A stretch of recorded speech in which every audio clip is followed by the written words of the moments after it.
I'm just curious if Assassin's Creed gets another extension.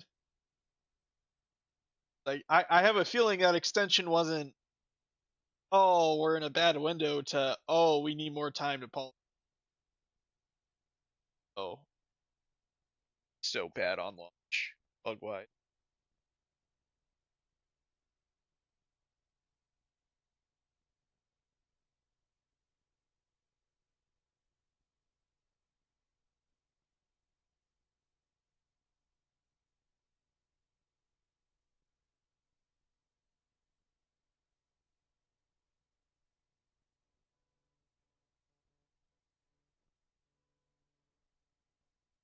Uh,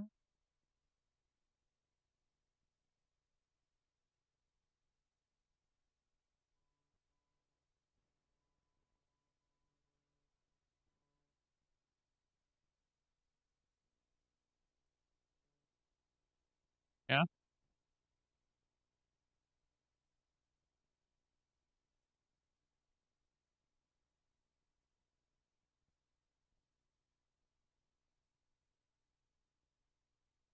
yeah.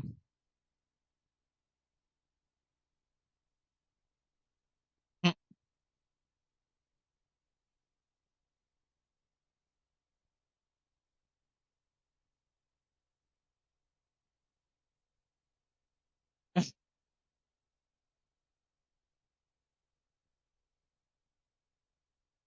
yeah, that's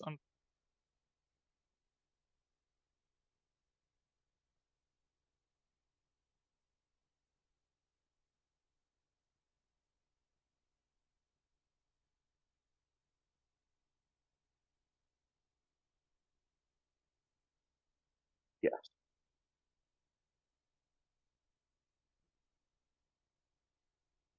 yeah, but that would still include XQC. Yeah. Cares? I mean, it's for entertainment.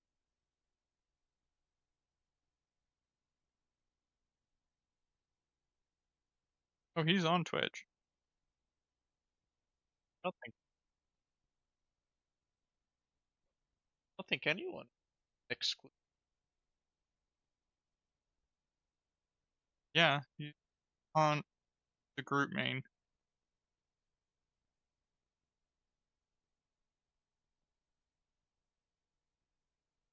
Yeah, and Hulk is Yet. always banned.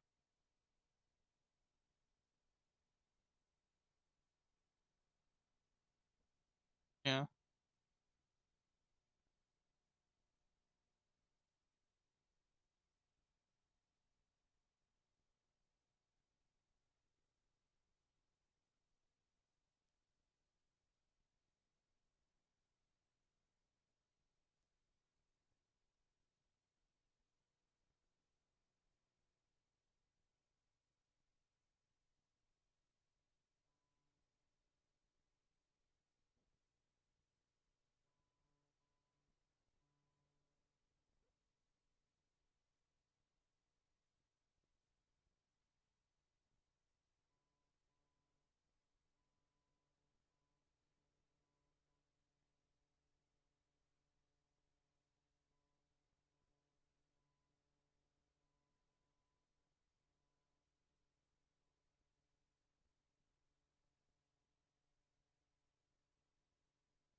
Yep.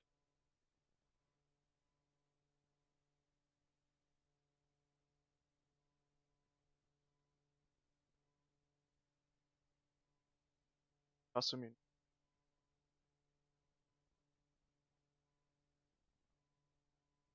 Ed? Main.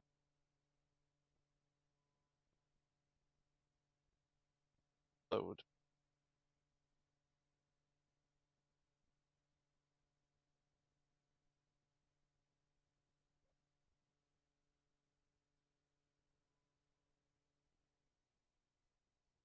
Schools are covered. That's Hmm. Snowbreak just not gives you a officially bunch. supported. Not Snowbreak gives you officially like a class. supported.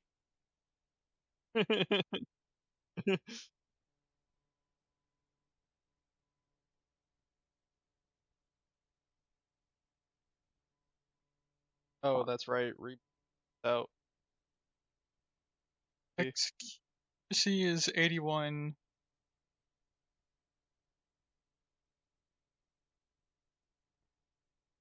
I mean,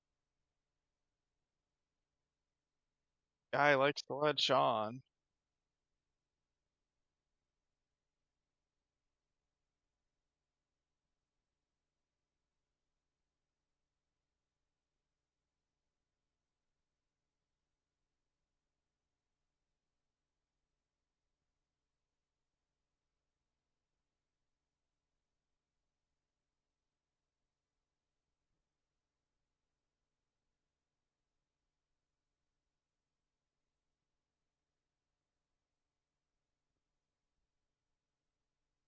So background, playing over a lot of people from different games, rivals.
Yeah, probably.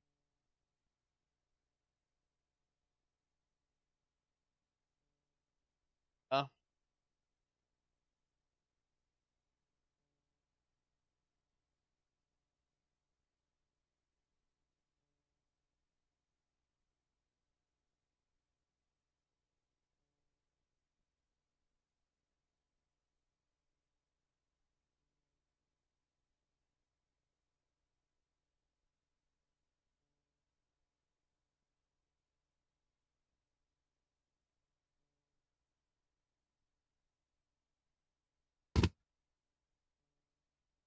Yeah, Yeah. where it's like not really, no, it was a really restrictive map. That's the thing. It's like,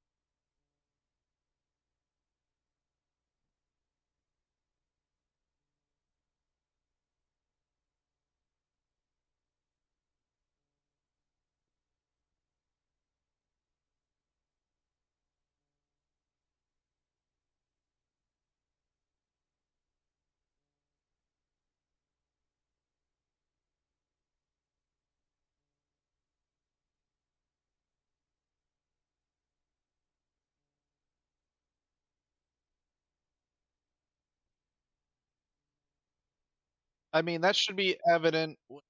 Outer Worlds 2 is supposed to come out this year. Same company. That means her resources. It- So that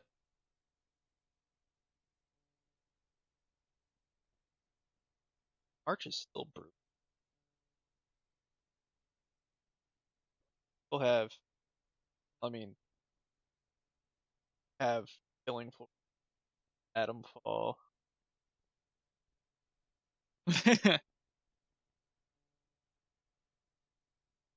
Yeah, I was gonna say.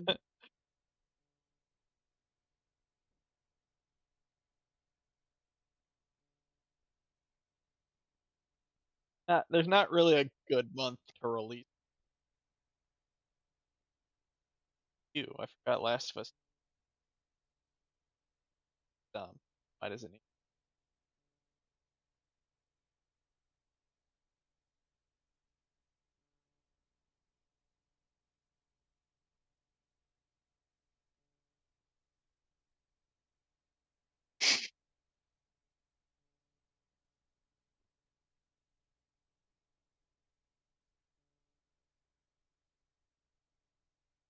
Probably need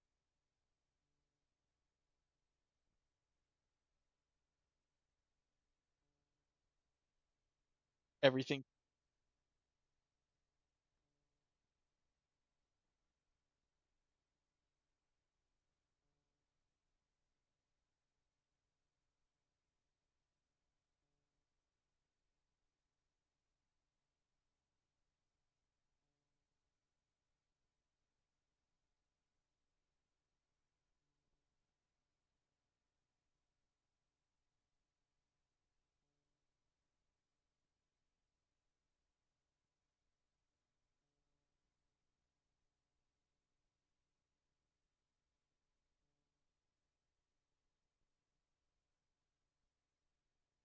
Hey guys, just sorry about this. We're having a little bit of technical difficulties on the YouTube side. I cannot get the chat to load. So I'm not sure what's going on. I don't know if there's anybody watching on the YouTube side, but if you are, can you say something in the chat? Cuz I'm hoping that at least my bot picks it up.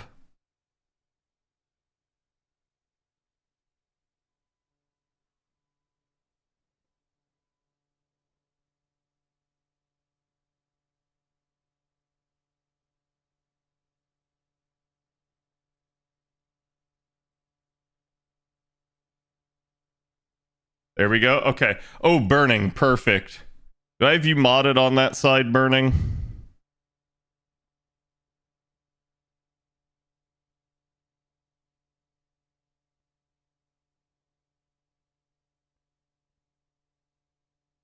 Because I need you to do something for me if you can.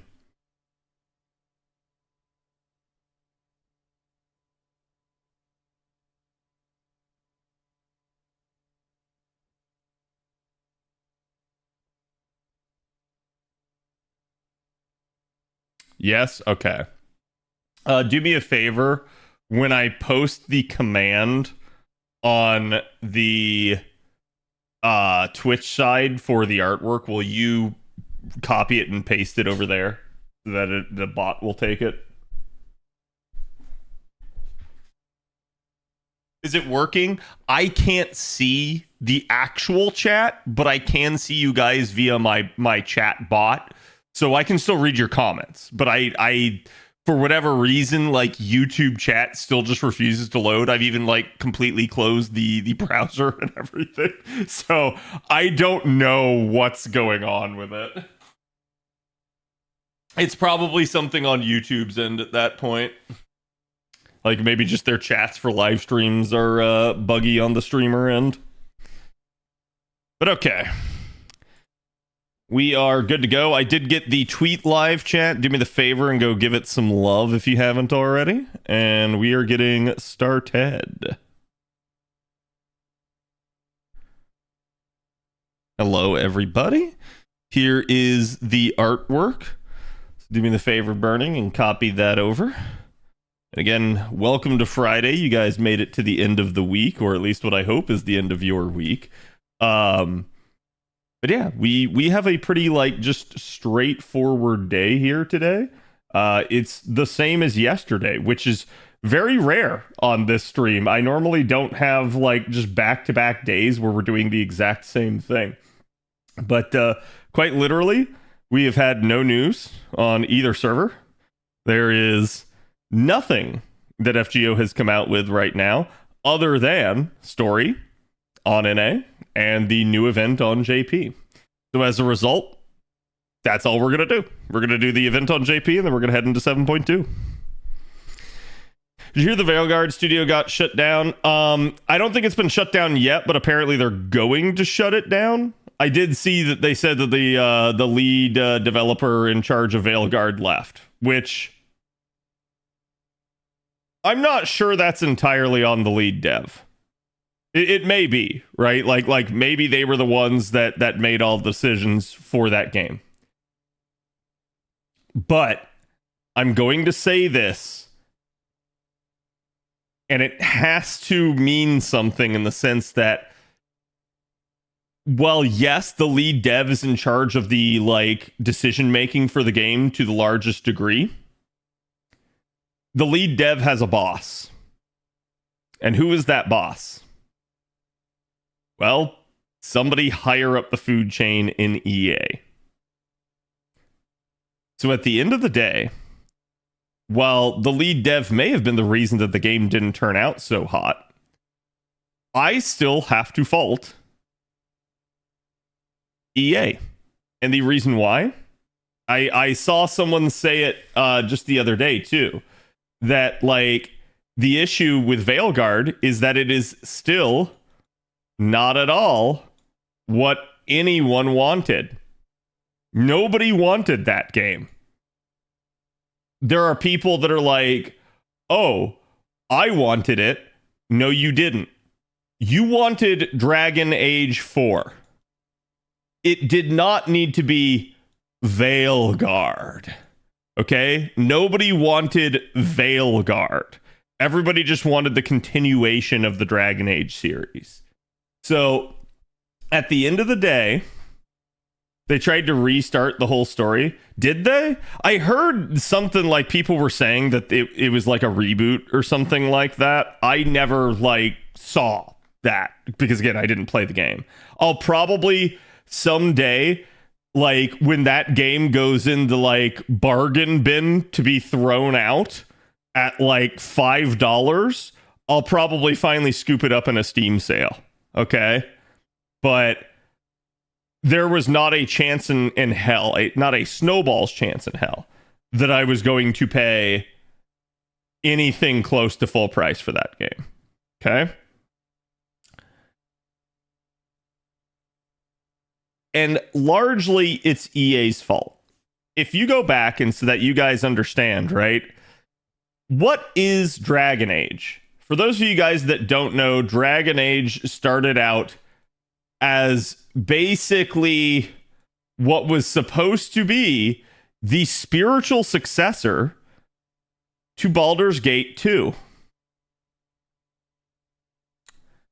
And the reason why is because, as far as I've understood it, either BioWare couldn't necessarily secure the rights to make Baldur's Gate 3, or maybe they clashed with Wizards over what to do and how to make the game, and they kind of just said, screw you, I'm gonna make my own world with blackjack and hookers and dragons. And they did. They actually did. Dragon Age Origins is a great game, and it is the spiritual successor to Baldur's Gate 2. Because I told Bob this today after reading this, my favorite RPG series is Baldur's Age. And I want you guys to see why.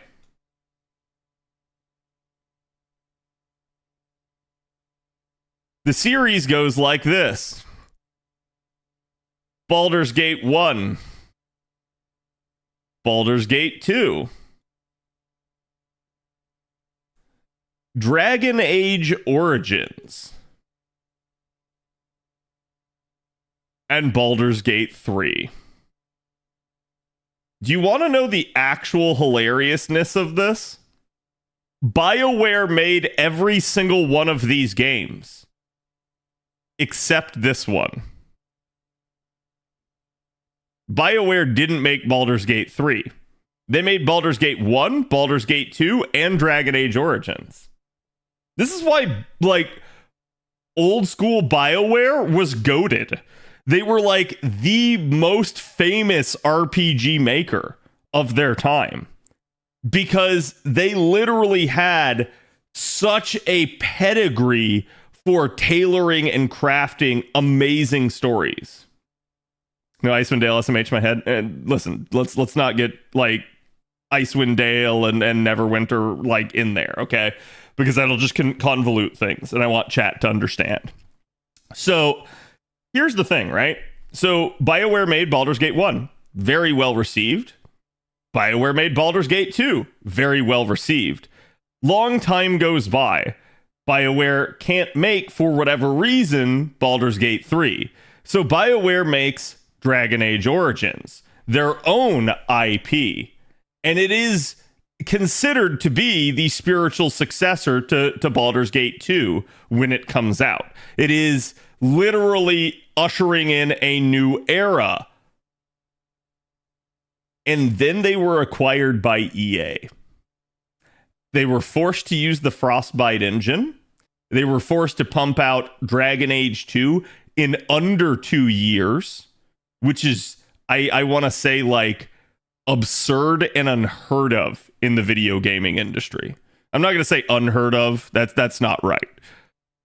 But rarely ever done.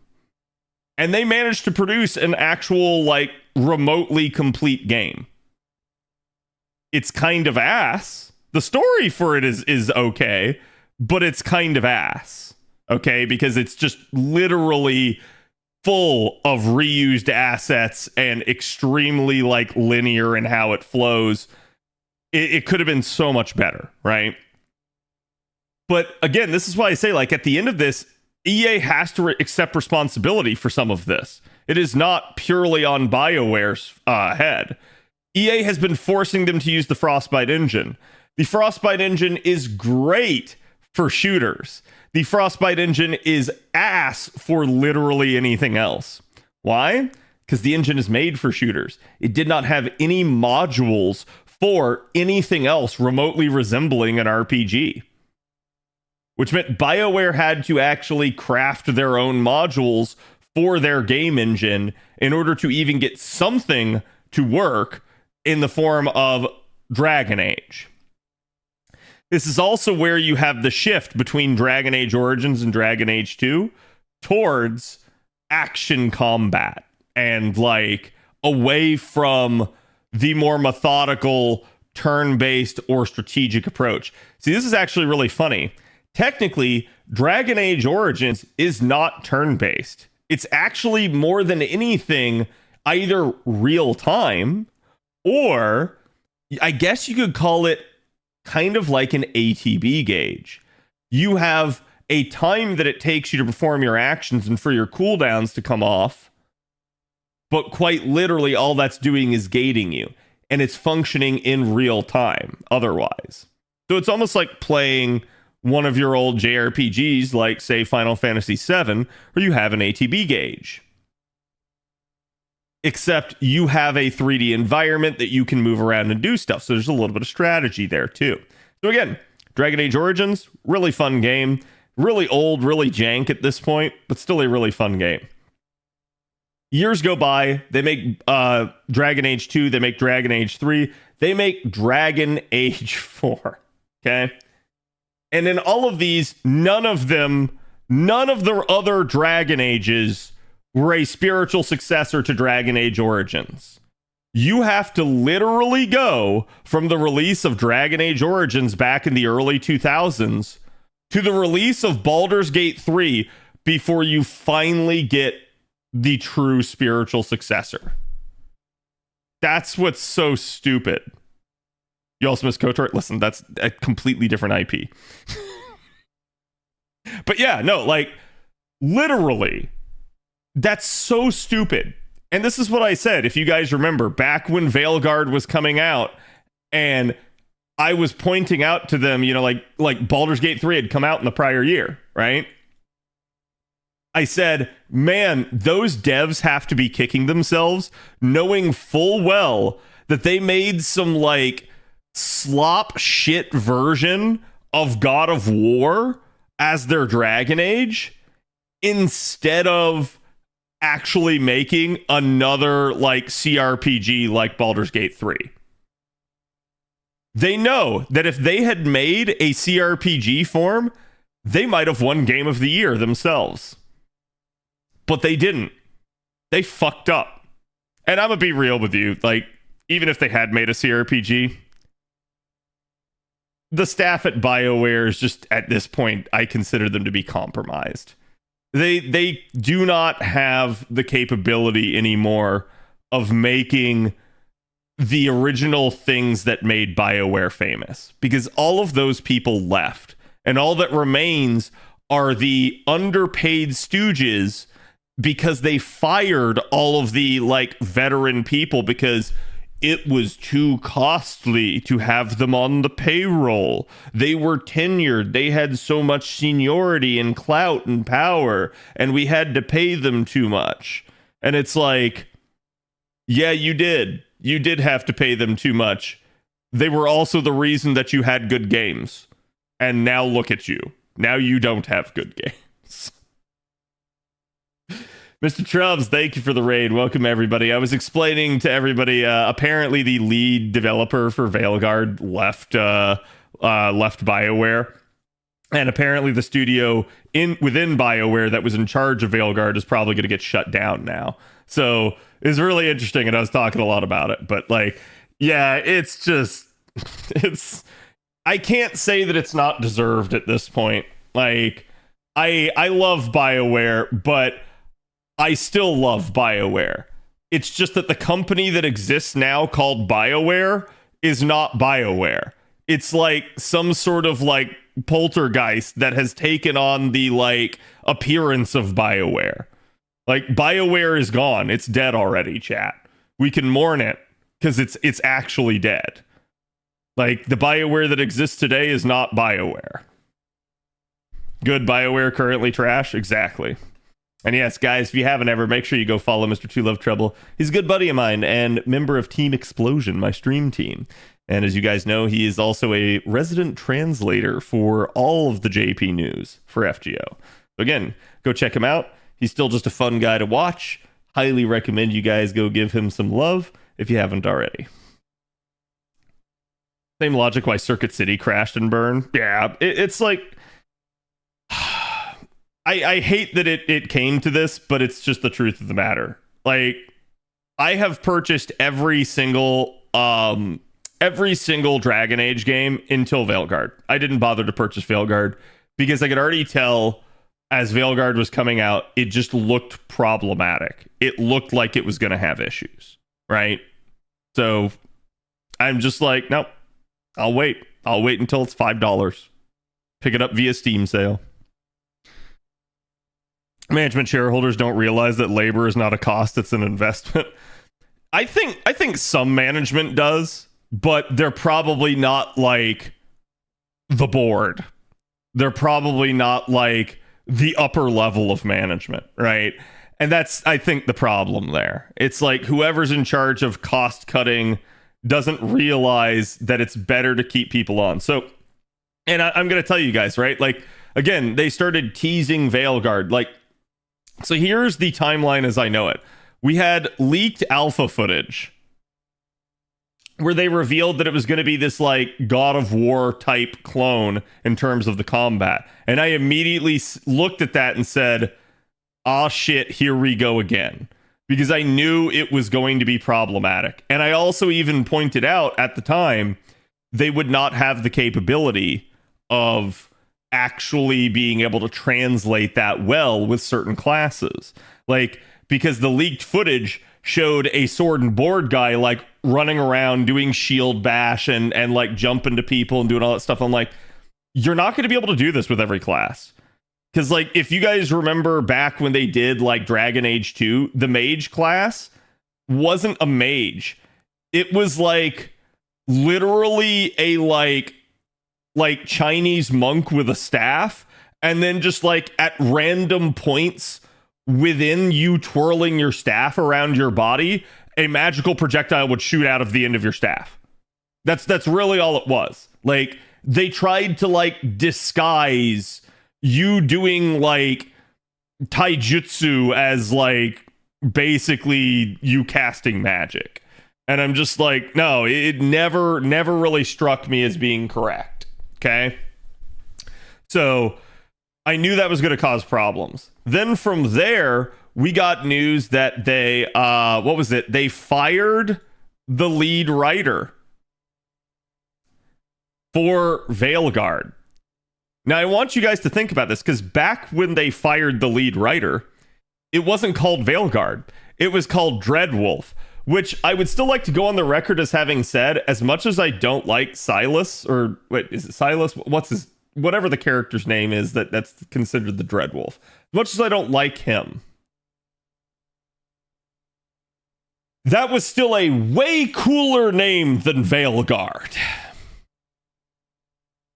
So I don't know what the fuck. Solus, thank you. Again, you can tell, like, it's, I have a hard time remembering the character because he did not leave a strong impression on me, other than like, nah, I don't really like this character. But yeah, Dreadwolf just was a much better name. Okay, so they fire the lead writer. That lead writer was also fired alongside one other senior writer. Those two writers that were fired were the last remaining writers on staff that were around when the Dragon Age IP was created. So the second I heard that, combined with the leaks, I immediately wrote the game off. Immediately. I'm like, nope, it's going to be shit. And I knew it. I knew it right there. I'm like, nobody who works at that company knows what that IP is about and why things are the way that they are. So that immediately was a sign that, like, that was going to cause story problems, right? And, like, you know, for all I know, maybe the story was completely written at the time. Oh, but wait, it wasn't. And we know this because the next step was we found out that they were changing the name from Dreadwolf to Veil Guard.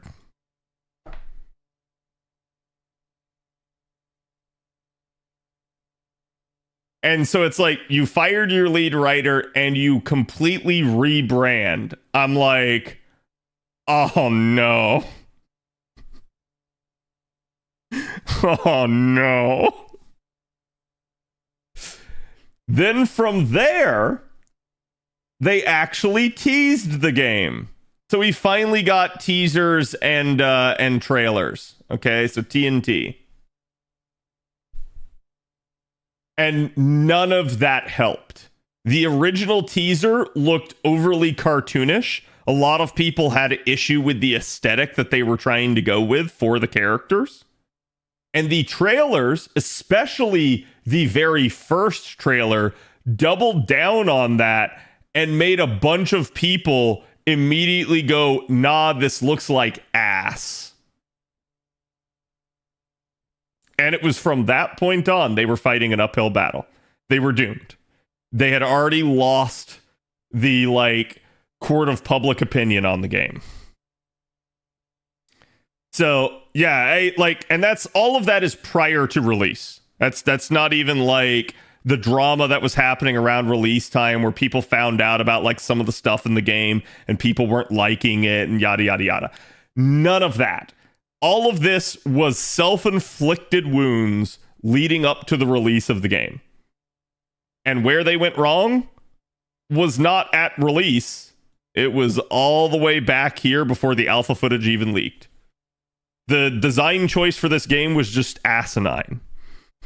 We do not have a spiritual successor. There has never been a sequel to Dragon Age Origins. So, it is what it is. And, like, I'm not saying this from the standpoint of, like, you can't like Dragon Age 2 or Dragon Age 3. You can, okay? That's perfectly fine. There is no spiritual successor to the first game.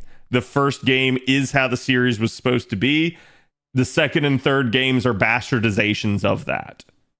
It just is what it is.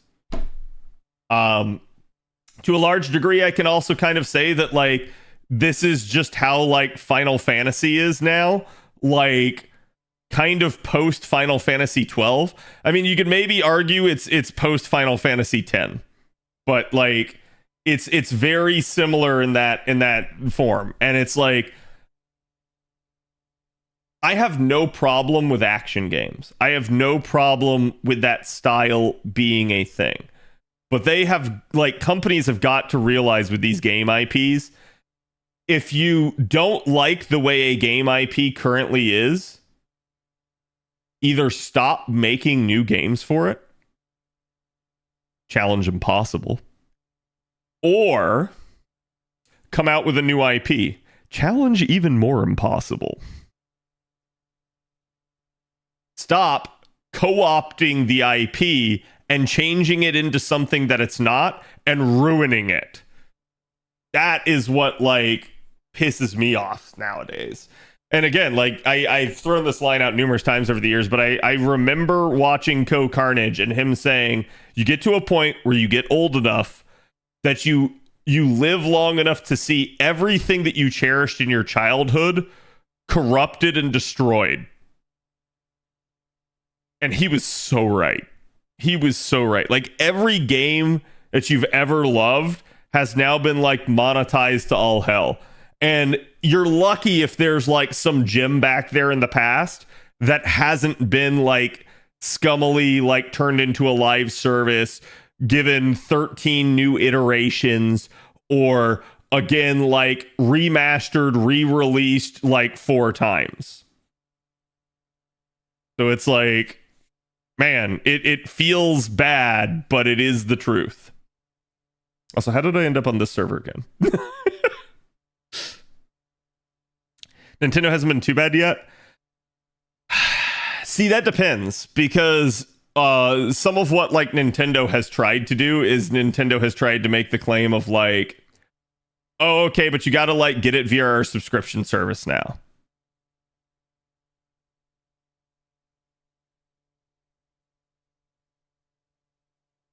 Nintendo's bad. It's just Nintendo. If Nintendo is a turd, the others are like turd sandwiches. Like, it's just Nintendo is the least problematic turd. It smells the least.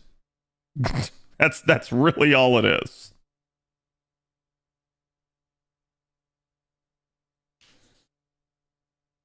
Series died after 10 to 12 to me. Yeah, I think a lot of people would debate whether or not the last one in the series for like the old school was 10 or 12. 12, they definitely changed stuff. So, like, it's a thing, right?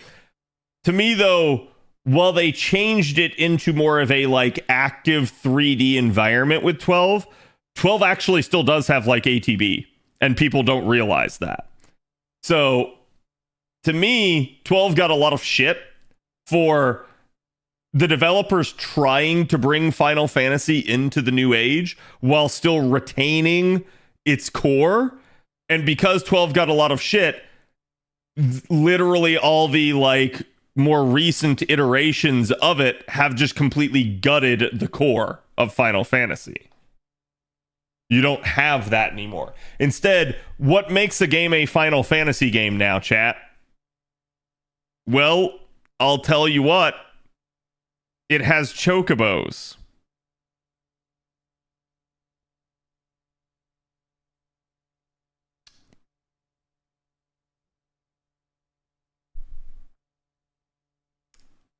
And that's it. Like, yeah, I do think they try to, like, go back and pull out, like, popular things from the old Final Fantasies. But it's more like they're nostalgia baiting. They're not actually like the core of Final Fantasy is not there anymore. It's gone. And what do I consider to be the core of Final Fantasy? 3 things, chat.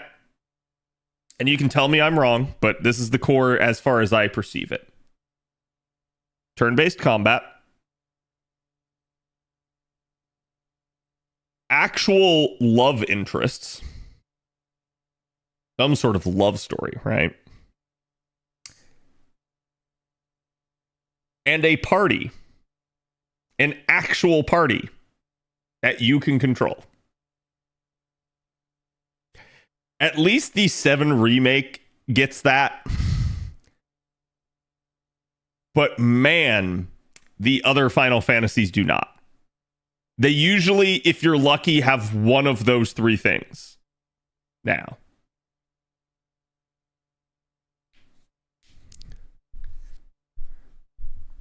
I think the 7 remakes are probably the exception, and logically only because they kind of have to, right?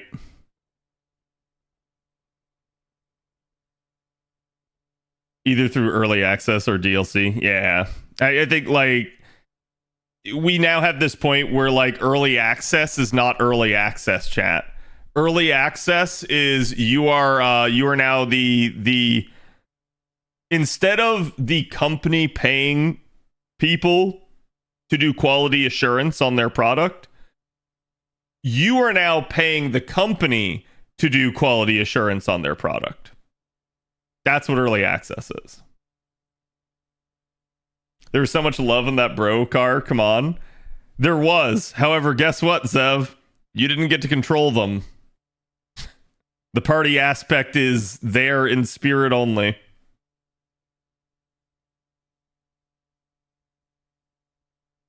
I feel like those factors are only true if your favorites are in the 7 through 10 era. I don't think so. I feel like those factors are present in the ones 6 through 1 as well. Like,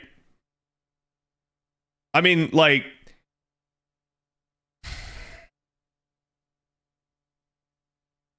yeah, no, those are present in all of them. 3 had romance, yeah. I like, huh?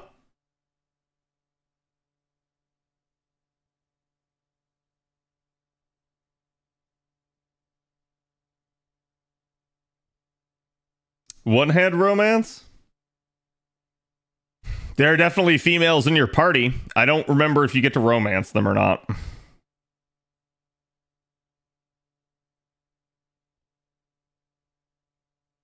Yeah, like, I don't have a problem with them trying to adapt to modern times, so to speak. Like to a degree, and this is where people have given Final Fantasy a pass. Every Final Fantasy usually is a new iteration. That is to say, they usually change up the mechanics of the game, which is actually one of the things I really like about Final Fantasy. It's not just, well, if you've played one Final Fantasy, you've played them all. It's quite literally like, yeah, there are commonalities amongst it. Like, for instance, like, oh, the item names may be the same. But even in that case, sometimes the items don't do the same things. So it's really interesting, right? I don't have fault with them trying to do new stuff or trying to modernize the series. I have fault with them forgetting their roots. That's what I have fault with.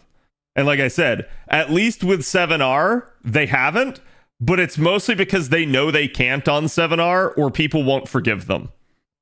If like, for instance, imagine if you couldn't romance like Tifa or Aerith in 7. People would lose their fucking mind. Same thing. Imagine if you couldn't play as any of the other characters in 7 Remake. People would also lose their mind. So it is what it is. Like, and this is what I don't understand. Whoever is at least in charge of like the development of 7R seems to understand the formula for 7 that makes it good. I'm not going to say that I'm a fan of the story for 7R. In fact, I think that's their greatest blunder with those games. But they at least seem to understand the core of like what makes 7 great in terms of like the gameplay and mechanics. Whoever's in charge of that needs to go be in charge of all the Final Fantasies. And they need to kick literally everybody else out. Because everybody else keeps trying to make the Final Fantasy series into their own special thing that it's not. Like, I still, as much as I enjoyed the story of playing through 16, the gameplay for 16 is not it. It's way too shallow. Way too shallow. It is literally puddle deep. And that's kind of my problem with it. So it's like, they really, like, could you have done that style and had it feel like Final Fantasy? Yes, but you would have really needed to do more. You would have had to have massively expanded the systems in that game. And then I think this is the problem, right? I think they look at that and they go, well, wait, we can't do this big 3D game and also do these really robust action systems because we just don't have the budget or the time for that. these games already take us like 5+ years to make. And I say 5+, that's being generous. Let's be honest, chat. 8+ years to make. And you would think it would finally occur to them. That's their problem. They cannot have both these things. Which means, for better or worse, it's the action that has to go. That is what is ultimately limiting their production capability. Because it's very difficult. Like, doing more within an action system costs so much more money. Versus, if you have a more turn-based system, it is very easy to just, like, come up with additional complexities because it's just one more thing, one more debuff, one more buff, one more action within the system that you just have to code. As opposed to, oh man, with an action series, yeah, it's all of the things that we would have to do with a turn-based series, plus new animations, literally being able to make sure that this works in a 3D environment completely. Also making sure that it doesn't somehow like clash or interact or clip wrong and bug out and cause all sorts of issues. So there is just a whole lot of extra on top when you do the action side of things. And don't get me wrong, I'm not going to say that other games haven't pulled that off. They have. But what Final Fantasy usually likes to do is they usually like to try to make a more robust environment within their game. And that, by that I mean, like, yeah, you usually have like really detailed towns and stuff like that. You have, again, like all sorts of like hidden knickknacks and stuff throughout the world. That's something that Final Fantasy really likes to do. Sometimes they also just throw in like some lore, some interesting scenes in there, a bunch of like side quests and stuff. That's how Final Fantasy usually works. So doing all of that on top of making a really robust system, that's an undertaking, and it's really difficult. To be told, even JP players are begging them to go back to the turn-based games in recent statistics. Yeah, it doesn't surprise me. Because, like, it is what it is. No more Tetsuya Nomura? Which one's Tetsuya Nomura? Is he one of the composers? Because I didn't mean anything about the composers. But yeah, like, it is what it is, right? I'm not going to say, like, oh man, every single one of those developers are bad. But clearly whoever's in charge of like whoever the lead dev is either being forced into a shit scenario that is beyond their control, or they themselves are making like shit decisions. And I'm not sure which it is. It would seemingly be the case because from hearing about the development for 15, we know they changed lead devs 3 times. So that seems less of a lead dev problem and more of there's a problem within the actual development environment. Like, probably the boss of the lead devs is the issue. Because they're impatient. And they're too demanding. They're like, oh, I want it now. And they're like, well, we can't. We've done everything we can.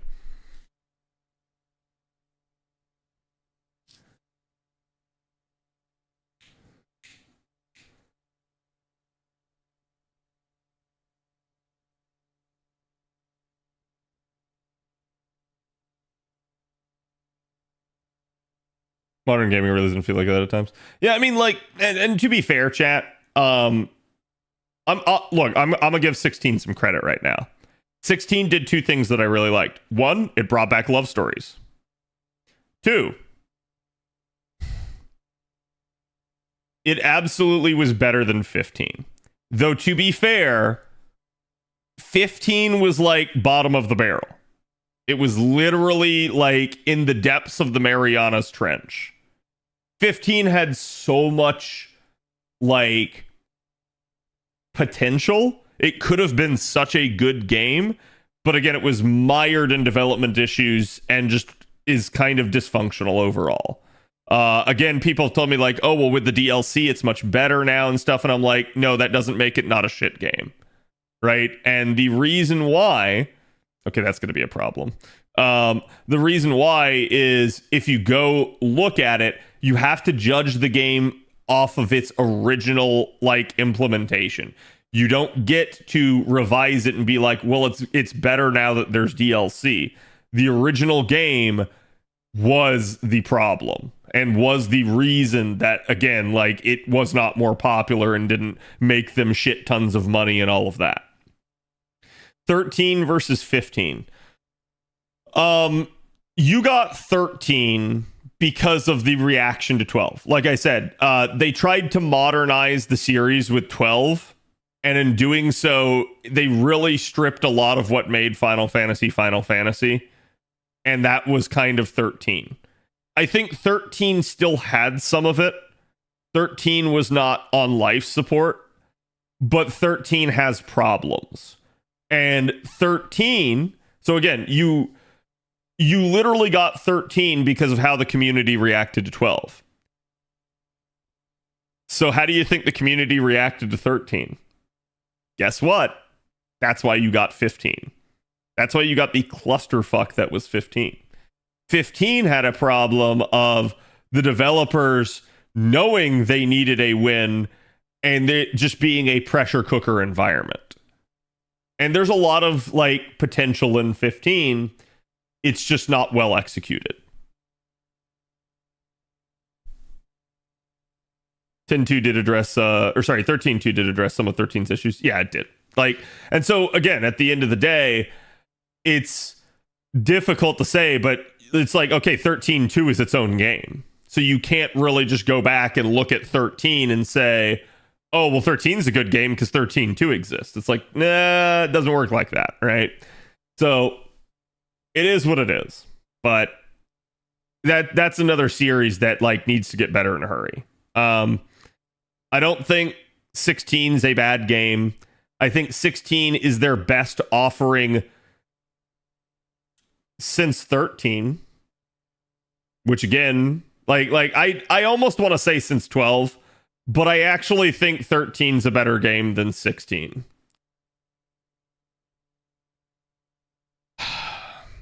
I like the characters more in 16. I like the story more in 16, but I like the gameplay of 13 more, which is pretty sad because the gameplay in 13 is not that good. 15's magic system makes me cry.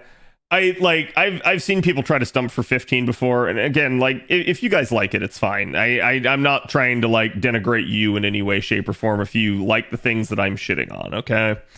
But I think in general, the problem with 15, especially on a mechanical level, so we're talking game systems and combat, is that again, both of them are puddle deep. If 16 is puddle deep, 15, there's not even a puddle. It's just the ground. There is no depth. Everything is surface level. Okay? And what do I mean by that? Well, if you look at the game systems, what do you have? You have the most bastardized version of the sphere grid to date, where it wasn't a sphere grid at all. It was literally just lines on a page. It looked like a Skyrim talent tree. And what were your choices? Oh, well, you can choose between plus 50 health or plus 50 mana. Oh my god, that is such an amazing choice. It was the most, like, shit, dry talent tree I've ever seen in a game. Easily. I cannot think of a worse one. Okay? There are, like, shitter, like, $5 indie games that have better talent trees than that game. And whoever was in charge of the talent tree for that game probably should have been fired. Just purely due to the fact that, like, I don't know how you came up with something so bland. Okay? Combat was literally two things. You either spammed... See, you say early game. I say entire game. You either spammed Warp Strike, or if there was more than one enemy, you cast your, like, ultimate magic that just immediately wiped the board and killed everyone. That was it.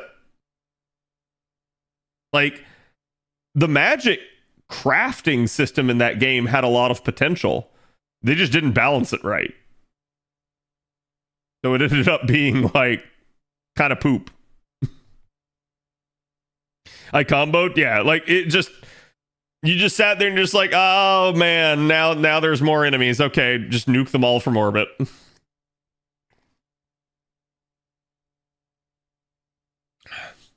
In-game Royal Arms spam? Oh, I'm sorry. You went the whole way to get the Royal Arms, didn't you? I didn't.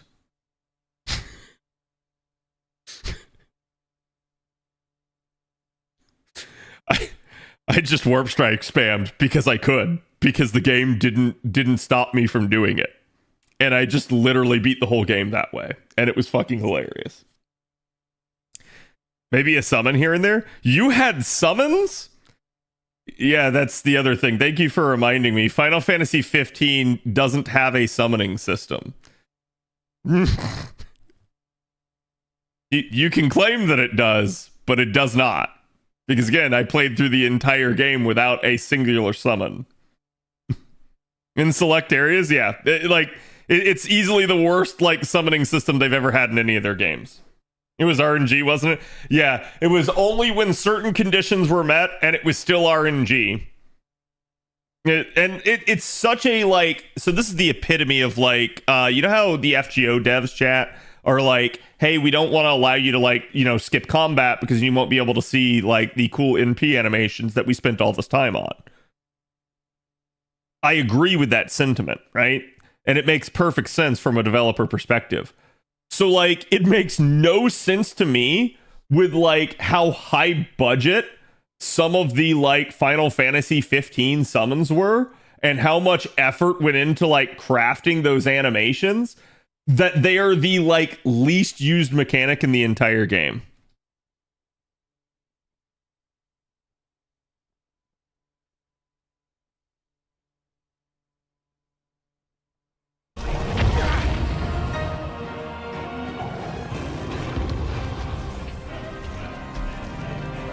I'd like to point out that your main character's at 0 HP right now, but you know.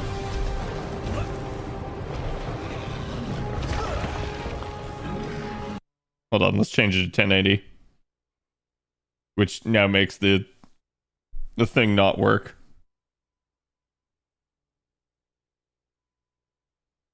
Bro.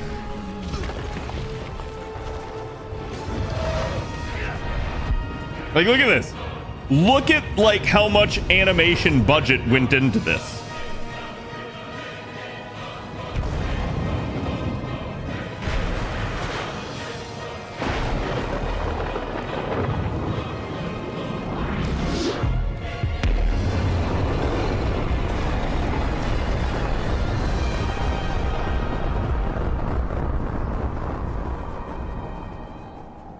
Amazing, right?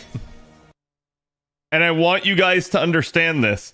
I played throughout the entire game without ever seeing this or any of the other summons.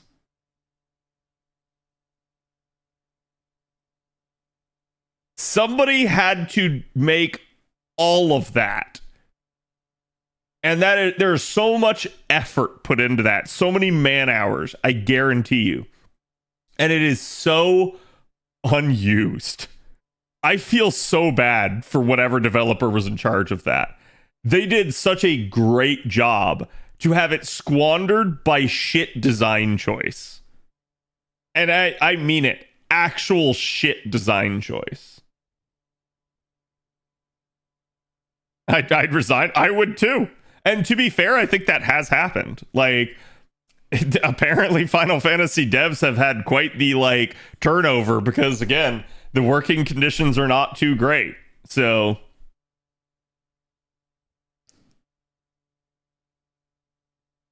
0 HP isn't enough to stop the MC. Yeah. It'd be nice if 15 had a magic system. Oh, it does. It actually has a magic system. It's just, again, the magic system basically amounts to you just going I omnicast this and murder everyone. There is no nuance. Whereas if I go back to Final Fantasy X, I'm ooh, I got the fire spell. Now it's ooh, now I got Fira. And then it's ooh, now I have Firaga. And so it's like there's different tiers to all of it. And there's different spells, and you need to use them to counter certain enemies in the right situation. 15 has none of that.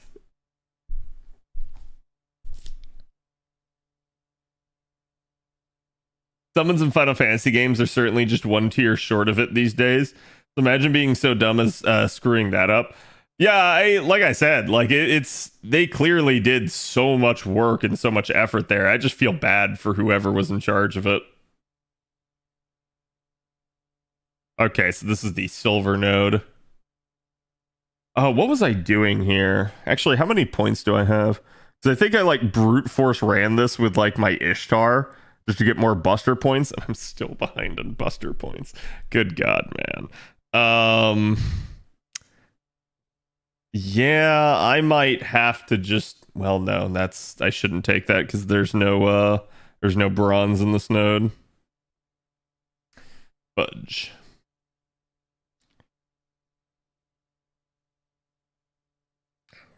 That was one of my favorite summons. Oh, there's a lot of really good ones, right? Like, and like, honest to God, I think that's like one of the things that like 16 does best.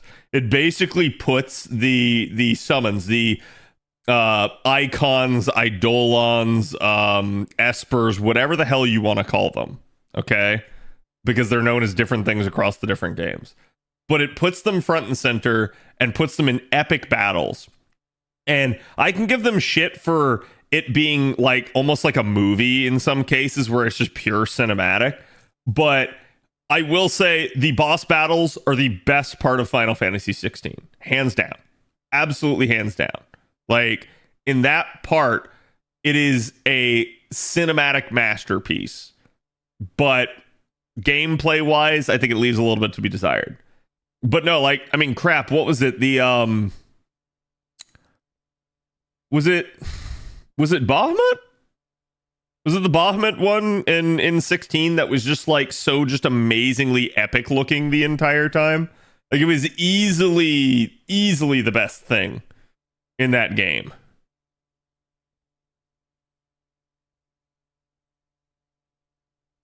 So it's like, as much as I'll say that like 16 is not the solution, there is still a lot to like about 16. Like 16 as a standalone game has issues.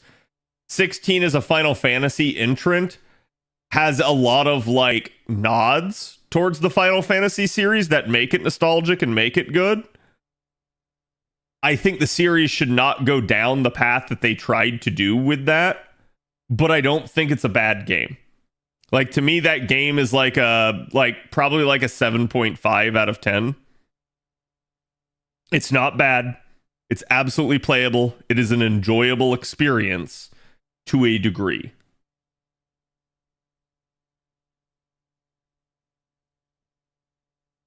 You are the summon? Yes.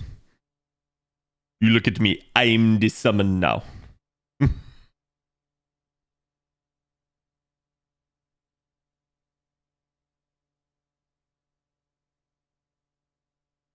Final Fantasy 1 boss fights cast Haste, Saber Shell, Blink, and then murder my enemies. Yep.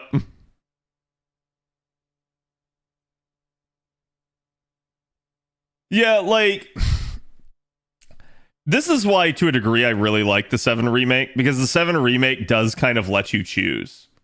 You get to decide, do I wish to, oh shit. I didn't take plug suit. I knew there was something I was forgetting to do. But it really does allow you to decide, do you want to be a like more action-oriented gamer or a more methodical turn-based gamer? And the one thing that I do like about the 7 remake system is that it has combos. The one thing I don't like about the 7 remake system is that it is jank sometimes, and the AI is like way too immediately responsive to everything that you're trying to do. I would almost rather them have like health sponged it ever so slightly more, and instead like tone down the AI ever so slightly, because there are times when playing those games that you're just steamrolling, and then there are other times where you should be steamrolling, but like I don't know, like for instance, you'll do a move on like Tifa and it'll be like you dodge backward, then you go up in the air and you try to like kick down at the enemy, but you can't because you miss or because you get interrupted because the second you dodge backward, the enemy ran towards you. So it's like you can't even perform the action function correctly because the AI is just like too laser focused on you.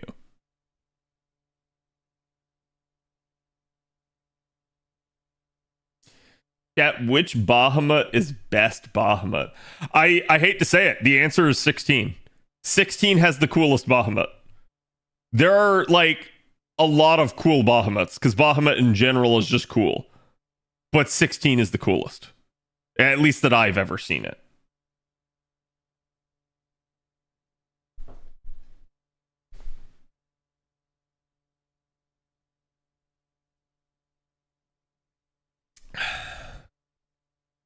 There's one thing I wish 7 Rebirth did was make the character ability gauge charge faster when you're not using the character. Yeah, I think so. 7 Remake is the least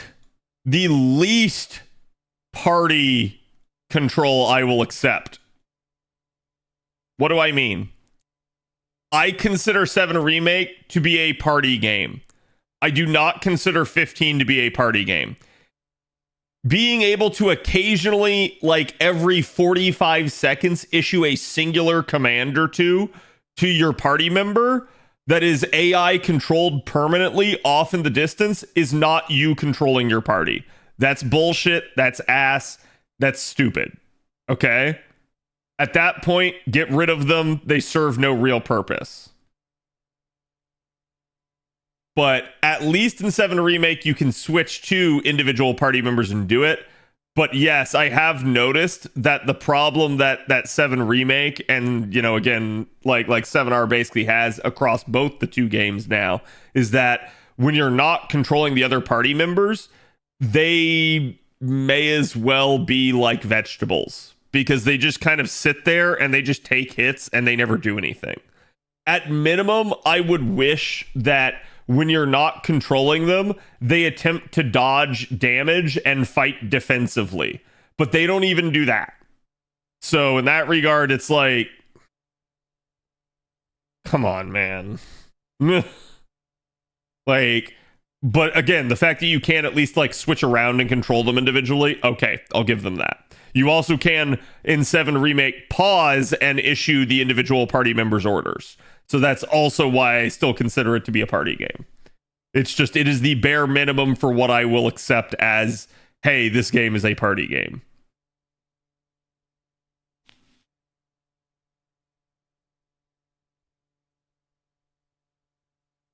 The Gambit system? Yeah. Yeah, that's like, 12 and 7R are pretty similar. And that's why, like, it's really funny how, like, again, we had Final Fantasy X, the last true Final Fantasy, I think you could say.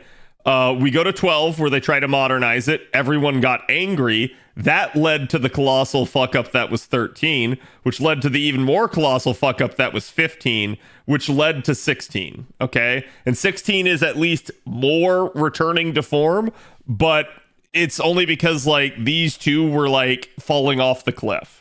It's like 13 was falling off the cliff, 15 was dead on the ground at the bottom of the cliff. So no matter where 16 climbed to, it was higher than 15. But if you look at like 7R on that scale, 7R actually takes 15 systems and improves them, but 7R also takes from like the older systems. 7R is like the smartest one of all of these.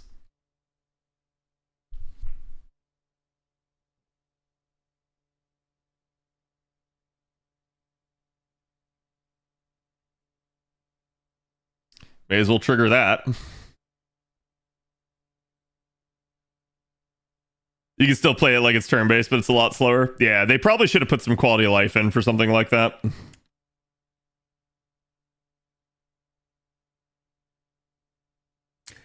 I just only have to worry about Clive. Yeah, in that regard, I don't fault you for feeling that way, JC. Like, because this is the problem. Like, marrying party and action combat is very difficult, and it usually just results in you micromanaging things. So to me, the series, and let's be honest here, why is this clash a thing? It's obvious, chat. The developers want it to be action. The community wants it to be turn-based party stuff. So the developers, this is their like in between where they're like, hey, we'll still give you this stuff, but it's still going to be an action game. So as a result, the end product is that it's something that can't really decide what it wants to be. It doesn't have a clear vision for what it should be. Basically, the two sides are clashing, and that's causing problems. So to me, they've got to realize that at some point, like, they've got to make a decision. At least in 16, I can say that 16 is all here.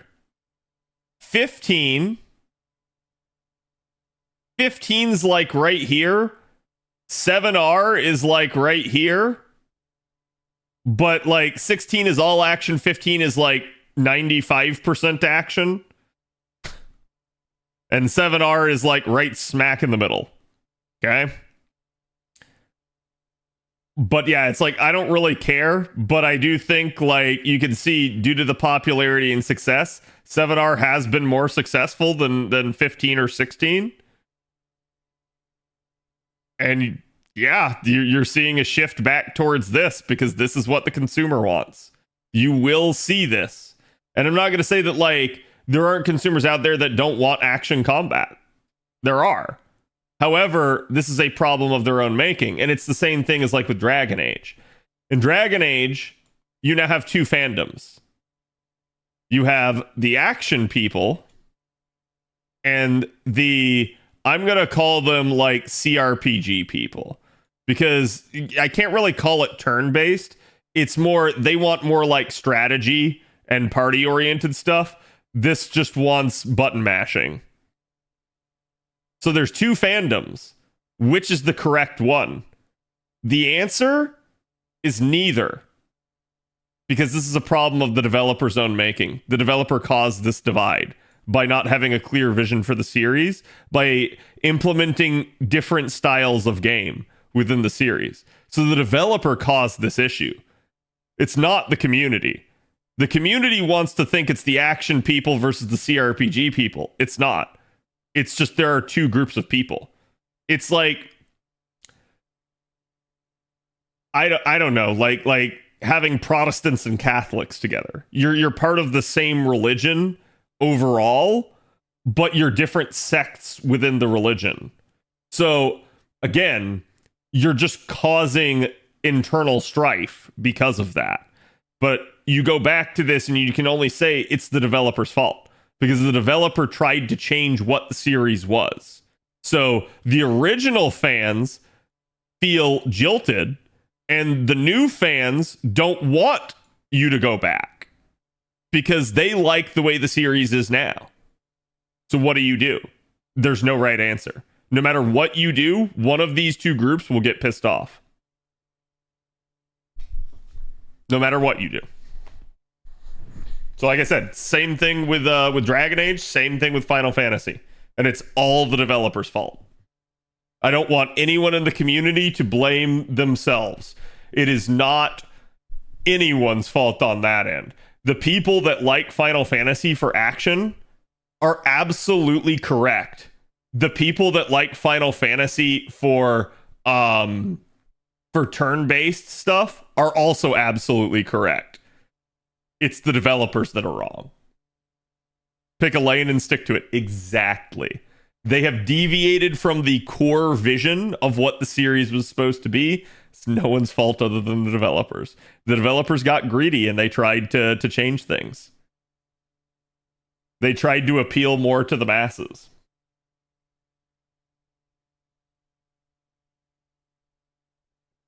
And sorry, when I say developers, I want to be clear. I don't mean developers as in like, oh, it's like, you know, John developer, the guy that's literally sitting there in the quality assurance chair trying to find the bugs. No, when I say developers, I mean the broad term. I mean, again, the actual development studio and whoever was in charge of choosing the actual core framework for the new game. They're who is at fault. They're the one that decided, hey, let's go a different route with this.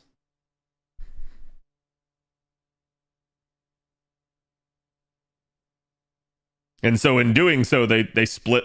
It's like in D&D chat. The phrase is never split the party. Well, that's exactly what the developer did. The community is the two party members that are like, hey, let's stay on the objective. And the developer is the other two party members that are like, no, I want to go over here. And they just go over there without the other party members. They split the party. And then they get absolutely just ganked in the dark by a bunch of goblins. And they go, what? How could this happen to me? It's the community that's wrong. It's the consumer. They didn't purchase my product. How dare they? It's like, no, you fool. You did this. You should have known. Luna's Fury mechanic has broken the most controllers ever. Oh, bro, listen.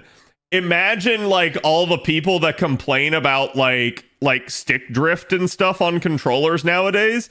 Imagine if they had to play fucking Final Fantasy X.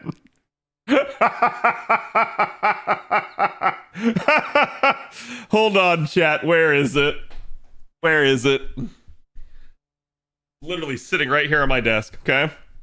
This is just my PlayStation 4 controller. However, I've gone back and played Final Fantasy X several times.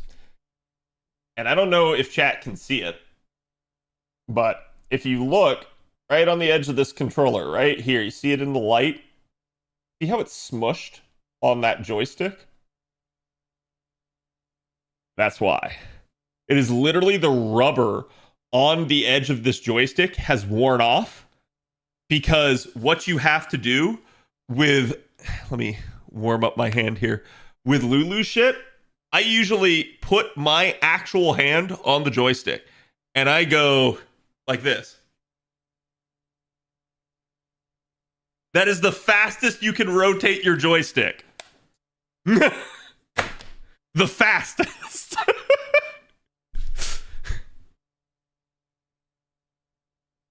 Yeah, it's a thing. Yep, old Budokai strat. Yep. Yeah, it's just absolutely, and to be fair, chat, you know, we could meme on that, but no, the thing that destroys the most controllers by far is fighting games. Always will be fighting games. Fighting games fuck controllers up.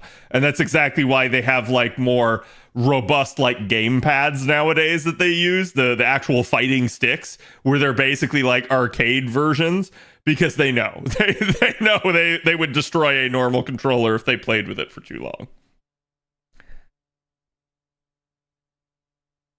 Mario Party? Yeah, Mario Party would do the same thing with some of the mini games. Good luck with some of those inputs. Yep. Half of which were caused by controller throwing.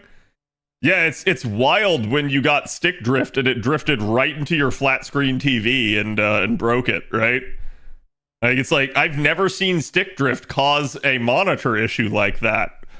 Wild.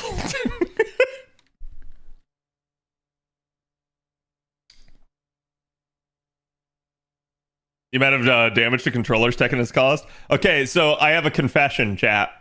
And I want to hear from you if this has ever happened to you. Have you ever thrown a controller? I have only thrown a controller in a fit of rage once ever. Once ever.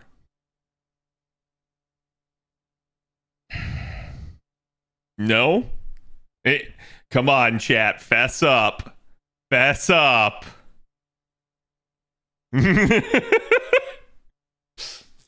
It's okay. I think we've all been there at some point. But yeah, I've only ever done it once ever. I'm not normally someone that would throw a controller, but I did do it once. Can chat guess where I threw a controller? I think I've said before, but I'm just curious if anyone in chat can actually guess.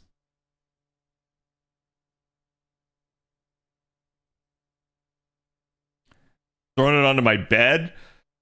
I mean, did you throw it hard, or was it just like you flipped it onto your bed? Like, to me, that's not throwing it, really. What console? Any console. Oh, or are you asking me? Cassia spam from Tekken? No, I've never played Tekken. I spiked it onto my bed? Jesus. Sekiro Snake. Okay, you're getting warmer, but no. Zev is getting warmer, chat.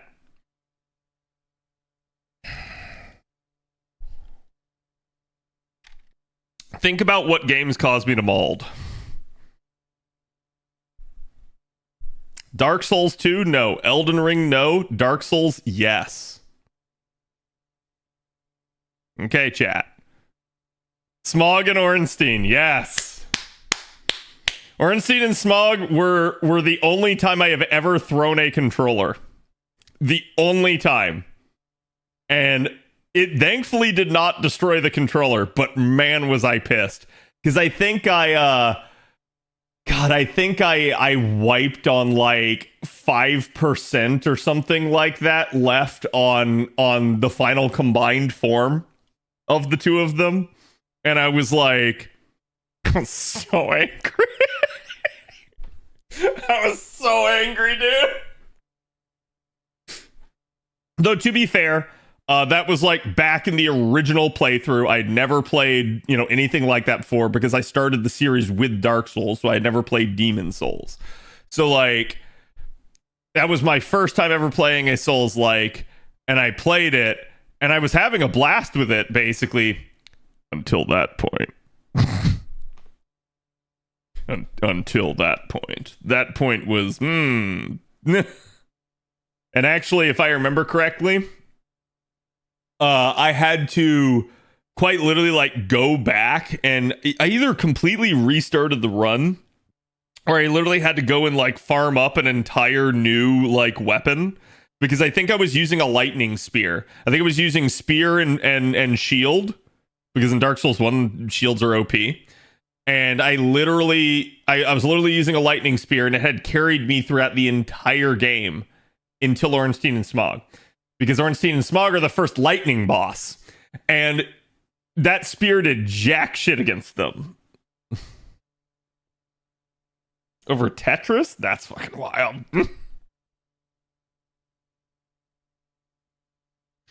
Original 8-bit NES controller was very throwable. Oh yeah, because like those controllers are like really thick plastic and like super light. So yeah, I can imagine you could throw old controllers and it would do nothing. Whereas like, chat, if I threw this hard enough, I could probably throw it through my window. Like it would break the window, right?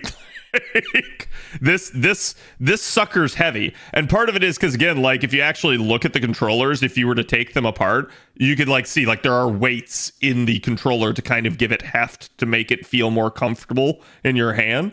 So like, yeah, I mean those things are like legit now. Like you could probably injure someone if you threw it at them. Everyone remembers their first fight with Fat Man and Robin? Yes. God, I hate that fight. Like, even if I were to go back to that fight now, it would still give me trouble. And I know how to beat it, because there is like the tactic that I learned in Ornstein and Smog is that if you ever have a multiple boss, never fight them like this. Fight them like this. Because as long as you are always keeping one of the two bosses in between you and the other one, he kind of will body block the other one for you. But if you try to approach them head on and like 2v1 them, you're dead. Absolutely dead as dicks. Unless you're just a god tier like dodger. Or parrier, I don't know. And so it's like every other dual boss I've ever faced in Dark Souls, I have applied that knowledge to. I hated Godskin 2 so much. Yep. I mean, again, you guys saw how I handled it in the bow run. I literally just slept one of them. Okay, chat. We're going to start with 7.2. We are continuing on chapter 12. Again, obviously spoilers at this point, but just again, I will remind you guys, if I do catch up to wherever you are at currently in the story, remember, you can always read alongside me, and then it'll make it faster for you to complete whenever you're kind of going through it at your own pace. So don't worry about that in that regard. It's just, if anything, you can kind of save yourself time. But I am going to say again, chat, also, please no spoilers. I know some of you are already done. Again, mods have permission basically to exterminate us. So if you guys are saying anything that's even kind of on the line, the mods are going to delete comments. Please don't bristle at the mods. They're just literally getting rid of anything that they think could potentially include a spoiler. It's nothing personal. But if a mod does ask you to stop, please stop. like please be respectful to the mods. And if you do, the mods will be respectful right back. No spoilers for me. Yep. Gonna leave now. Have a good night. It's all good. And yeah, like I said, we're gonna be continuing on. Now, for any of you that haven't been here before, I am doing Saberface only run, which means I can only use Saberfaces unless the story forces me to take another unit. At that point, I try not to use the other unit usually, but if I have to use the other unit for whatever the fight mechanic is, I don't consider it a loss. I just go like, well, whatever. Like, the game forced me to take the unit. It's a member of the run, no matter what I do. So I will try not to, but if I have to, I have to.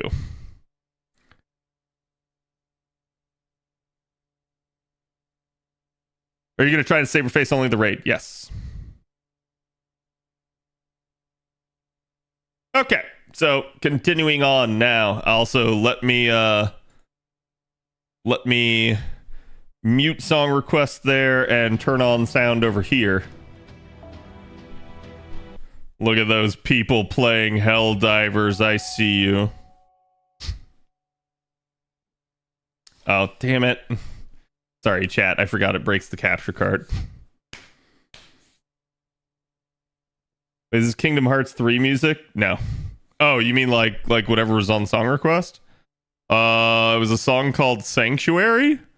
So maybe? Good morning.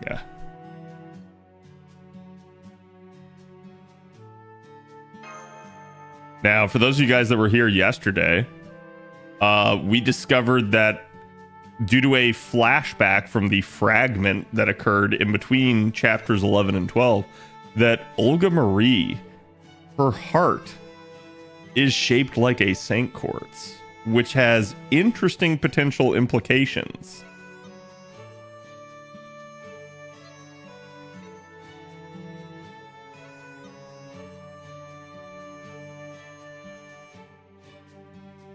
Also, poor Whack-chan. Yeah, that shit's whack.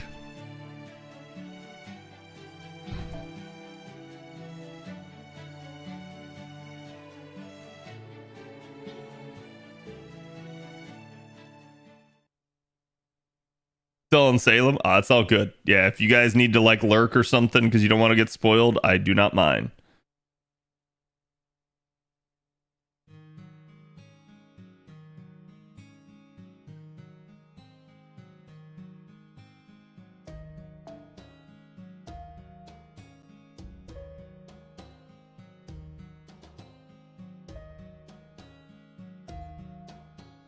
Oh shit.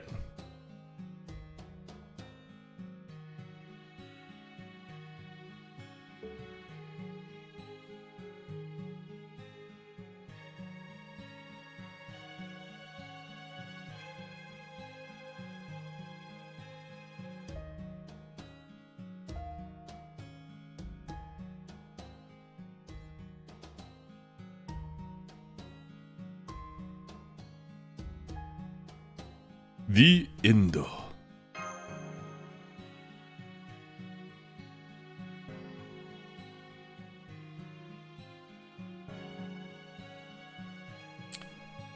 boy.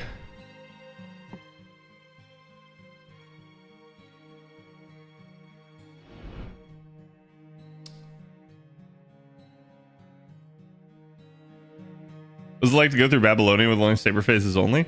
It was kind of rough.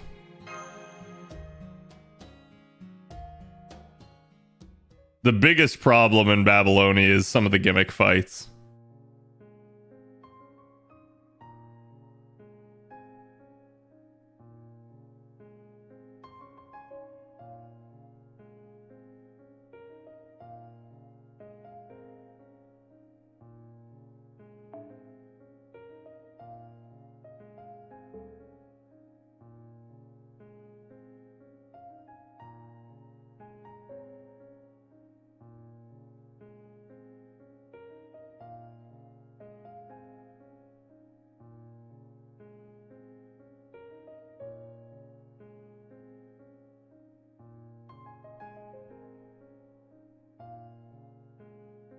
Yep. This is actually you guys' fault. We had just invited her to the bridge.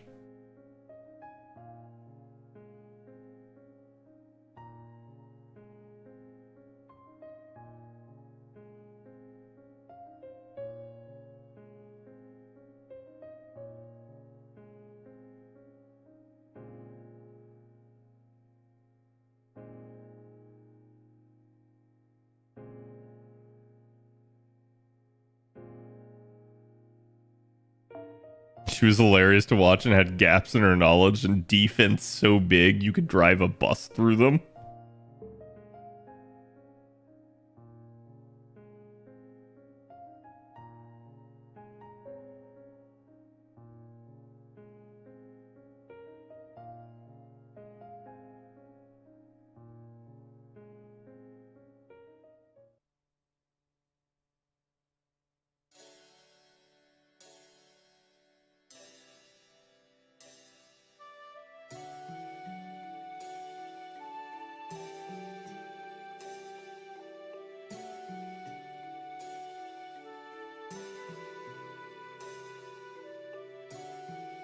No.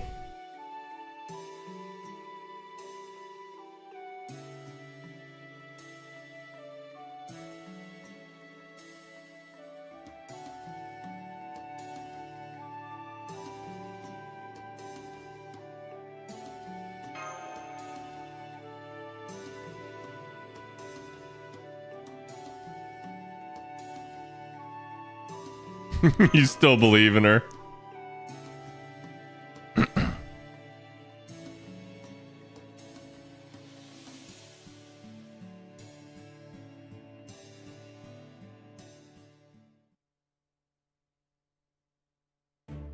So he's referring to the dead Marine there.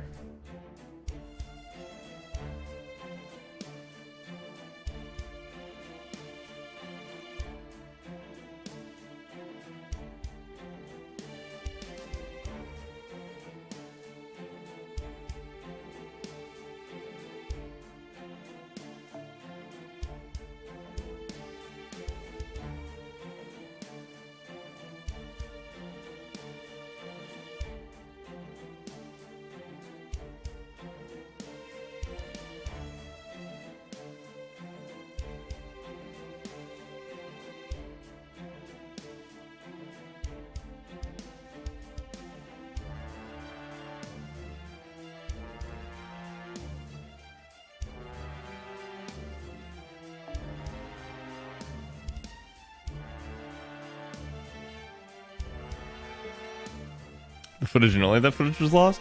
See, what they should have done instead is not something like that. They should have just been like, oh, we have the recordings, but you guys were just like standing there like fighting nothing.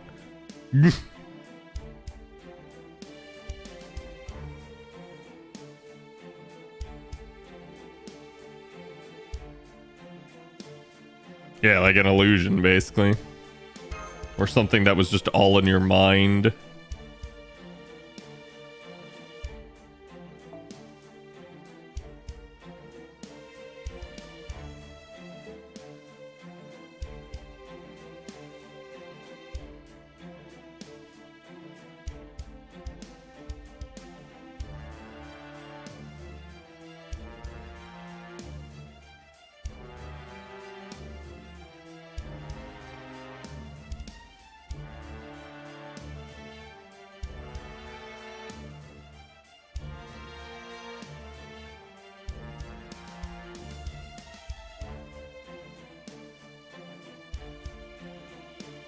She was deliberately ignoring David. Or that she chose to leave him out of her plans.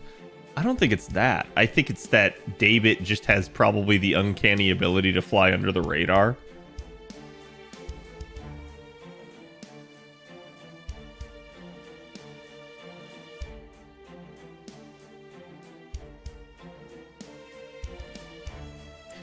She was treating him like an equal or possibly a superior? I don't know about that. That sounds like a bad take.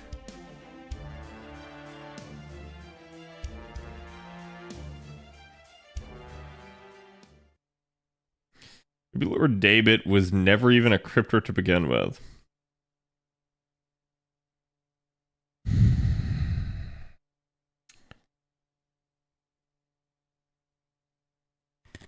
That's an interesting theory.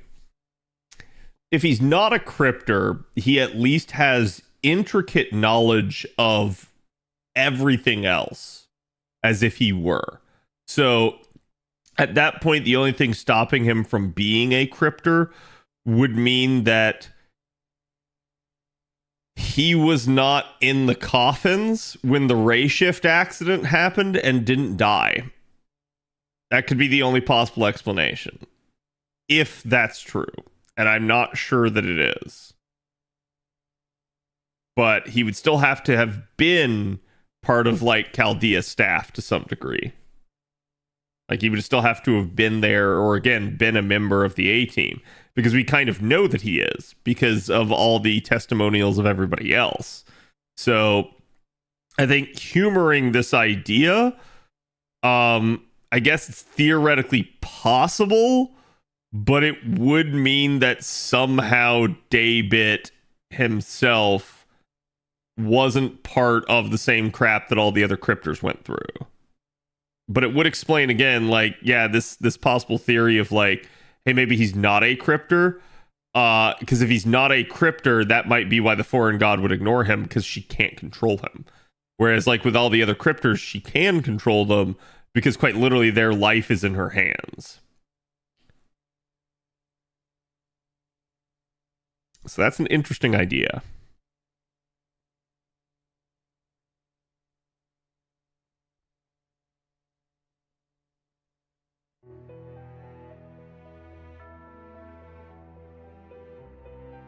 Ever really on Kirstaria's side? That's an interesting one. At minimum, I think we can at least deduce that Kirstaria relied on David. Like, if nothing else. Like, we're not sure about this, but we are sure about this. Because, like, literally Kirstaria had comments to say that as such, that, like, if nothing else, David would get the job done.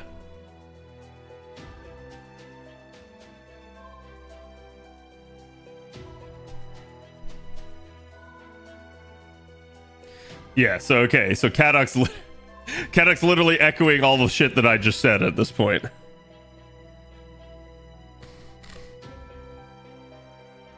All right. If you owe the foreign god your life, you're beholden to the foreign god. But if you don't owe the foreign god your life...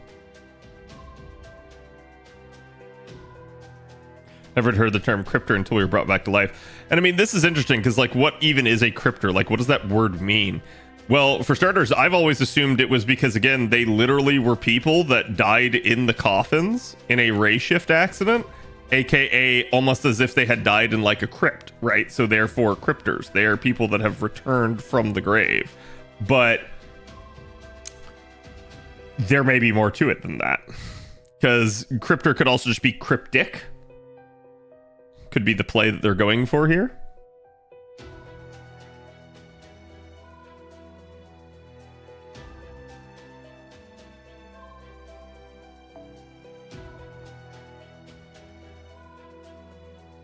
David was already familiar with it. So does that mean that David was somebody that was familiar with Animosphere?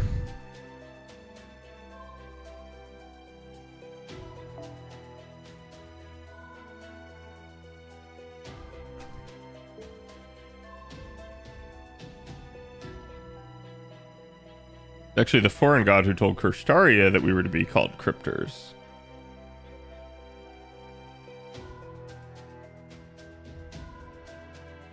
So then what?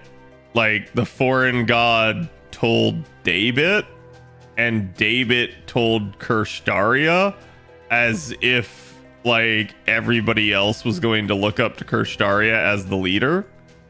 So he was kind of a figurehead? The other thing I don't like about this is because they have seemingly always indicated not this. They have always indicated this. And we actually have scenes of that. Like, we literally have seen Kirstaria's direct interaction with the foreign god. So, if that's...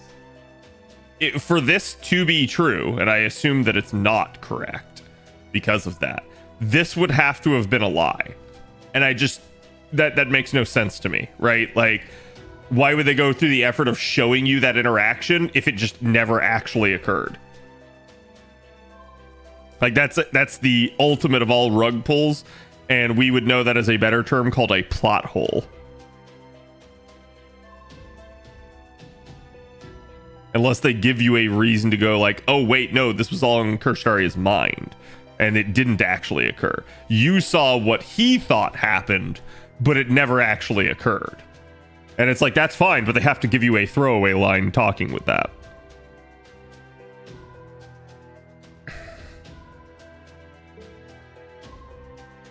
Well, again, cryptors all have Sirius lights, so does that mean that Kirstaria doesn't have one?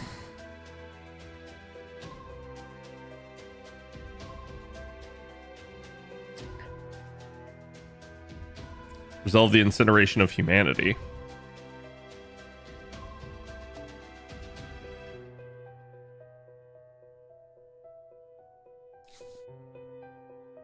Wait. What?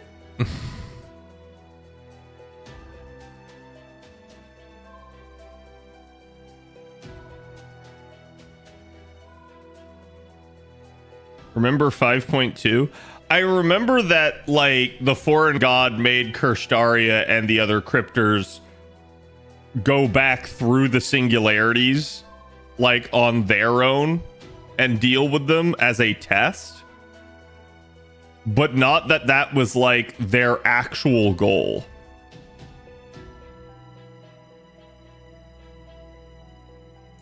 So that may have been more like what got told to the other cryptors besides Kirstaria.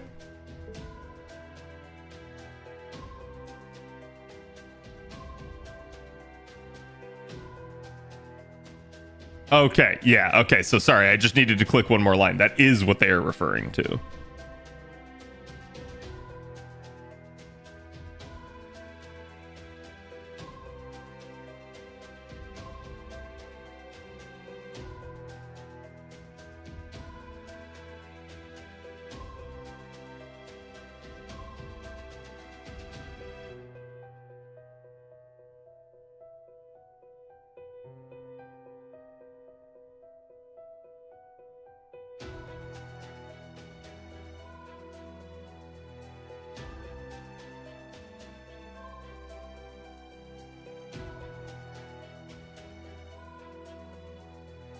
David somehow managed to resurrect himself.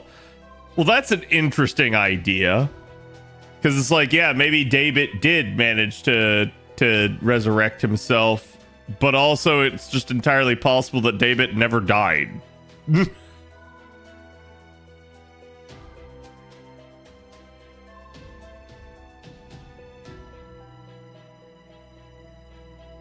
Took the same amount of energy necessary to clear the incineration of humanity. That's a shit ton of energy.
feel like the next line's going to reveal something here, but I'm just trying to think to see if I can solve it myself based off of everything that he said.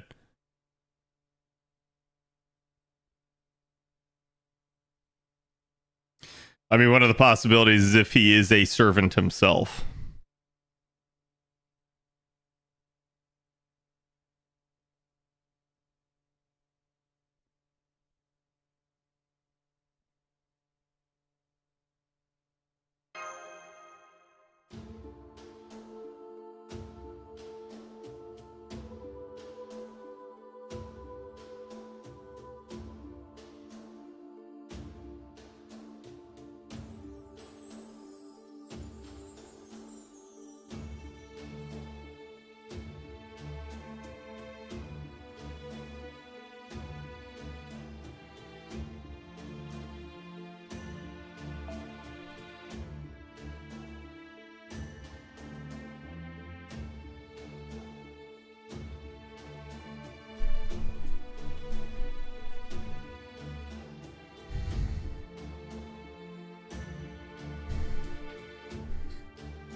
That's intriguing. So this statement cannot be true, and he also summoned Tez. One of these two things must be incorrect. They're diametrically opposed. So he either can summon servants, or he didn't summon Tez.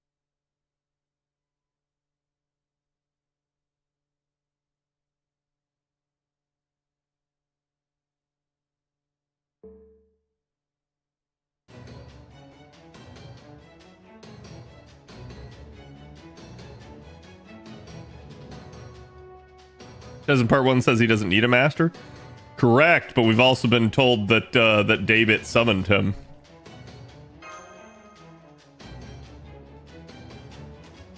And specifically that Daebit summoned a Grand.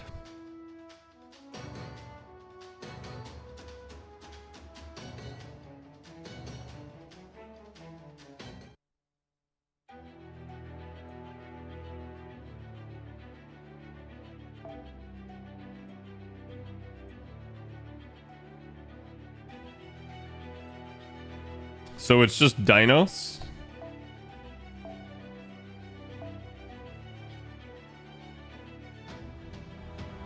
And it's assassins. Chat Sieg is a Saberface, right?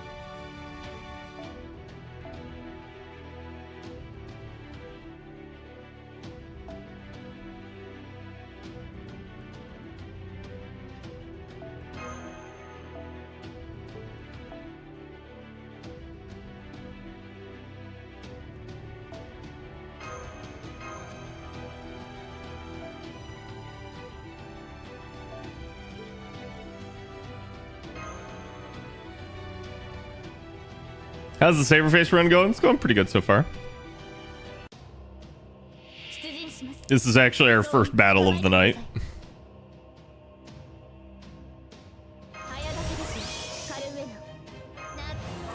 Oh boy. 30 remaining enemies. Probably means that we're gonna get backfill.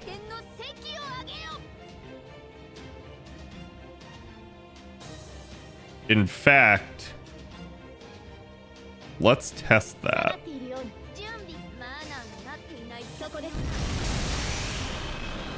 Yep.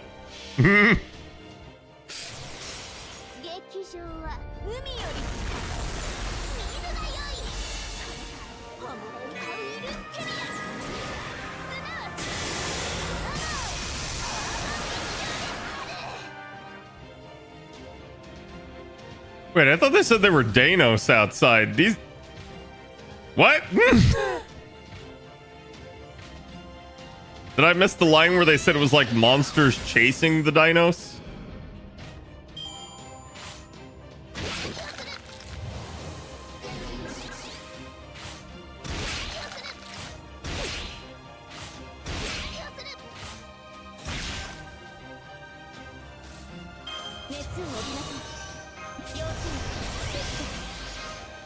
You missed the Ono Wyverns? No, I mean, like, I did see that.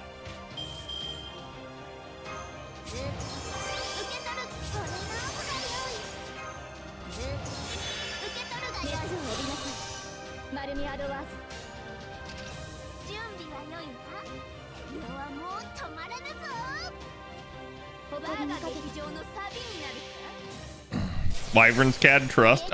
Listen. The Danos were fleeing. Okay, yeah. Yes, that was the only reason why I was like, wait, I remember them mentioning Danos. Like, what happened to the Danos? I'm not fighting Danos.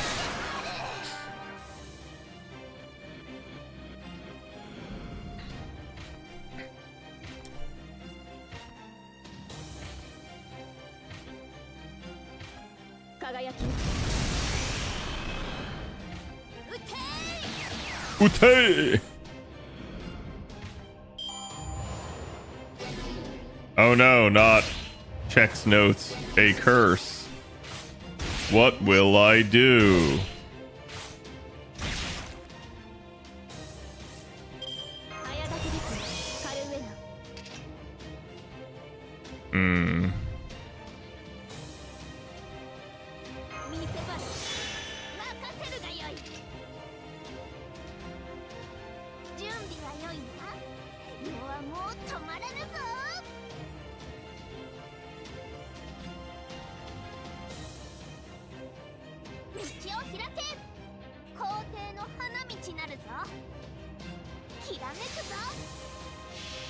Well, something backfilling from the back line is gonna get messed the hell up by Umu's NP.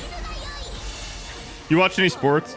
Honestly, like, I don't really have the time for it a lot, but I do like the occasional sporting match every now and then. Usually I like to watch some football, maybe even some basketball. I played baseball growing up, but I usually don't like to watch it, mostly because it just makes me want to play. And the games are also very long and very commercialized. But yeah.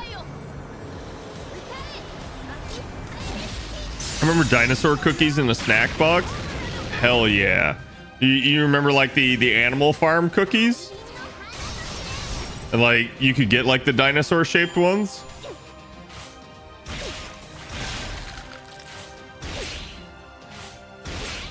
Casnier is a big beat stick. Well, yeah. That's just how she is.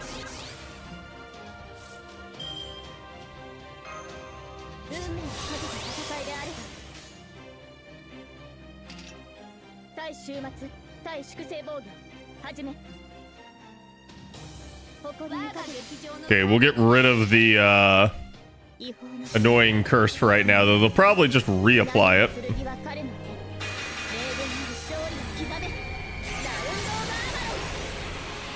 Round of Avalon.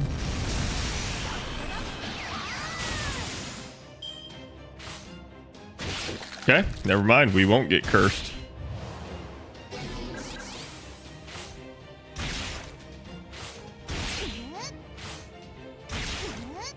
The fact that Castoria made it through that without getting targeted once, kind of hilarious. Also, the fact that they made me kill every single one of these enemies. I should have just taken Jarcher and looped it.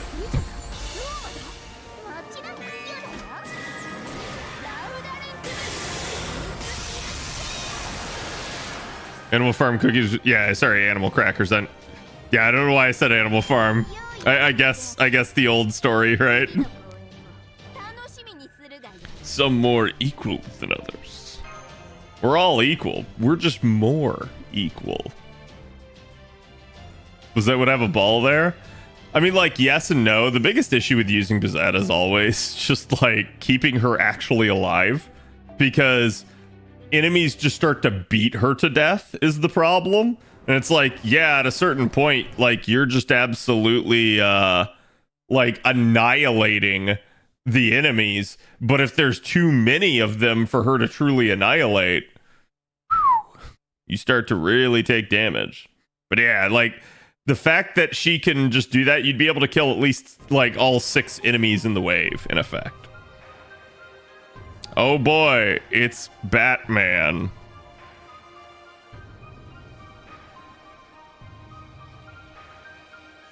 Run, run for your lives, run before he sucks your blood and turns you into a living corpse.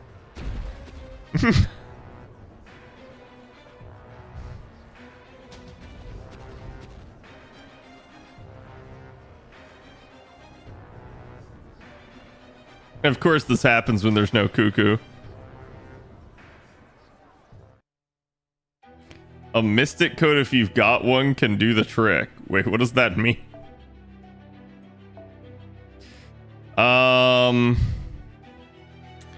It's probably just the OG dinos.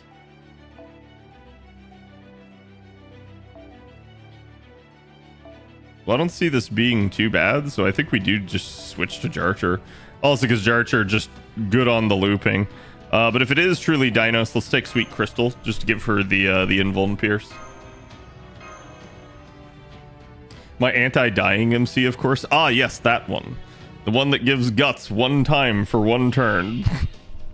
That's, to me, that Mystic Code needs a new variant, and it needs to give guts one time like 3 turns or something. The fact that it's a singular turn duration is so ass, because you're like, okay, I guess I have to guess the correct turn that the enemy will finally hit me and kill me on.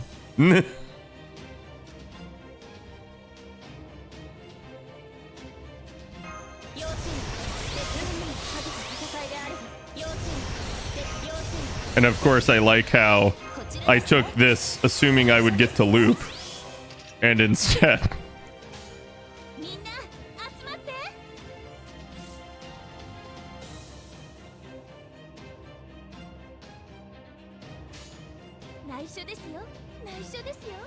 nice this yo.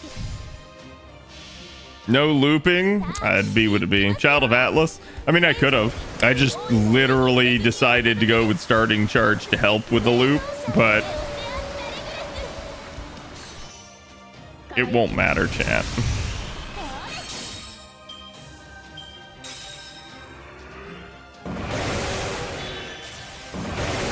Guts. Oh no, he stole my NP. What will I do?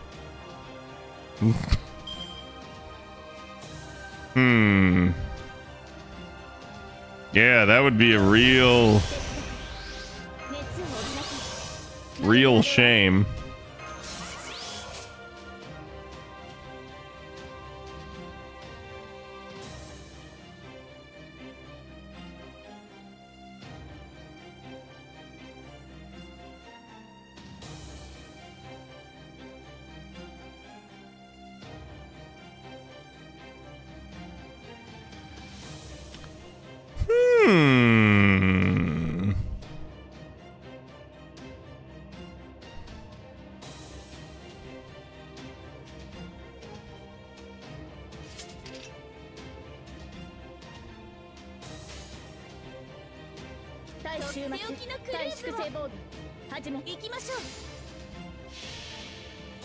Arcuate would like a word. Yeah. Interesting translation choice, indeed. So wait, Dinos is a dead apostle? No, it's a dead it's a dead apostole.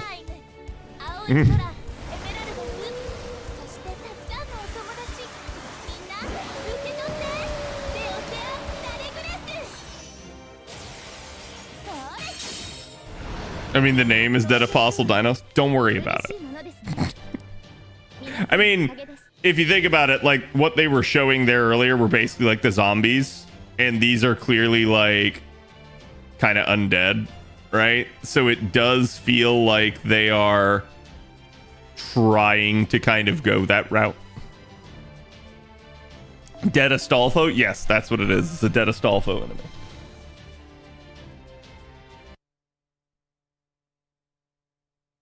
It's a big dead gay.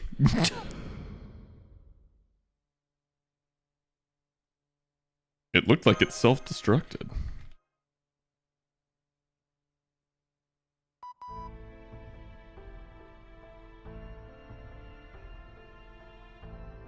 Yeah, I never thought we would run into anything like that the second we met Sion either, right, chat?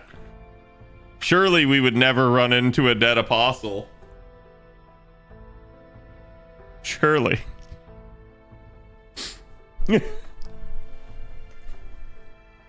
What do you think of the Omisan? I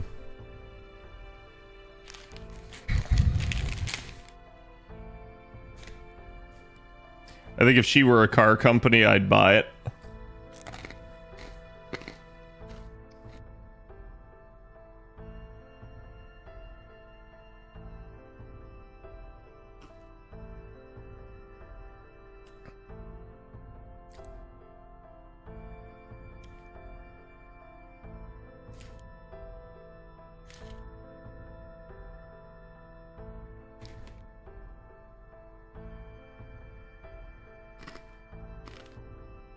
Yep. David is a dead apostle, chat.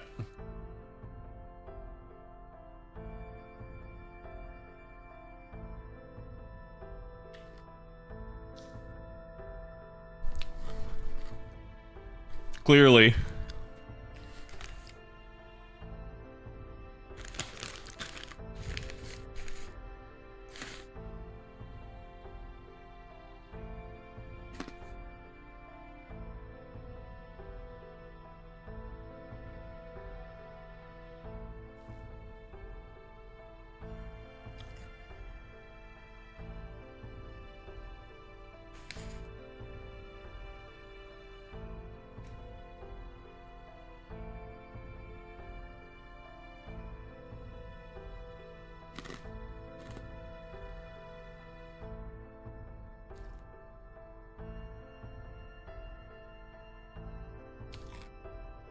Or why the fuck not? Ushi's uncle's a mech. No, I mean, so to be fair, chat, okay? I'm not even kidding you. Back when they were talking about like in the control room, like, oh, this is what David is. And like, oh, you know, he's not on humanity's side, so he can't summon a servant. My mind immediately shot to, okay, what looks like a human acts like a human and isn't human in the Nasuverse. So like my brain immediately went to that side of things, okay? Also, chat, if you actually try to just like give the answer, please don't. But yeah, like I straight up like, and I want to be clear here, I don't know. I don't actually know what David is. But this is me, like, my brain had already jumped to that conclusion as one of the possibilities and probably the most likely possibility. Also because of other things that I've put together already.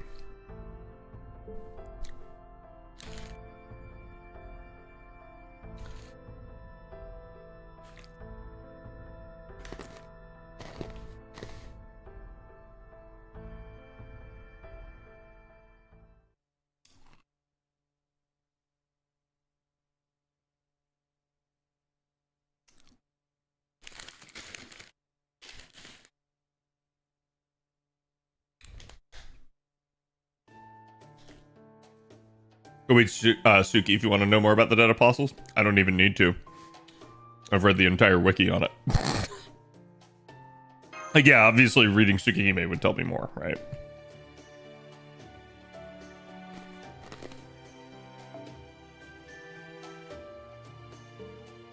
But no, long ago, I did a lot of reading up on, like, Tsukihime lore.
Oh, so that's Amazon.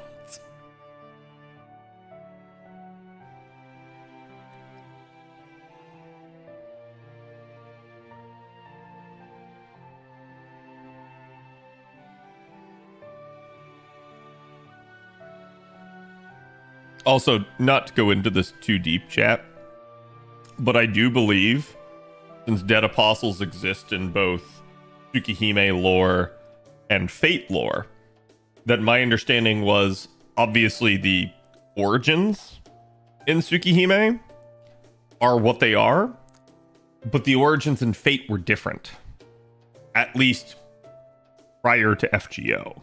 I don't know if FGO is going to quote-unquote retcon that or clarify it, but this will be interesting to see. I'm actually looking forward to getting more on this.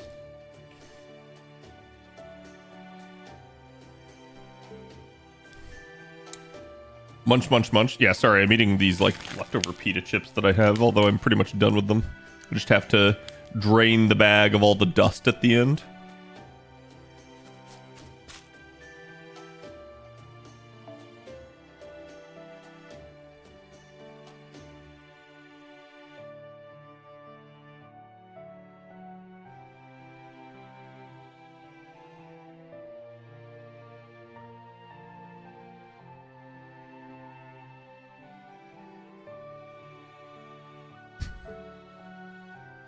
Gordoff playing the long con.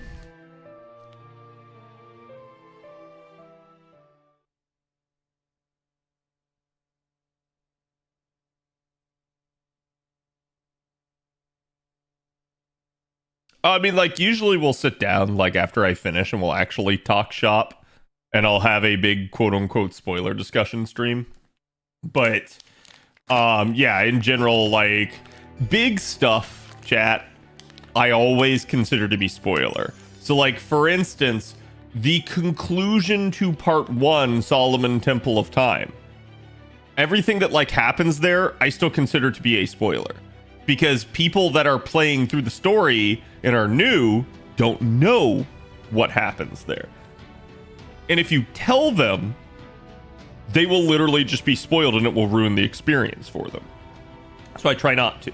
I mean, things like characters existing and like mentioning them, as long as you mention them like vaguely enough, I don't care. Like, but again, that's for things that were already passed on NA. But yeah, just in general, like I always consider like big actual plot points to be like, no, this is still a spoiler. Please don't say it out loud.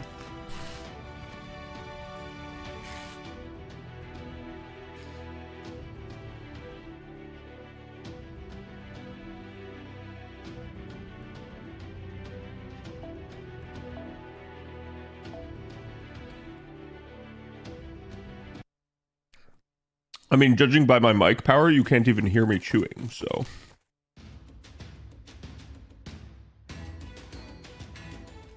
Well, it broke the capture card again.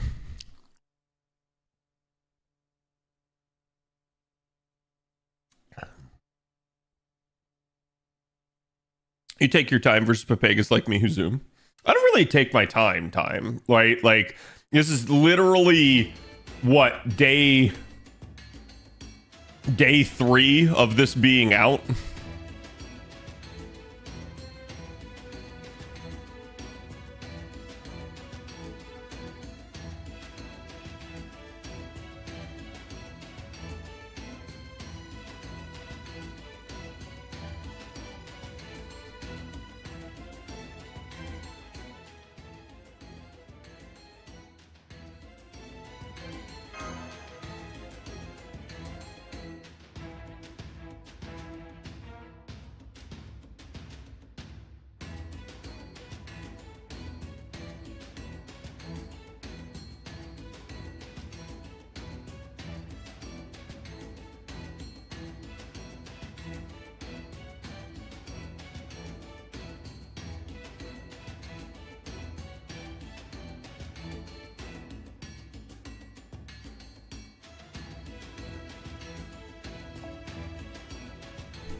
The fourth annihilation.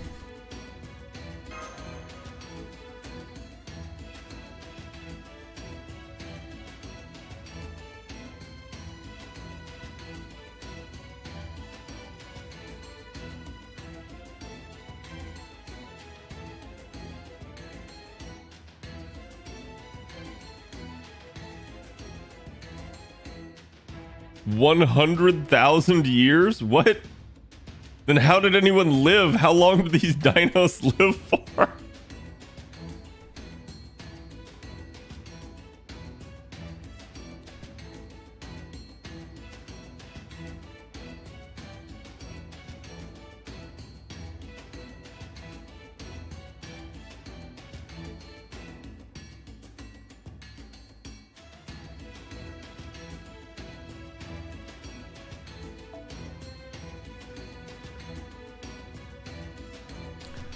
I don't think this is actually known. I think this is a theory.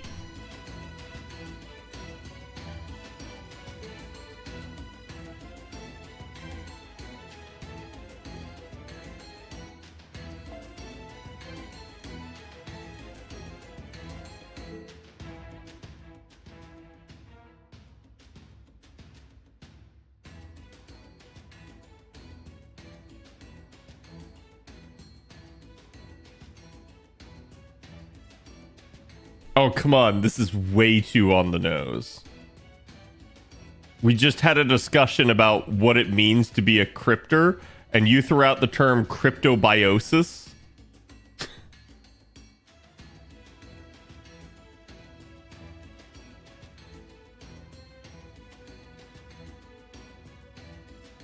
So let's tardigrades survive even in outer space.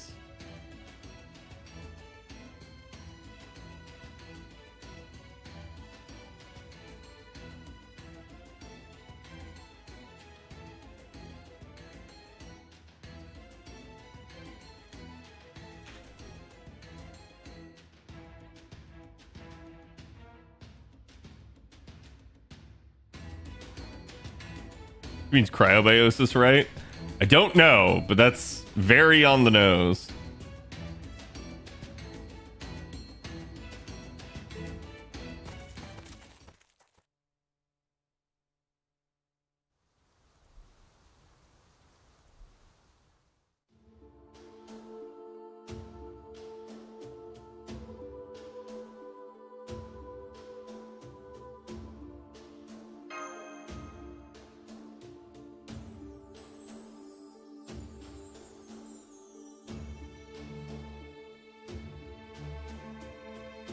Little trip down memory lane.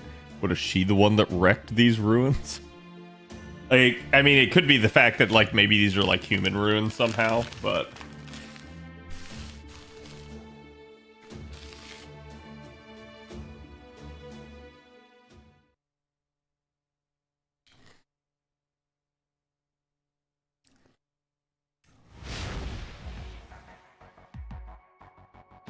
Oh no, it's Mr. Fantastic using his ultimate.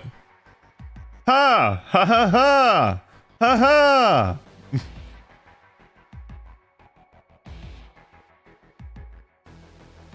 That or it's Titus laughing.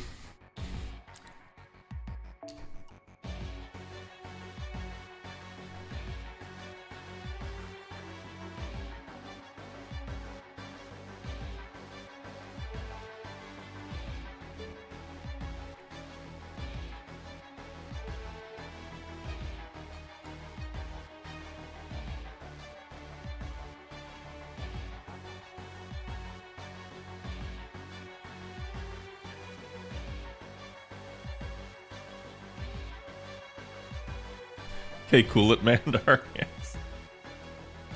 I gotta be honest, I don't really care too much about anything he says. Because he kind of just, like, he just is talking shit. Like, he's not actually saying anything of importance.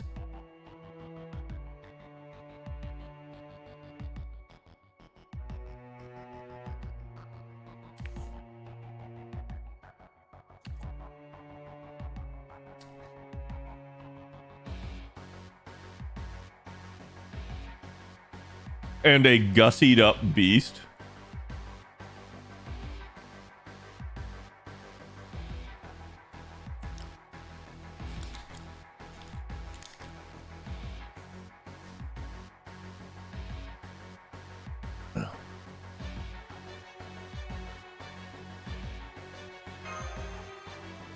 They're not.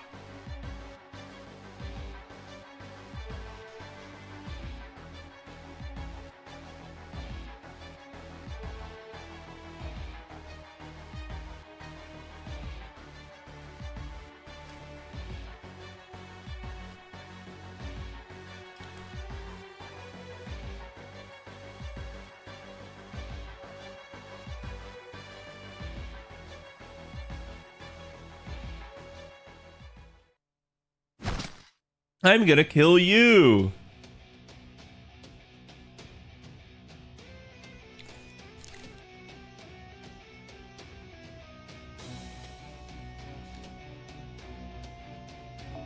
Oh, we all look alike, yeah.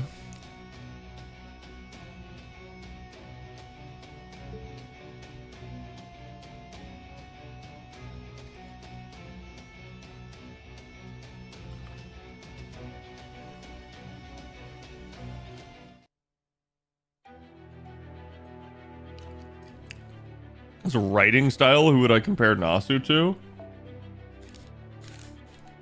I don't know. Like, every writer is unique in their own way, so I can't really say that, like, oh, he's just like this writer, right?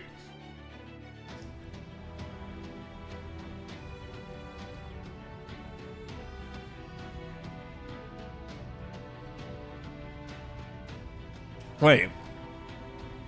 I'm not actually fighting Kamazats here. This is just the fodder enemies.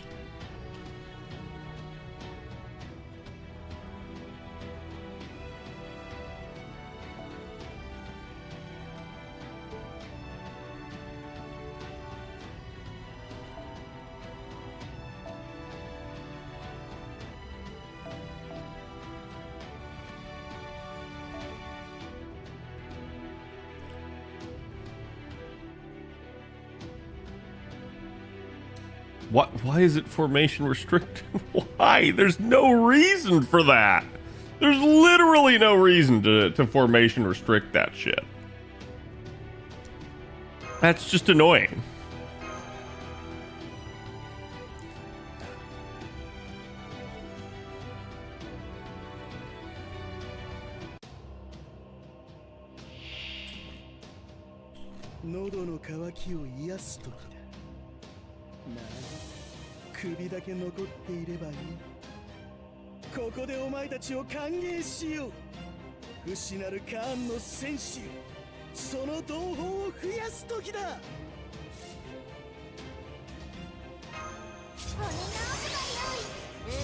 Yeah, in that regard, so far I do not enjoy the fights like here. Ah, infinite. Oh boy. Oh boy, chat. Do love seeing a good old infinite every now and then. Let's see who wins first. Me or the game?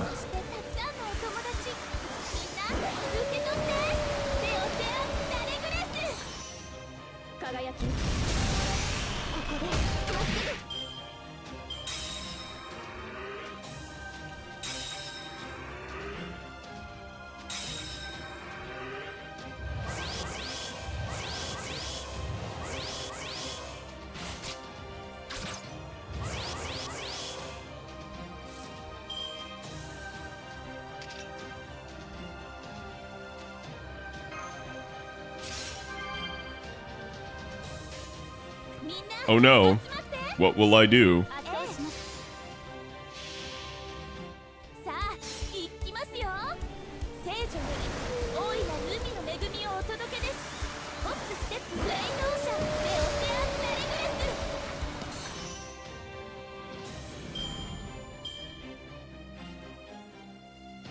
Battle Infinity. Listen here, Infinity Battle. I'll have you know, I have gone for a long time in this game, and I can keep going.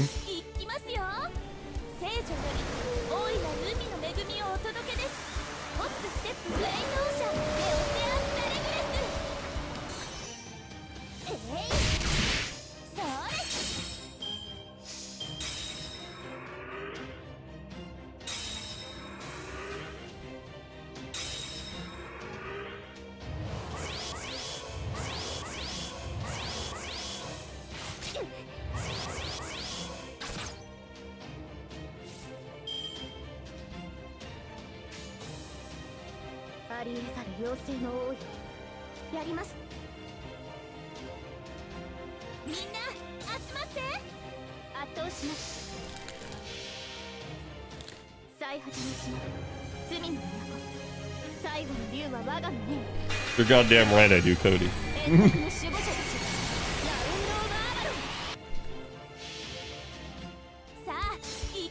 They can keep going for forever? Oh yeah. Oh yeah. There are certain compositions that are just nigh infinitely loopable if you get them going. Like for instance, double Tamamo comps can actually just kind of like keep doing it, because if you have like double Prisma Cosmos on both the Tamamos and a really good looper, it just keeps going and going, going and going and going.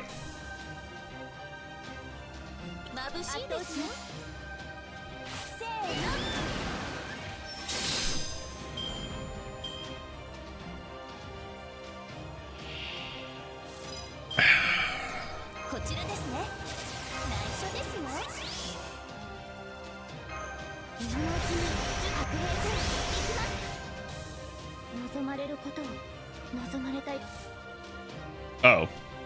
Bullshit.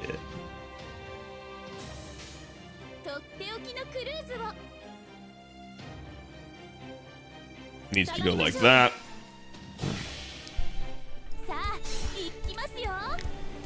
I went with Castoria for the endless super invuln stack. I mean, yeah, that's...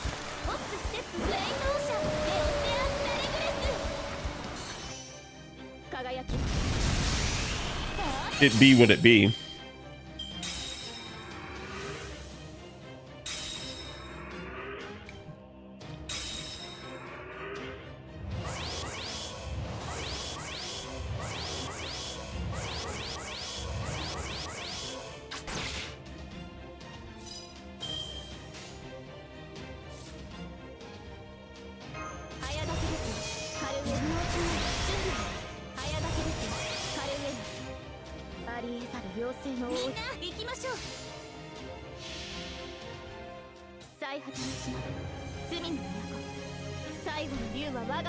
This isn't gonna stop.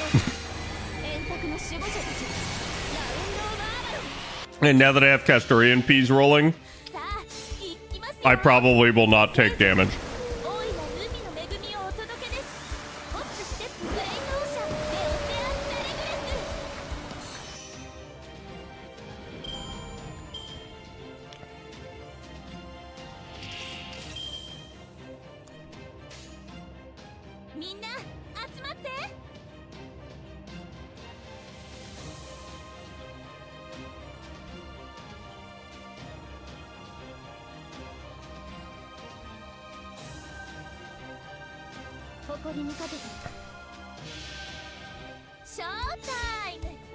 Tez pretty good? Yeah, Tez pretty good.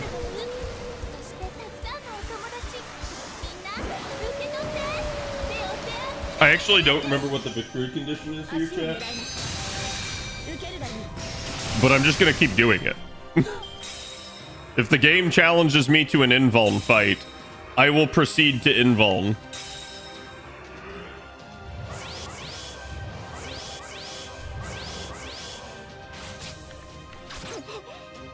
Mine ended on like turn 10.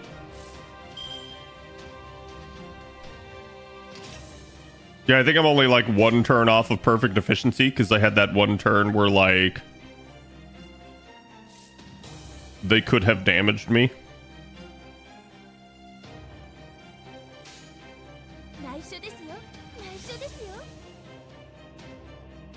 Actually, you know what? I'm gonna pre-card. Mostly just due to the fact of getting charged for the other Castoria.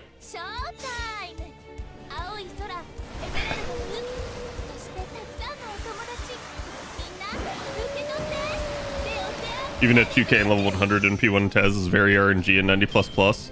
Listen, I told you guys, P2. And again, the problem with that sort of thing is, like I said, like, not every node is going to be suited for Tez, but you might still be taking him for his supportive qualities. So at that point, you need to start considering, okay, well, if I need to use him for a damage output scenario, then there you go.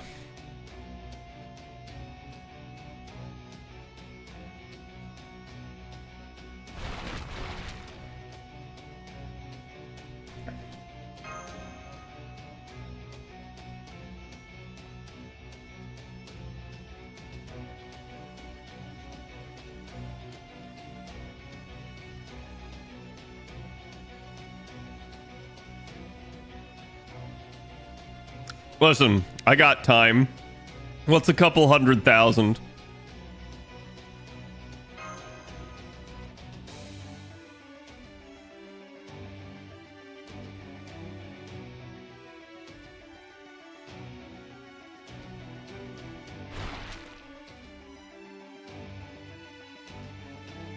Guy looks like an idiot, but he's really good at this.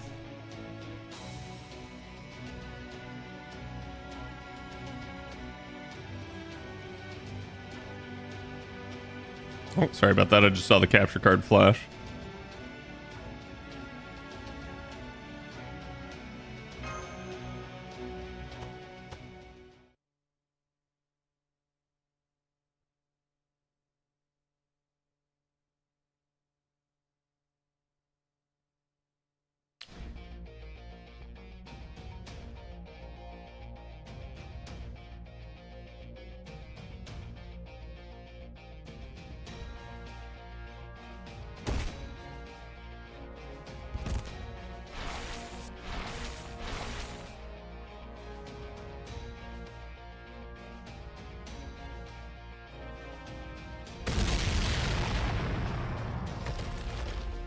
Interesting.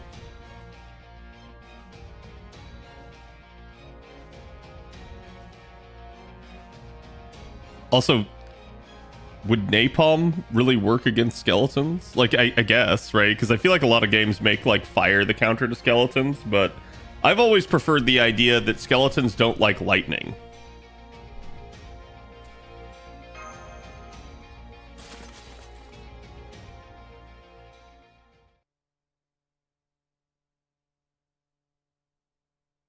It would stick to them being napalm on? True. But would lighting a skeleton on fire actually do anything to it? I don't know, right? Like, they're just bones, in theory.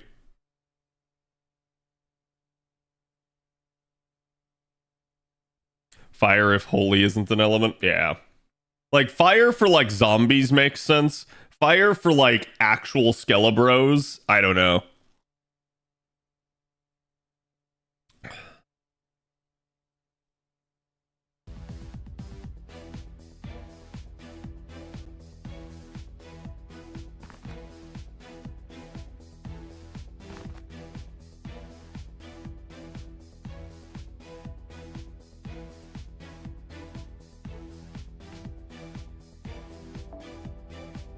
Soccer Raptors.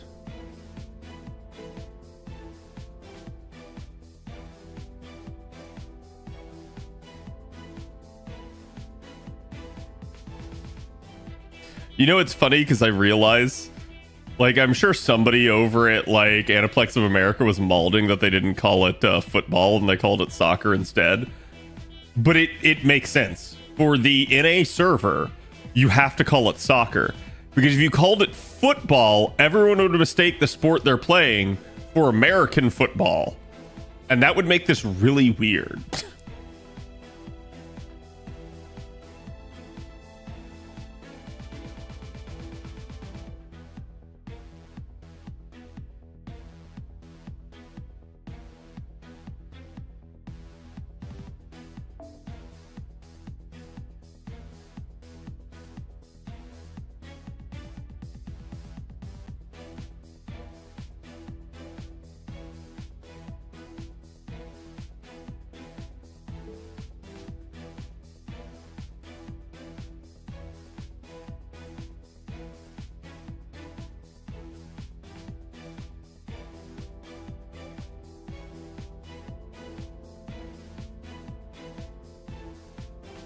Yeah, Gordolf, you can't mention yourself in the same vein as the others. You're clearly so much better than them.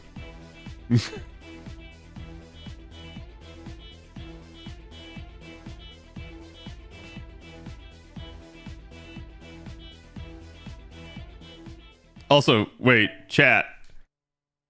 Correct me if I'm wrong, but isn't she on, like, literally a character in Melty Blood that you can fight with? Like in the original one? Yeah, okay. So, like, this is basically saying, hey, I'm not the Melty Blood version. Or she's lying. It seems my time has come. It's I, Zap Brannigan.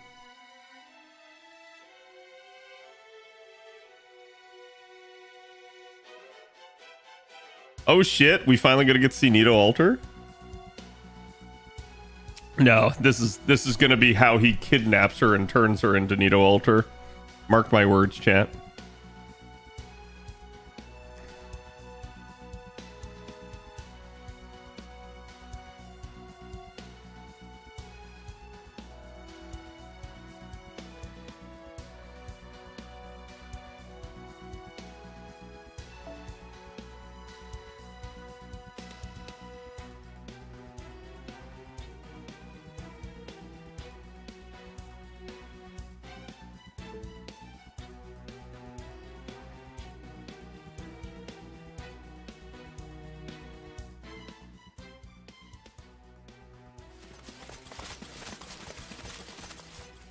Also, chat, when I say, like, OG FGO had sex appeal and, like, all the characters had it, I mean it. Like, I actually mean it. Like, imagine them doing this nowadays, where, like, literally only a thin strip is covering the nipple. Like, I'm not gonna say they wouldn't, I'm just gonna say that, like, this was part of a base servant design. This wasn't even like a summer servant or anything like that.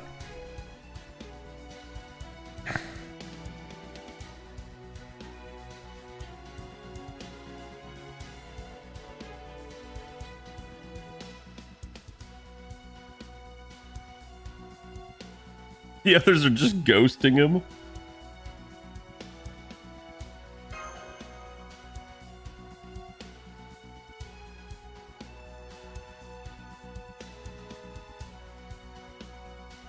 It was calling out to the dead.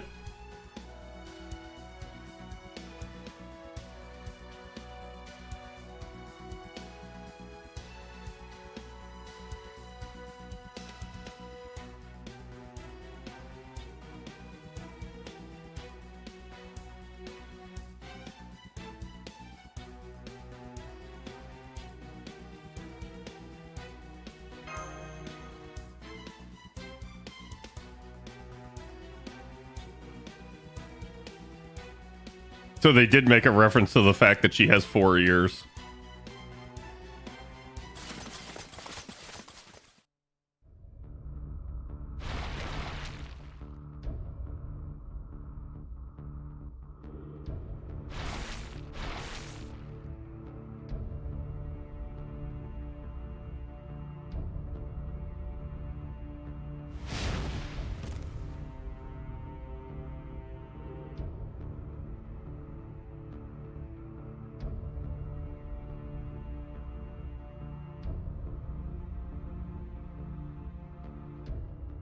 That's right, you piece of shit.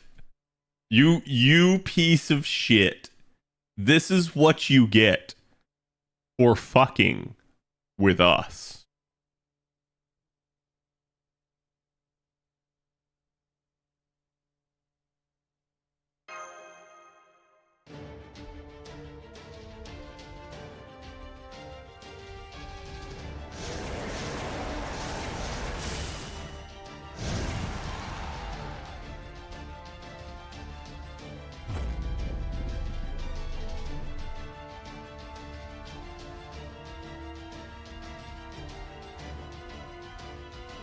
Bro, you are such a hypocrite. You are such a fucking hypocrite.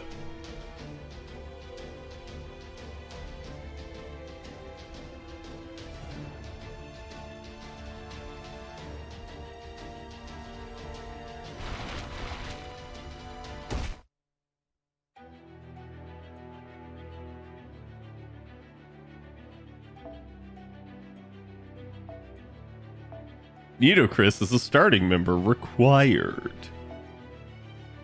Oh, come on! Why? Like, it's getting so bad now at this point. I don't remember it being this bad when I first did this on JP. This is fucking ass, and they need to stop. Like, I don't know how to explain it otherwise.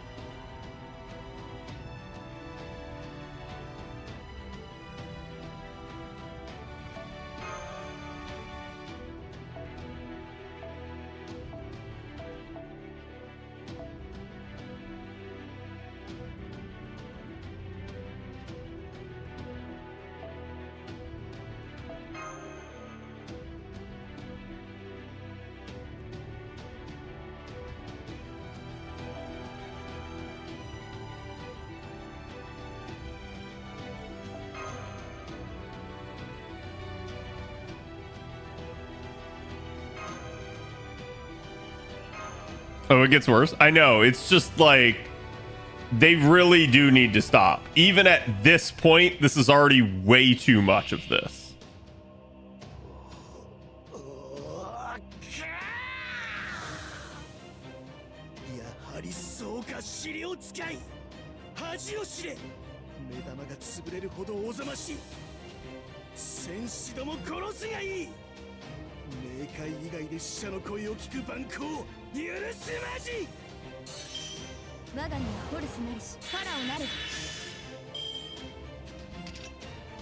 Damn, she had that dead jamming.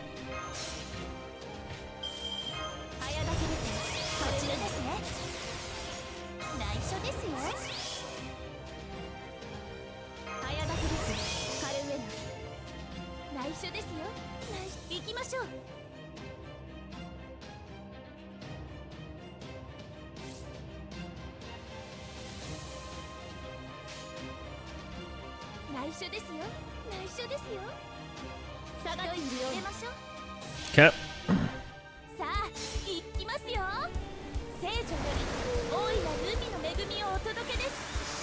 But wait, there's more. Yes. I do hope they do less of it in Ordeal. I'm pretty sure there is less of it in Ordeal. Like this, so far, this is the worst it's ever been. There is still some of it in Ordeal Call, but this is the worst it's ever been so far that I can remember. Like this shit's straight ass. Like I don't mind to a degree, right? Having a force support every now and then.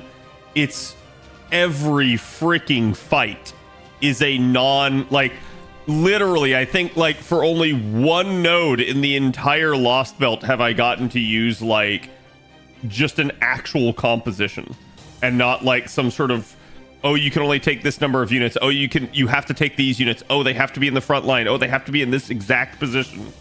Like, good lord, dude. Just let me run a comp.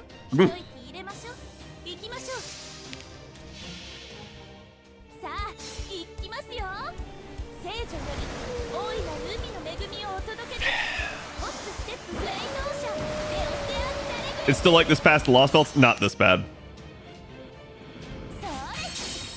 Oh, shit. Hold on, chat.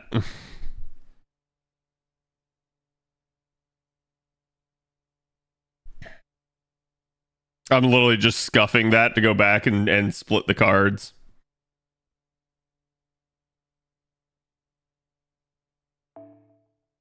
Because otherwise this won't be a 3-turn, and then I'll have to like worry about buff reapplication and shit.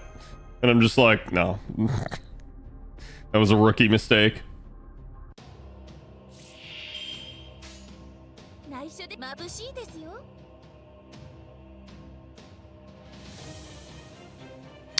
Well, that deck certainly sucks because it gives me the choice of like using like Nito's NP or something. I'll try with Castoria, but we'll see. I don't know that she'll necessarily be able to. I may have to actually go back again and pop another skill.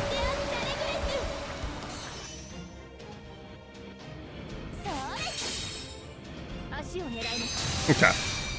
Yeah, she at least had triple attack buff, so. Oh, joy.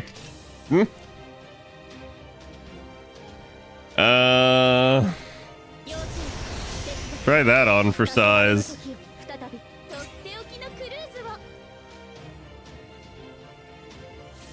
And let's focus fire one of the Lancers, because they are going to be the ones that will live.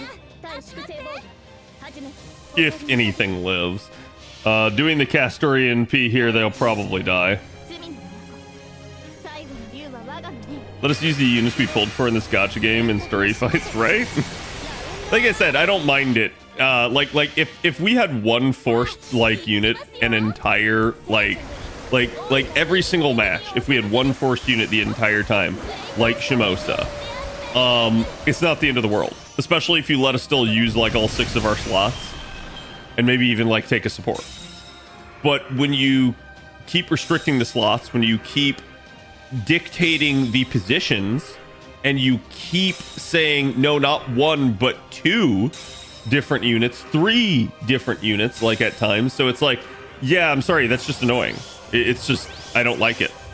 At some point, you're not playing the game anymore. The game is forcing you to play it.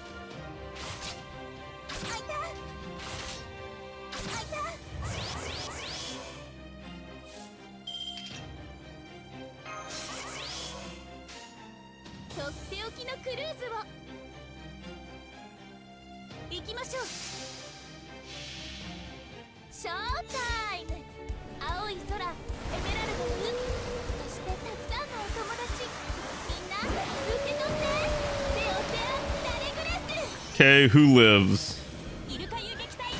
That's not too bad, especially because we still looped back, so we get to do it again.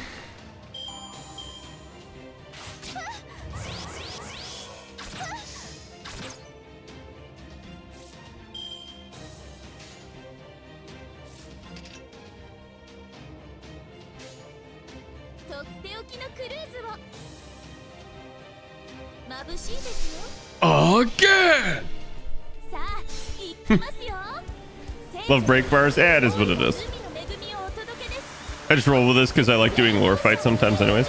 I mean, like, again, I wish that they were better about it. Like I said, it's just annoying. That's my only complaint.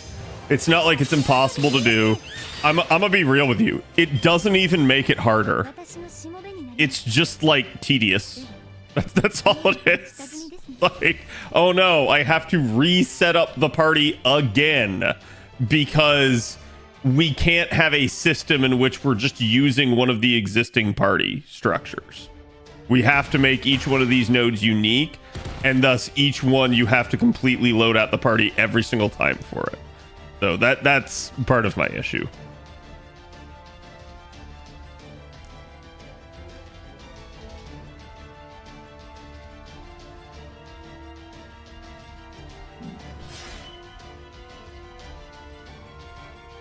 What just happened?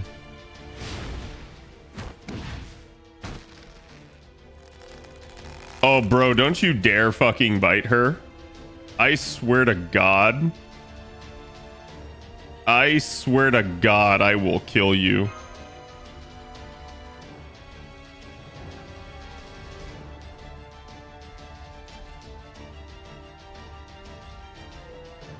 Screenshot? No, I don't want to save this image.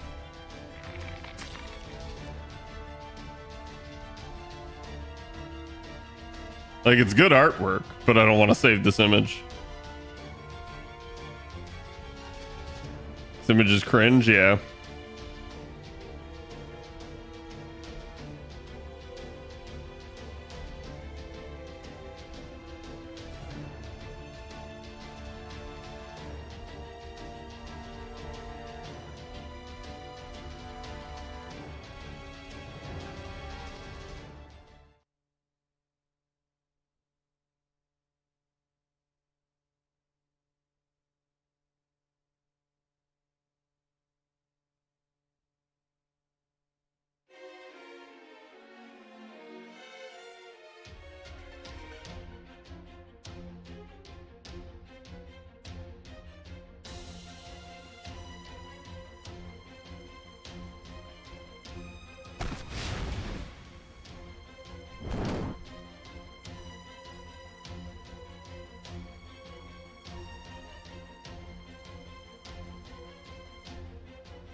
Well, for starters, they're not rabbit ears, you idiot.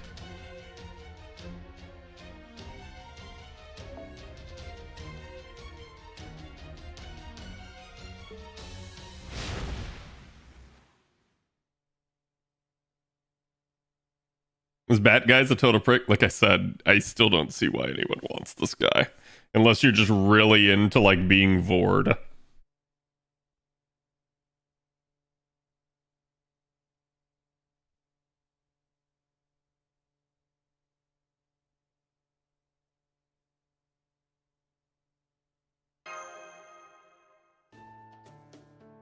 Women like psychos? Yup.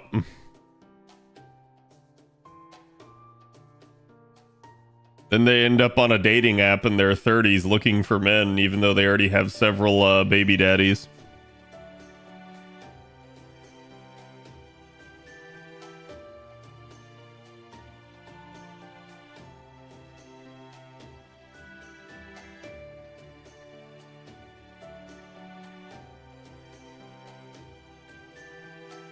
People wanted Carmilla and Vlad. Yeah, I mean, the only difference is, and like, I'm not looking at this from the context of like anything that any of these characters did historically. I'm looking at purely how like Camazotz is acting in the moment and how he's treating people. Camazotz is literally a like psychopath.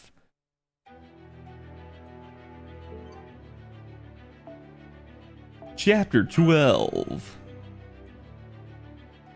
God, this story is like taking me forever right now. I mean, part of it is like, it's good. I'm taking my time. I'm enjoying it. I hope chat is too. His design is unique, though. I will give you that. His design is definitely very unique looking.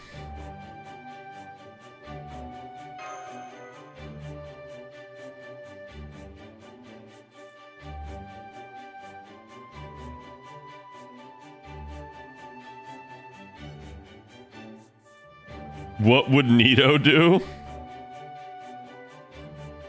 Insolence? Insolence?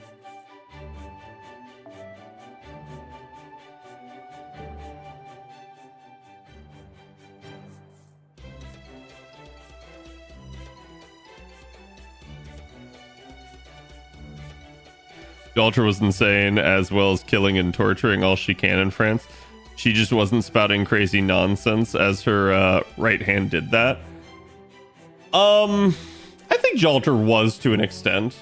And like, for instance, this is also why, like, when she first is there in like Orleans, like, yeah, people did like simp for her. But like, I gotta be real with you, I did not really care for her very much in Orleans. It has only been since they've humanized her more since then and had her kind of calm down and have normal interactions with people that I've liked her more.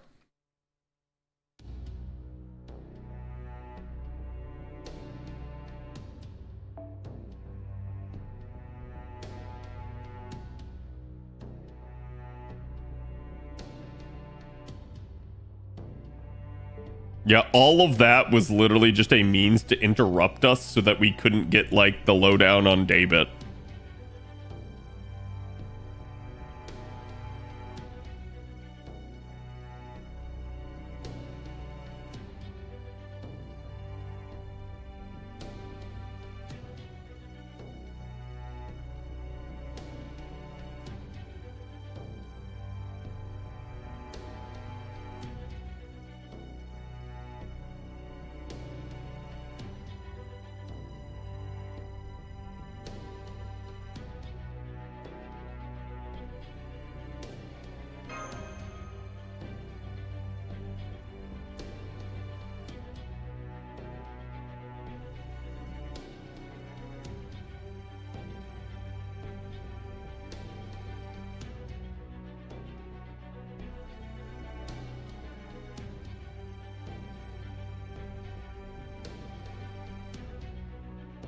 You can fly right to it. Yeah, nothing would ever go wrong with that.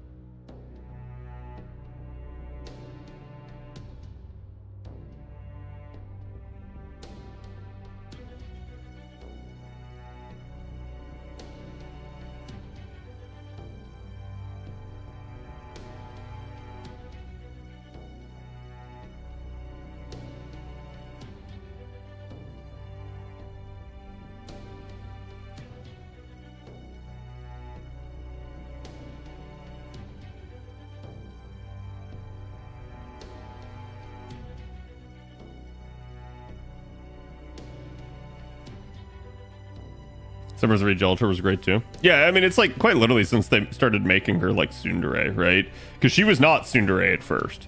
And that's the thing. When they actually did start to put her in other stuff and actually make her more tsundere, yeah, people really began to like her a lot more. That's where the simping really began as far as I remember, but I mean, it is what it is. I'm not going to say people didn't find her hot out of the gate.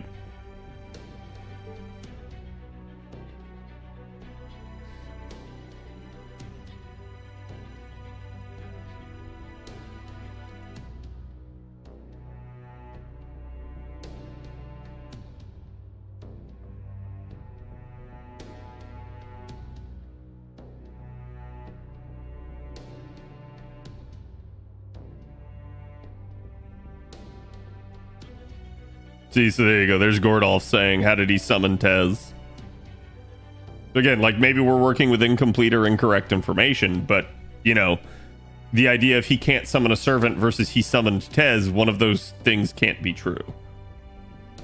For one to be true, the other must not be true.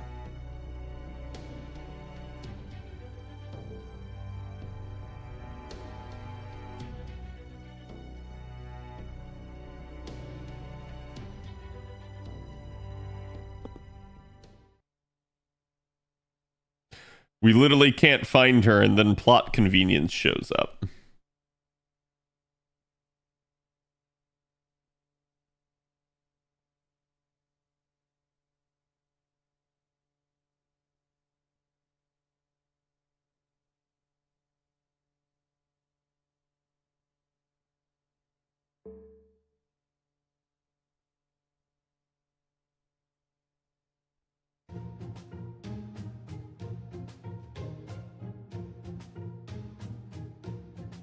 Metztitlan?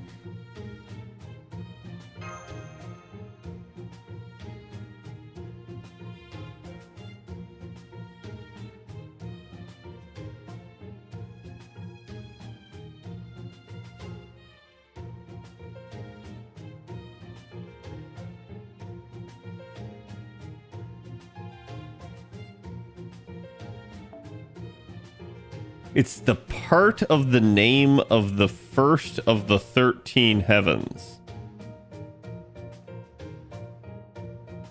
That is a shit line. And then followed immediately by the bottommost domain where the moon moved. Like, the,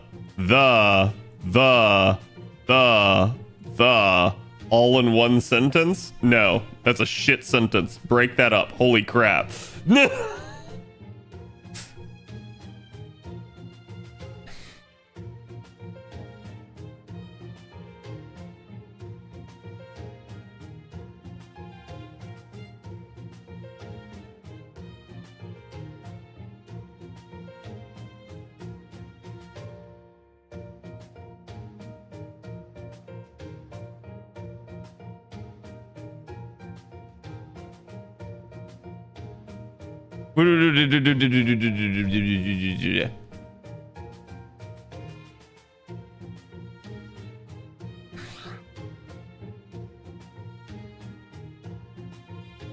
I don't like this, and here's why.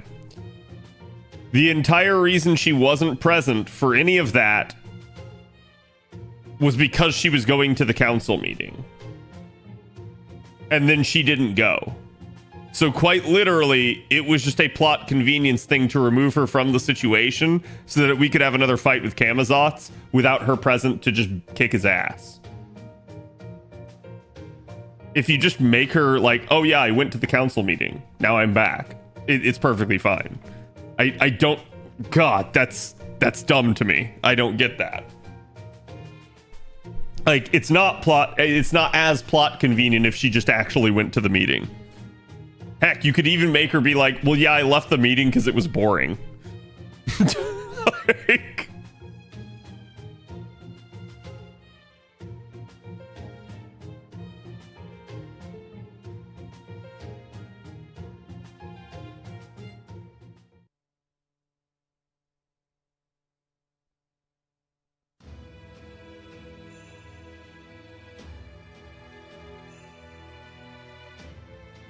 Mictlan's new land?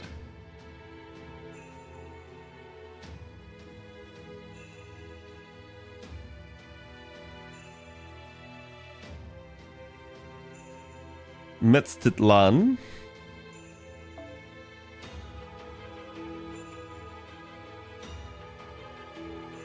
Oh yes, Princess X-Quick. I have no idea how you're supposed to pronounce that. The Stargazer known as... I'm sorry. Who? And there it is, chat. And there it is.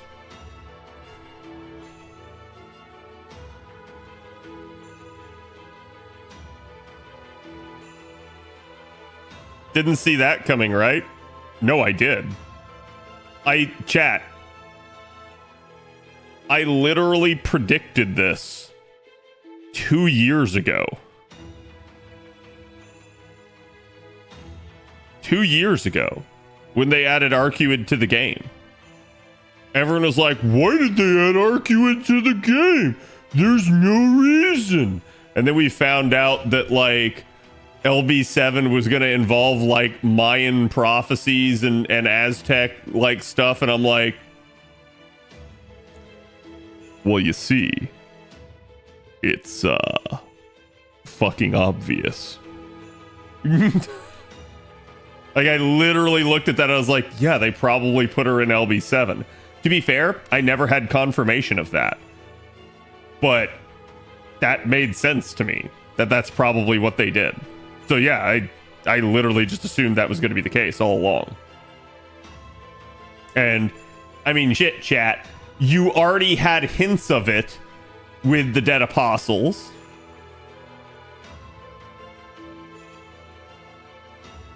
I feel like there was another hint too, and I'm trying to remember what it was. I shouldn't talk about that one.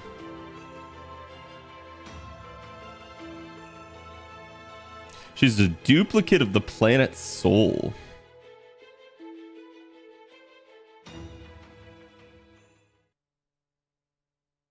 Is quick. Interesting.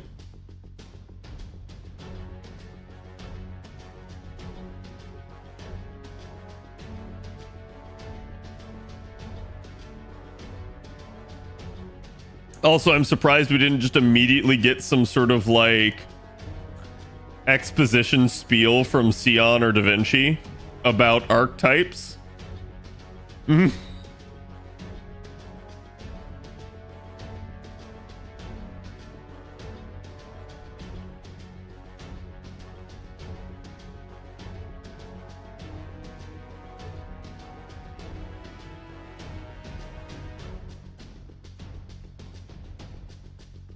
To cancel my annoying council meeting.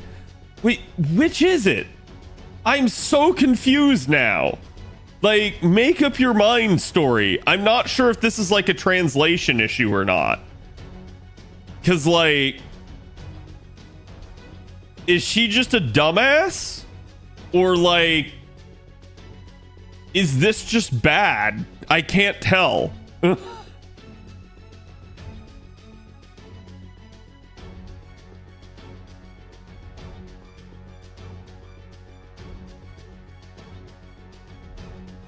She's a cuckoo? Yeah, I mean, like, don't get me wrong, right? I get it. She is a dumbass. But, like, I can't tell if it's written this way because she's a dumbass or if it's written this way because it's poorly written, right? Like, I'm just not sure.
Schkick? Interesting. Well, now that's like 3 different pronunciations I've had people tell me.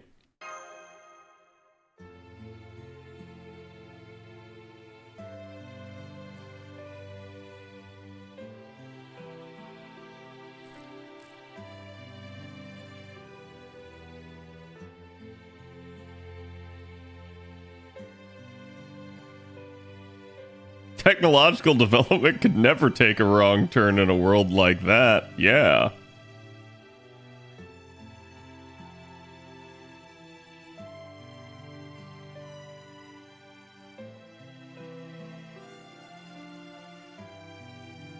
That's true. This society is actually pretty similar to LB3 because like the dinos just don't have normal human emotions in that regard. Like, there's no empathy, there's no jealousy, there's no, like... They are. They exist. And what will be, will be. Like, they're almost, like, fatalistic in that sense. And that's very similar to how humanity was in LB3, where they were just essentially like livestock.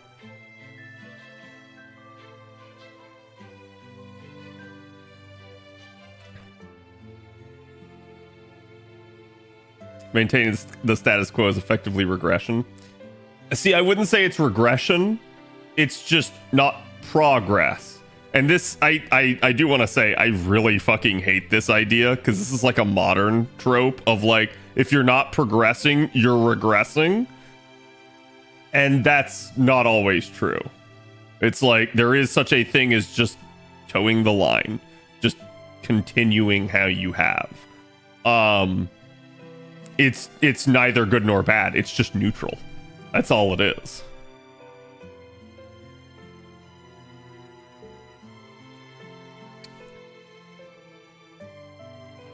Because like the other variation of that take, again, like if you're not progressing, you're regressing.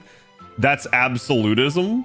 It's again, it's like Star Wars, where it's like if you're not with me, you're against me. Like basically like, oh, okay, you're my enemy if you're not immediately on my side. Which is a terrible way to look at the world. Means you hate everyone, basically.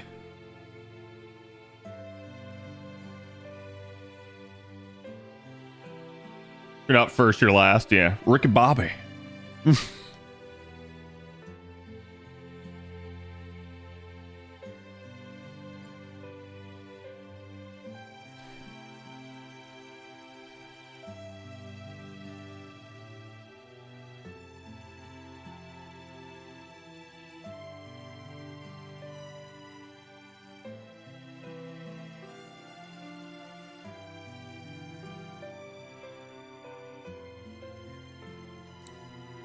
Yeah, I was gonna say they quite literally had expanded to fill out the entirety of the Lost Belt.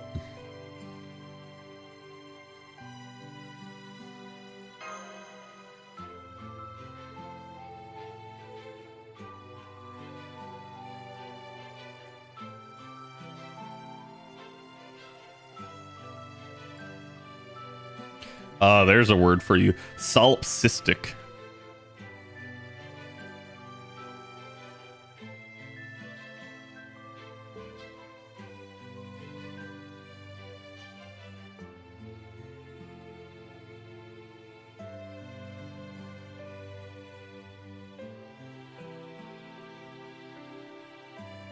I disagree with this. I disagree with this entirely. QSH used his subjects as livestock and never tried to advance them. And this is 100% true, because the only person he tried to advance was himself. I'm not saying this makes him like some sort of evil person or something, but this is actually a trope that gets covered in LB3, because if you guys remember, the second Confucianism comes up, oh my god, does he flip his shit. The second there's any idea of humanity gaining new ideas or progress, he loses his fucking mind on it. He lost to an iPhone. Yes. Yeah, quite literally, right? The idea of humanity advancing disgusted him. It's just, at that point, you could say he wanted humanity to advance, but he only viewed himself as human. No one else was human. Like, the actual humans that were there in the Lost Belt were beneath him. They were subhuman. He was the only human.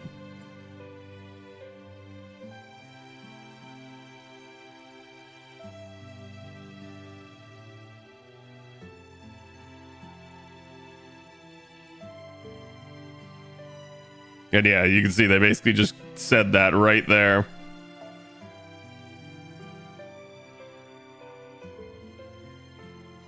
Game Boy No Advance, yeah.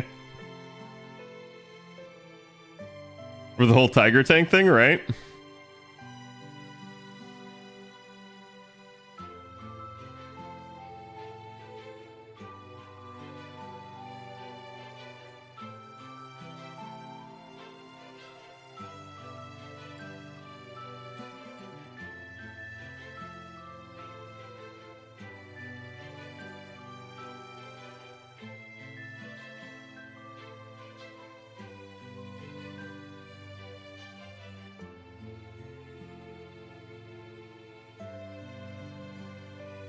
I like that this is the no longer nodding dinos.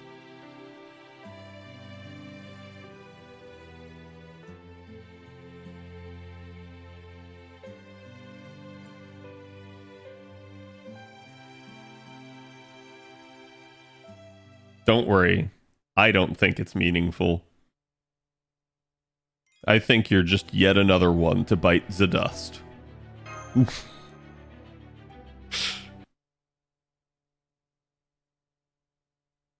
All the lost belts are kind of shit to live in, to be honest. Yeah. Like, arguably, like, LB5 was the only good one to live in. And even then, you were just a kept pet. That's all you were.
Tepeo about to figure something out that hasn't been told to the player base yet.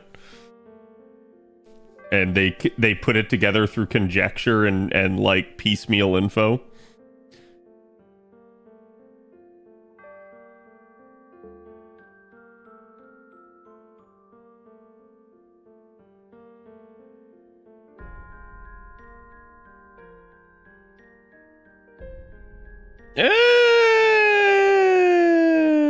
You technically don't know if this is the case. That's an assertion on Tepeo's part.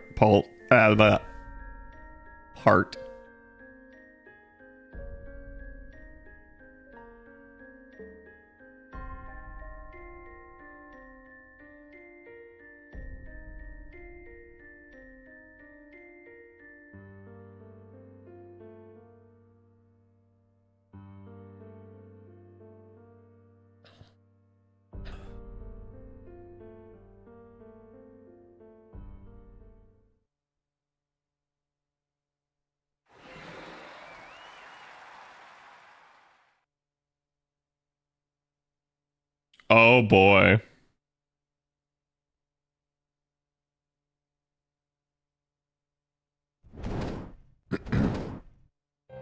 Shut up! How are you not bothered by all this? How long are those fools going to keep falling all over themselves, fawning over those damned outsiders? Even the king of the dinosaurs is going along with it. Have they no reverence at all for the Holy Zatka Shrine? That shrine is meant to be where we give thanks for our sun's cycle. It is not a place to celebrate outsiders. How many times are they going to make the same mistake before they get through their thick skulls? What good has foreign culture ever brought us? That damned crypta's knowledge has been nothing but poison.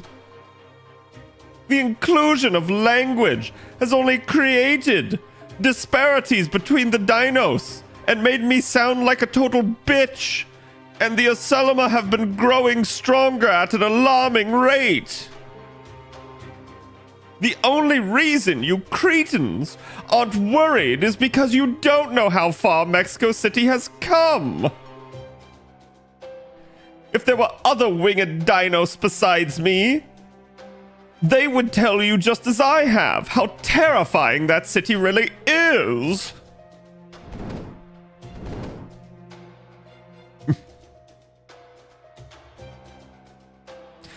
Humph! No, they won't. They're all down there at the Zotka Shrine, making fools of themselves over the story of Kamazot's defeat. They have no sense of urgency, no concerns whatsoever about the impending danger. Why is that? Is it because you Cretans never had any natural predators? Because you never knew how terrifying it is to be the only one of your kind? We must find a way to wipe out the Aselima. We ignore Mexico City's growing power at our own peril. Danos rule in Mictlan. It's about time we started thinking that way. And yet, Kukulkan has left the Aselima to do whatever they please. Next thing you know, she's brought back a human child and named him King of all Danos. And then, just when we thought she'd gone off to observe Mexico City from a distance, she comes back dressed like a damn ocelot. This all happened recently. Proper human history's knowledge has tarnished Mictlan and our son. In fact, that woman has been far too welcoming to those proper human history outsiders ever since she learned of this god concept.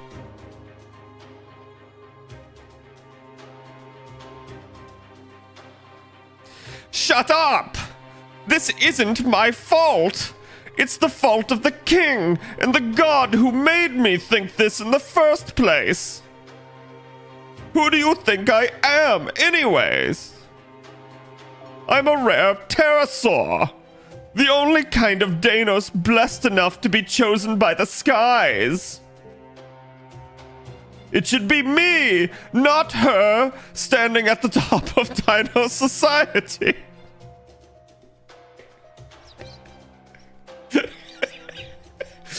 Do you have any idea how much of myself I've devoted to Mictlan for that purpose? Despair, repugnant king of the dinosaurs. Despair, useless Kukulkan.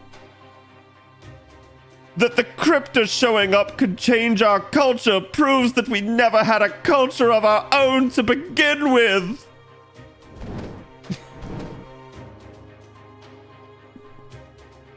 I'm sorry, it's like it memes itself, right?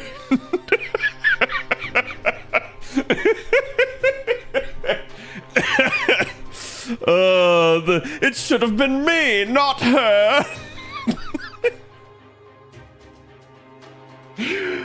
So this is really interesting, because like a little bit, the way he's talking is almost not as a dinosaur. He's not a Danos, is how this seems, okay? Like, voice acting aside, you can see he's someone that wanted to control the Danos. And he's really pissy that that hasn't been the case.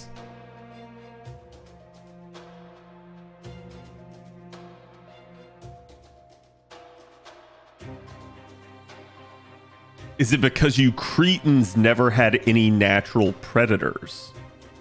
Because you never knew how terrifying it is to be the only one of your kind? This sentence, this two sentences right here, implies that Vakub is not like the other Danos. It's literally, he is the only one of his kind. And I'm not sure. That may be that, like, he's not a Danos in the traditional sense, or it may be that, like, there's something unique or different about him.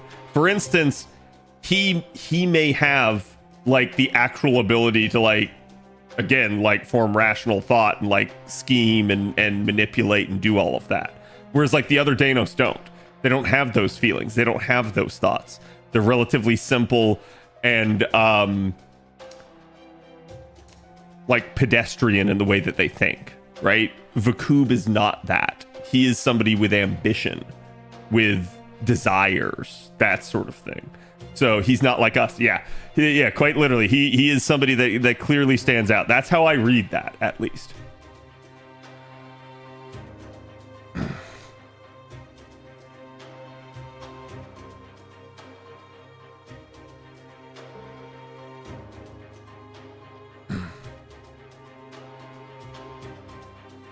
All right. Move ahead with that plan we discussed. Tell Azkali I will agree to a second meeting. In secret. A plan to steal the sun, huh? It's bold. I'll give him that. But it was at least worth hearing what he had to say. I certainly can't think of a better pretext. Fine. If it will really save our dying son, he can have chicken itza. I had to say it like chicken in his voice. I didn't want to say chichin. I had to say it like chicken. Something tells me that's how Vakub would pronounce it. It's chicken pizza. All right, on to chapter 13, of which it literally broke the capture card again. I'm sorry, chat. I have to stop reading it as chicken itza. Yes. Chicken itza. Yeah. Yeah, there's something about this character that I just like every time I hear it, I have to keep like that is the mental the voice that I'm giving him is the voice that plays in my head as I read his lines. Like, so I'm just bringing it to life for all of you guys. I'm Vakub. It should have been me, not her.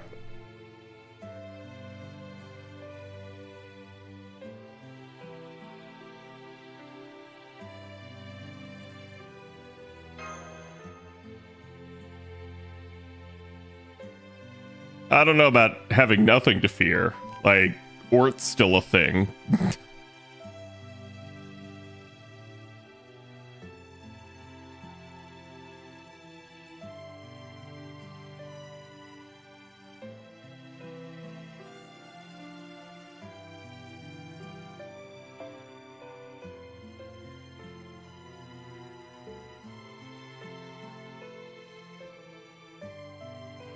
Wait, I'm sorry.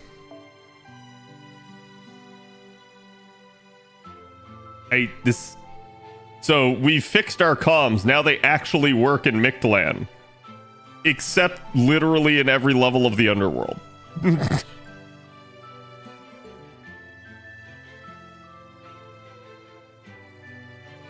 You should throw in a random chicken noise every now and then. Bagok!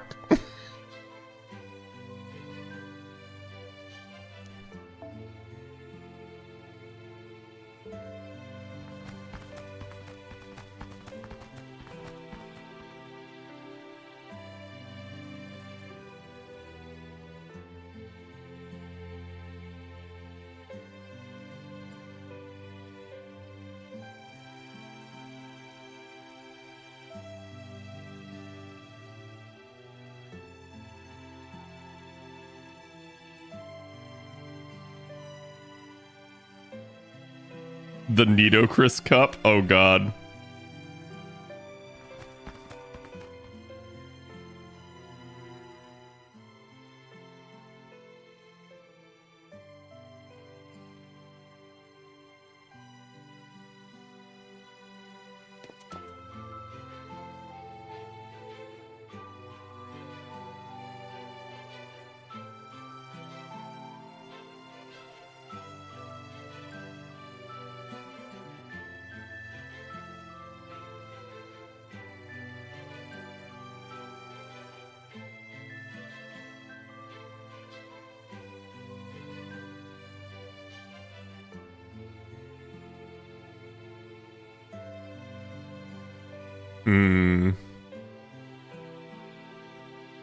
When you adjust your glasses, I can tell you mean business.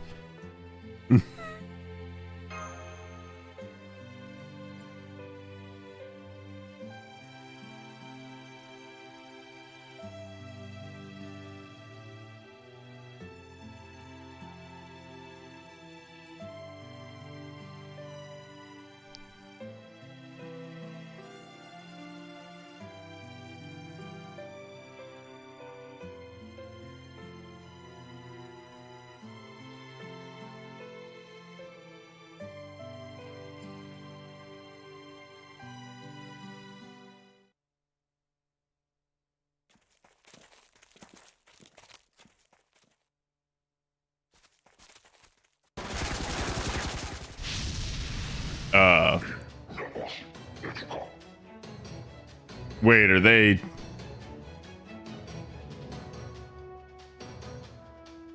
This is like surround them? Kill the... And I assume it'd be like humans, but like Q and then like KTI is what's weird there. Or found. Yeah, it could be like... Could be found.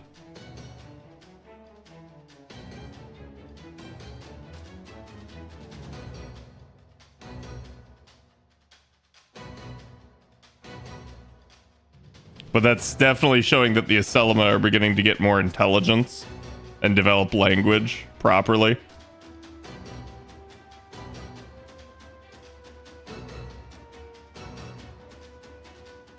They were going to be learning David's language. Yeah.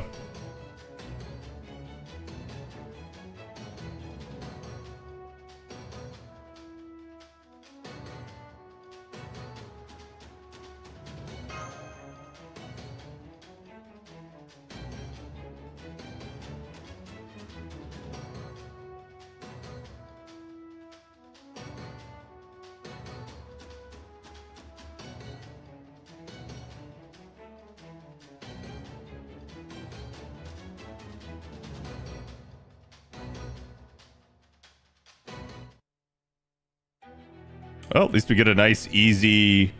Like, that was an easy story chapter right there.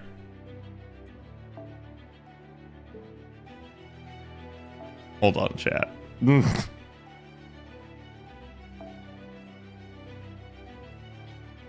does this have to be Nito? Nope, can be anyone. Okay.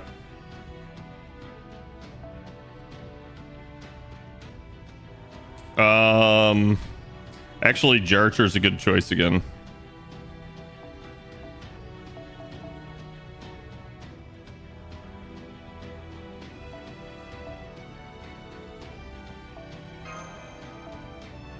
I know this is probably a little bit boring in this regard, but this is just kind of how it is, chat. Actually.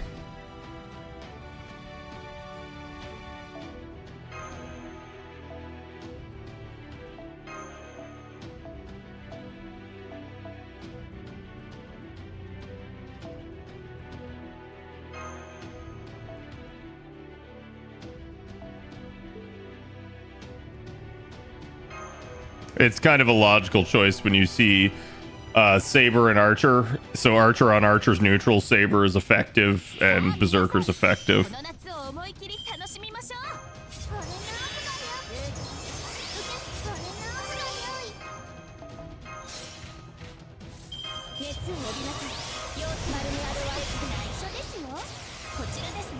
Naisho desu yo, naisho desu. Also, that's the bigger Selma. Yeah, that's true. He could be like the captain, the general, you name it, right? So it's like, actually, I think they did call him the captain earlier. So it's like, maybe he has more intelligence, or he's been somebody that's actually been studying. Is that like poison? What the heck was that?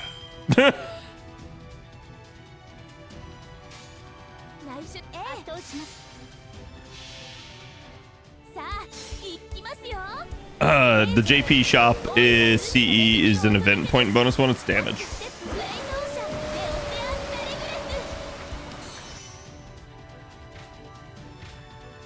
Like when Koyan helped us? Yeah, but I don't think Koyan's helping us anymore. No. Oh, okay. He's shooting us with his minigun. That makes more sense. Alright. Now I was like, hold on. Increase NP resistance. Well, that's kind of annoying.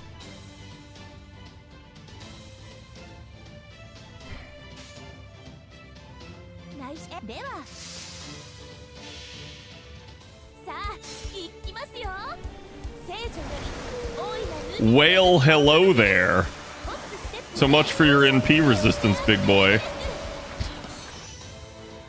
Broke your bar anyways.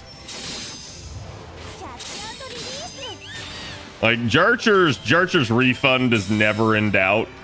It's only her damage that ever is.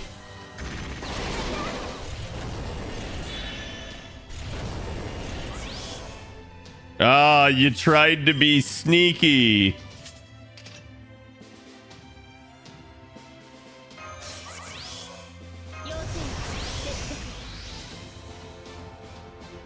I've got the cards here. We're gonna go ahead and pop this just for the extra damage.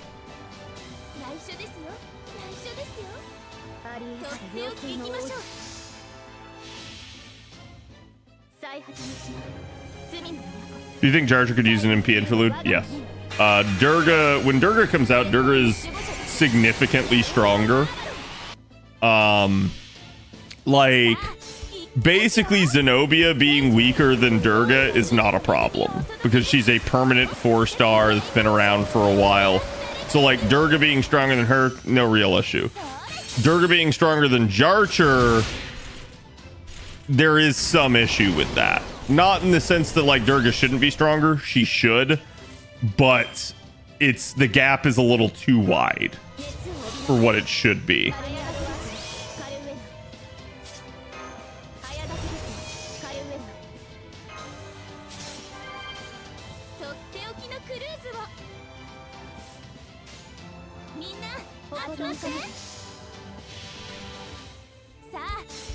Because yeah, like Durga's less refund focused and more damage focused. So that means that like, yes, should she do more damage than Jar Jar? Absolutely. But Jar Jar could get an MP interlude and it still wouldn't like fuck with that too much. So I'm okay with that.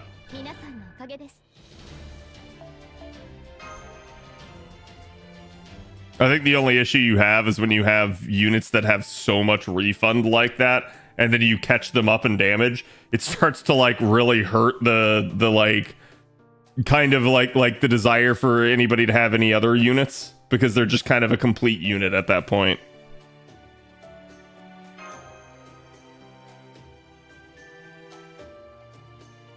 Corn is considered the flesh of the gods.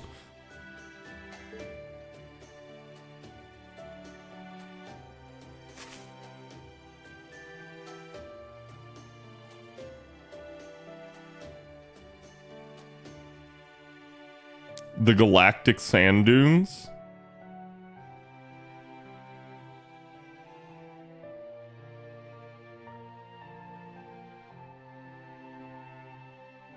Man, the singularity is kind of corny.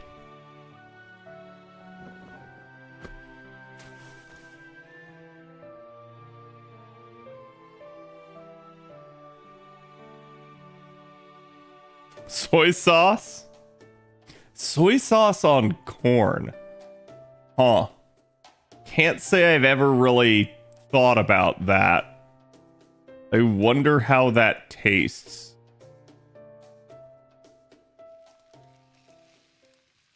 It's pretty good. Yeah, I just like... I'm trying to like think how that would taste and I'm not sure.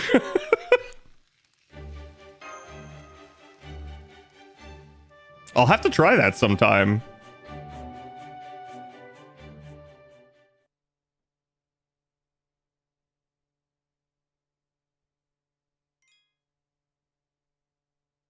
Wait, chat, why did you say peak? Like why did... Because, like, that was it. You'll see. Okay. Okay, I wasn't sure. I wasn't sure if you meant, like, right there or not.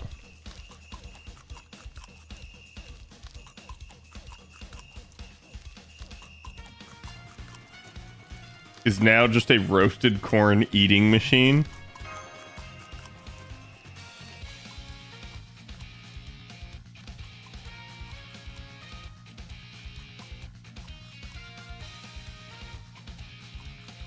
Ten times her body mass in corn already?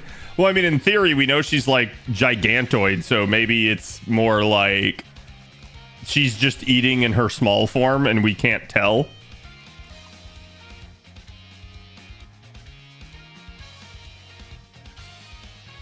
A 100,000 years? What? Have you just not ever eaten?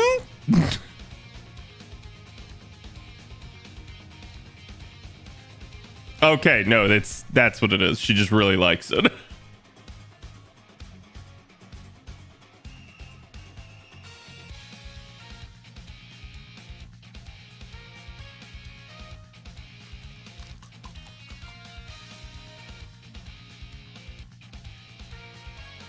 A new possible cause of extinction. All right.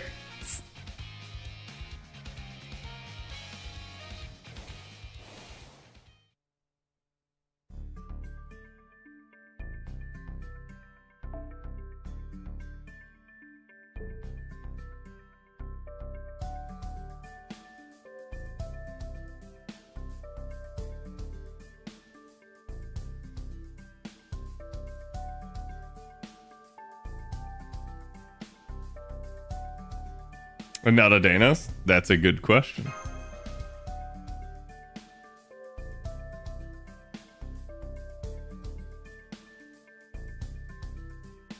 Wait, I'm sorry. Whenever humans imagine being superior to themselves, they usually think of giants or beastmen.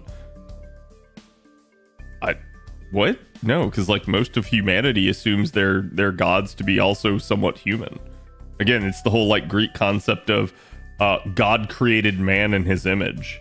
And it's like, well, if you think about that, you could also reverse that and say that man created God in their image.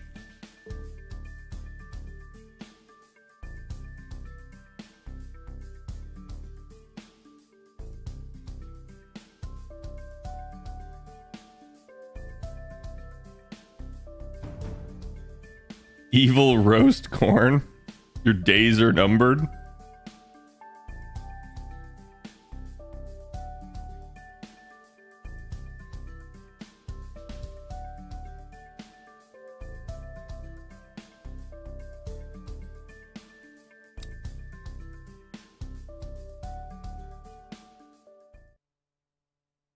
I love her so much. I love Cuckoo. She's great.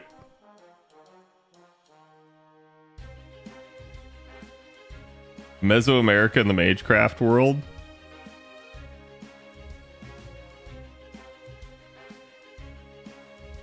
Yeah, we should have discussed this at the start.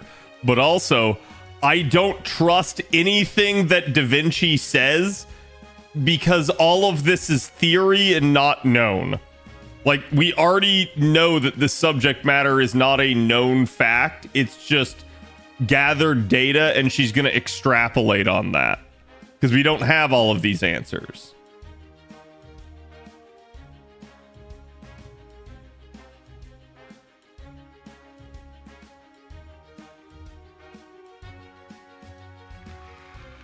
Okay, unless she's just talking about mythology, but that's fine.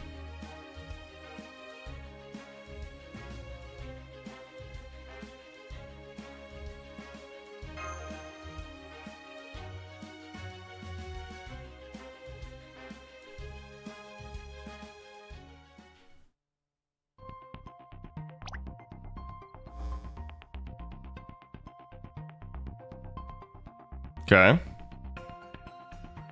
I do agree, though. Like, we don't need this, like, recap summary.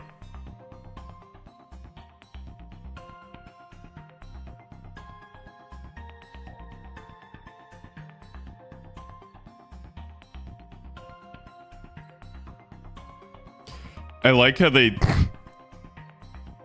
picked literally the worst shot of this they possibly could.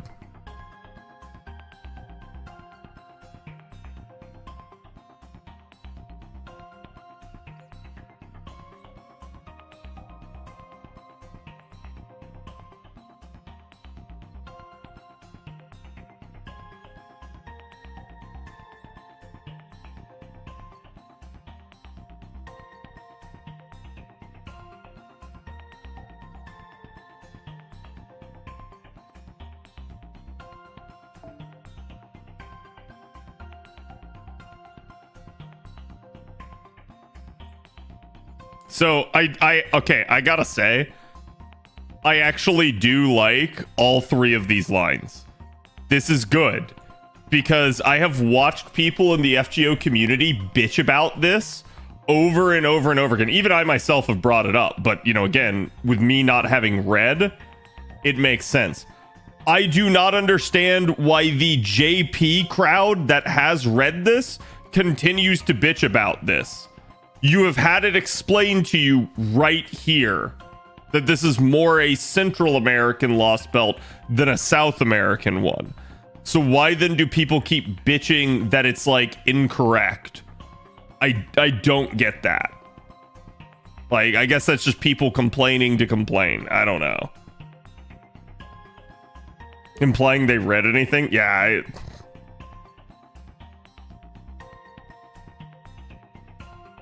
like, and the reason I say this, chat, just for reference, because MASH saying this line is their way. It's the writer's way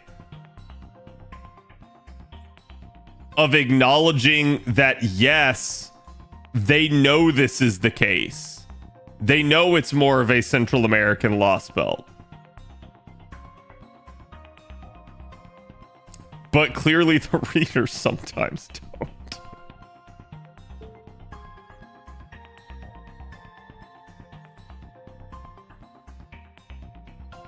Because that had been what I had been wondering the whole time, is like, was it just an issue where it's like the like Nasu and maybe like the other people in Type Moon, just to them Central America and South America are like the same thing and they're not distinguishable, whereas like to us here, you know, like again in the American continents, know the difference between that. So it's like, I was never sure. That line right there tells me they do know and they're acknowledging it, and they want you to know that yes, they understand that it's weird. So it's like I said, I don't get why people are so bent out of shape about this now with this entire segment.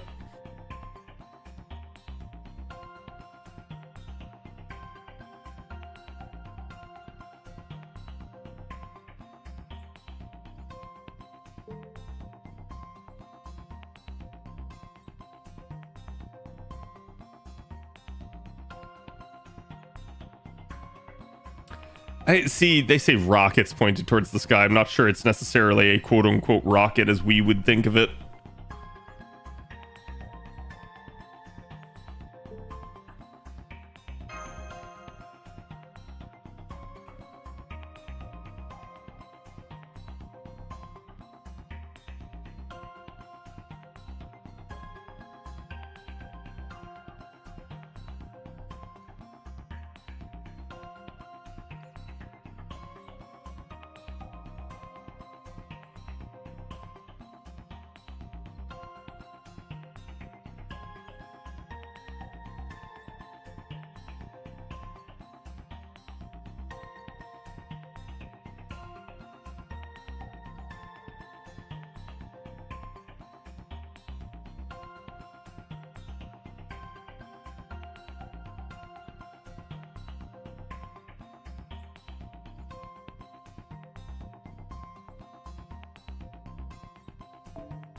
160-kilometer crater along the peninsula. Iridium, a rare metal, was discovered there too.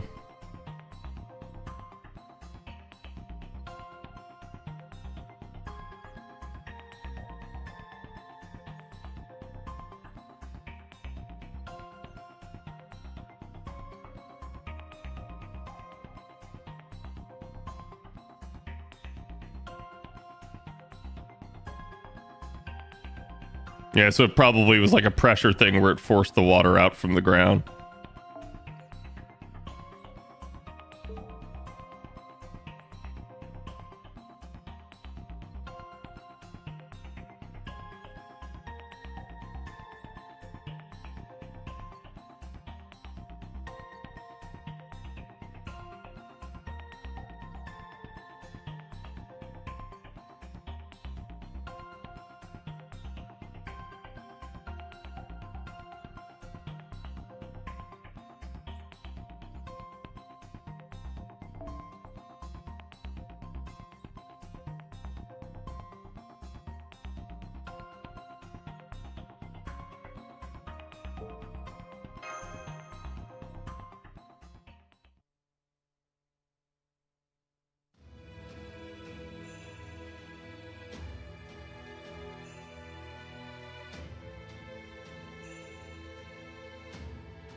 Hmm.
Yeah, there is actually like a thing of like mushrooms and other things like it. What are they called? Like myconids or whatever. Like are actually from outer space. Like this is actual like real life like lore. Mycelium, thank you.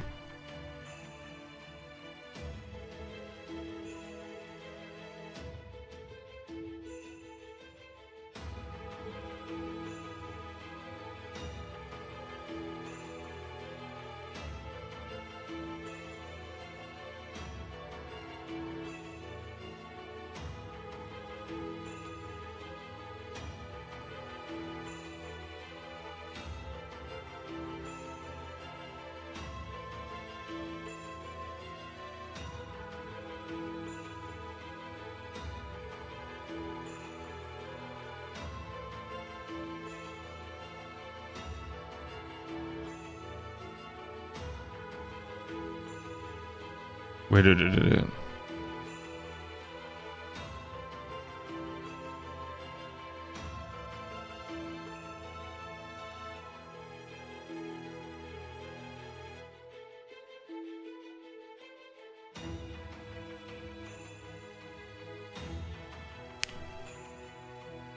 Mystic fungi?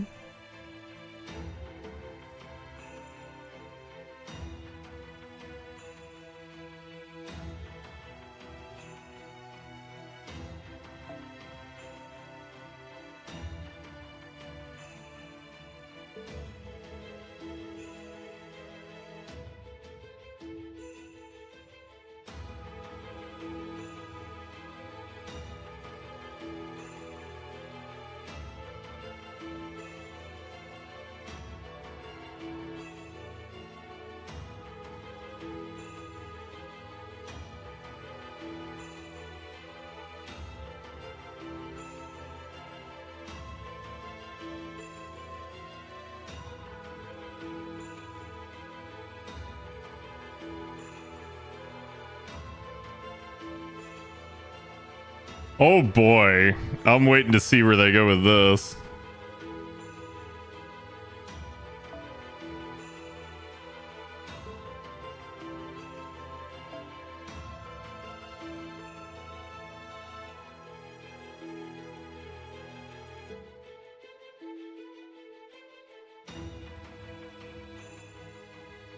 So, I mean, this kind of does, but this kind of doesn't still work because it's 66 million years ago. Humanity was nowhere close to being around back then. Like, humanity only shows up like... what, like 1 or 2 million years ago at the earliest or something like that? I'm trying to remember the exact origin. I think it's like 4 million years is something like the earliest human skeleton.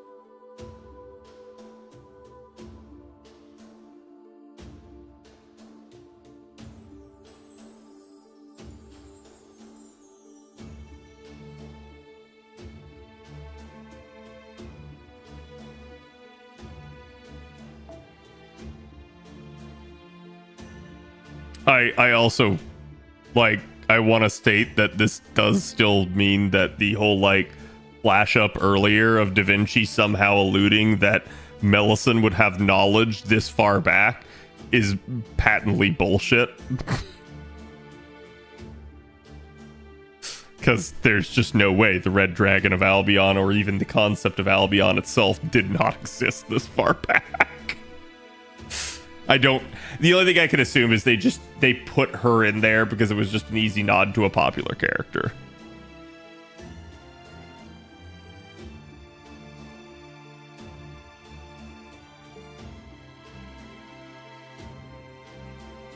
Between 6 and 2 million years ago, yeah.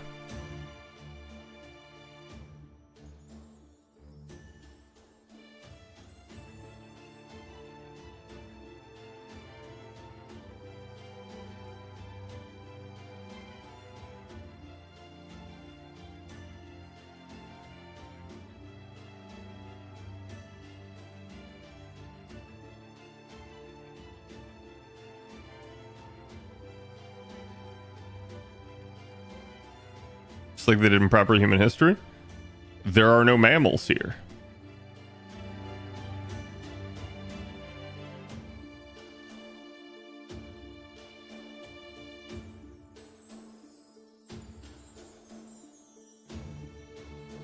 Like, the closest thing to a mammal, I'm pretty sure, is the Acelema, and they came after the fact with Tez.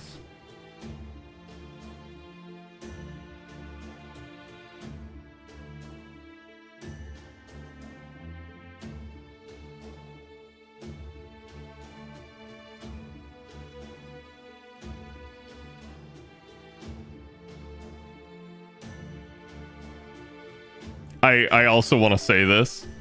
Before I go on, I'd like to just go over some facts. No, dude, I basically have major issue with half the stuff that Da Vinci says nowadays. Like,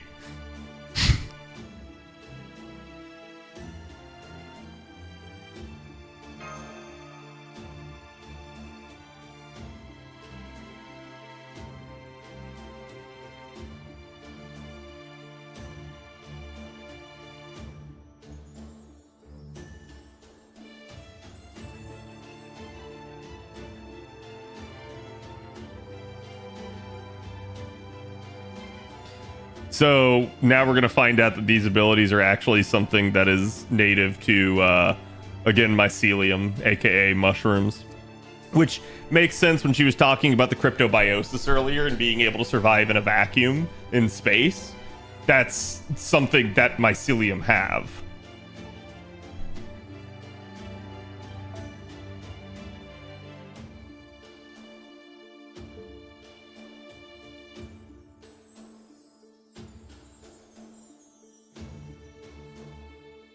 Through water and sunlight alone, they're plants. Yeah. Yeah, it's photosynthesis.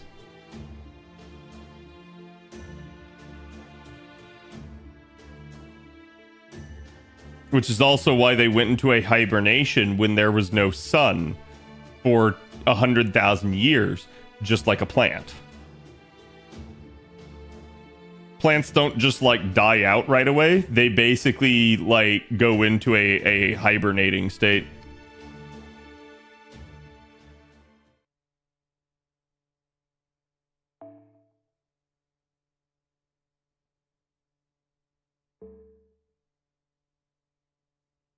Yeah, they're all Bulbasaurs.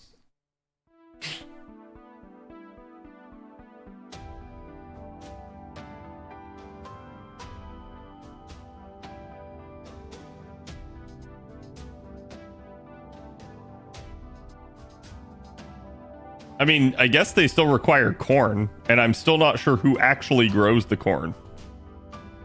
Like, there's just corn everywhere, like just fields of it.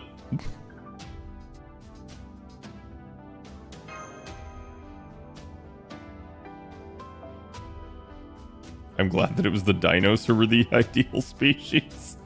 I don't like that line. That's a shit line, because it basically implies that humanity isn't. Which then means, okay, you're right.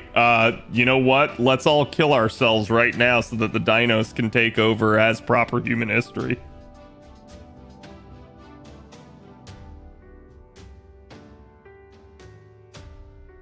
Story chapter in Africa? Oh, I'm sure they could, although you might run into the Genshin issue.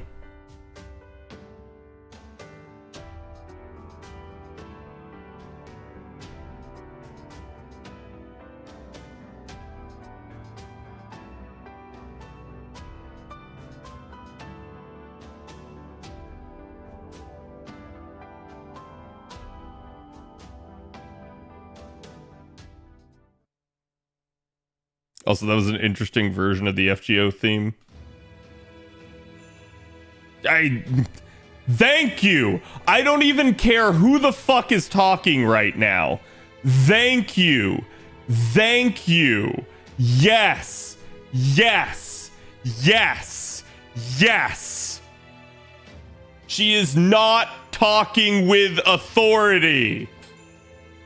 Fuck. I'm so glad that the game confirmed it. This literally means that everything since Holmes that Da Vinci has told us, literally everything since LB5, like everything after that point, is now sus. It doesn't mean that like Da Vinci is like trying to undermine us. It means that Da Vinci is not an authority, but she's trying to speak like one. This is literally telling you not everything she says is correct. And it's such a, again, it's just a throwaway line, but it needed to be here. It needed to exist. It's why I kept getting angry at the game, because they had not given us this line. This line should have been 2 Lost Belts ago.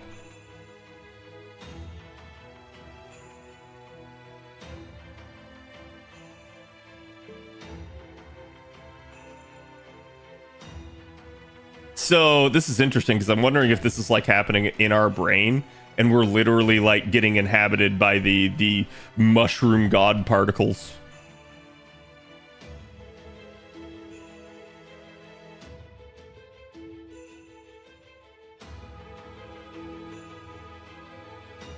We did fall from outer space. We did end up stranded on this planet. In your world of proper human history, we are the ones who instigated the 5th mass extinction event 66 million years ago. But this is a lost belt. In this world, thanks to a tiny deviation in its path, the meteorite that devastated the Earth arrived 250 million years sooner. And that's where our worlds parted ways. It's also where the Mictlan you see here began. Okay, so they did tell us this earlier. So this is probably why the dinos were chosen. Because if it arrived 250 million years earlier, that means it didn't happen 66 million years ago. It happened, I don't know, like 300 million, right? Like, so, like at that point, the dinos were all that were. There were no mammals. Or at least like the mammals that existed were like not dominant. They were very, very much proto-mammals.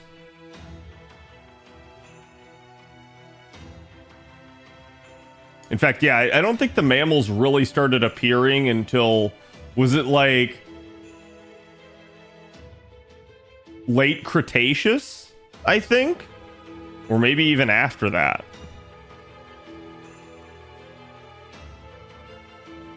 For 234 million years, we used our roots to keep the supercontinent together. Oh, that's whack.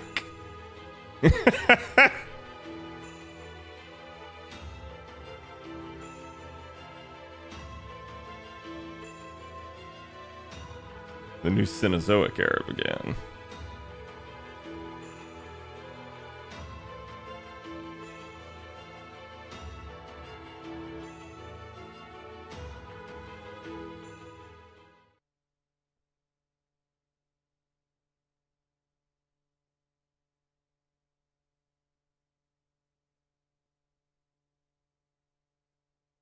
Damn, I woke up too early. No, my exposition!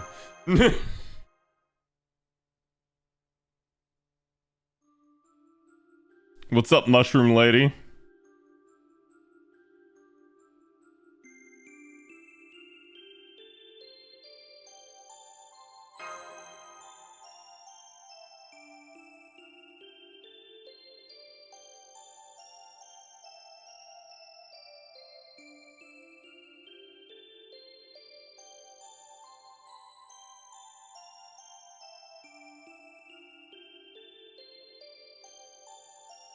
Phosphorescence.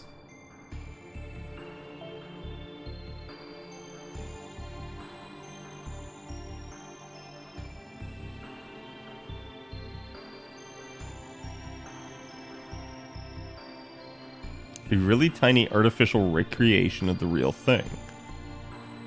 this is interesting, because how does she know all of this?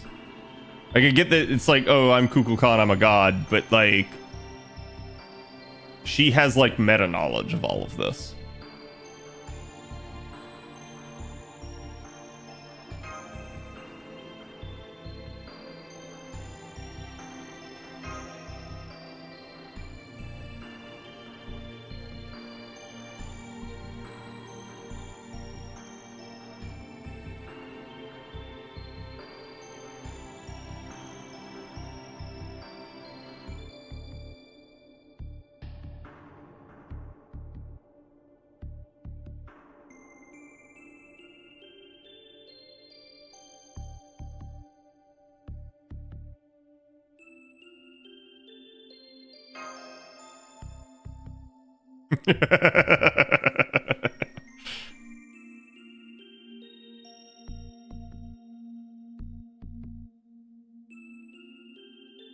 No, listen, Kukulkan. I did point out that she was wrong. The game just doesn't let me. You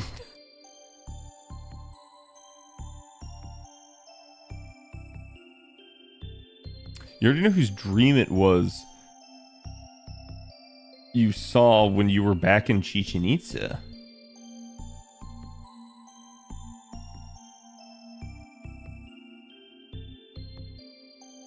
You spilled the beans, I'd kill you.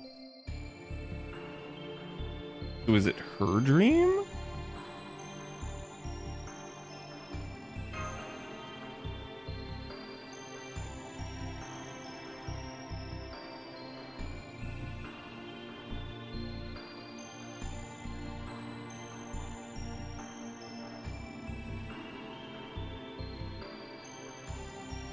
The Mall of the God filaments.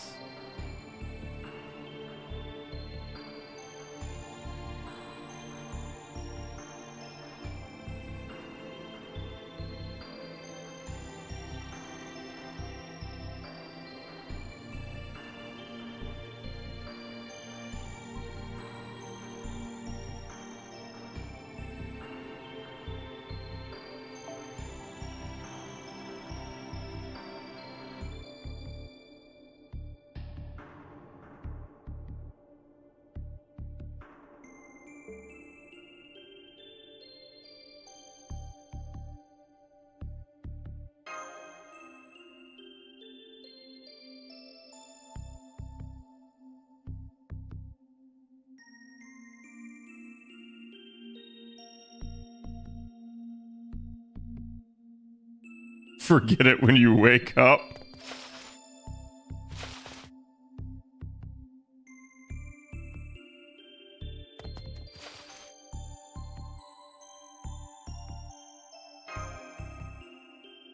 I like how, like, she's just trying to extract herself from the conversation using any excuse.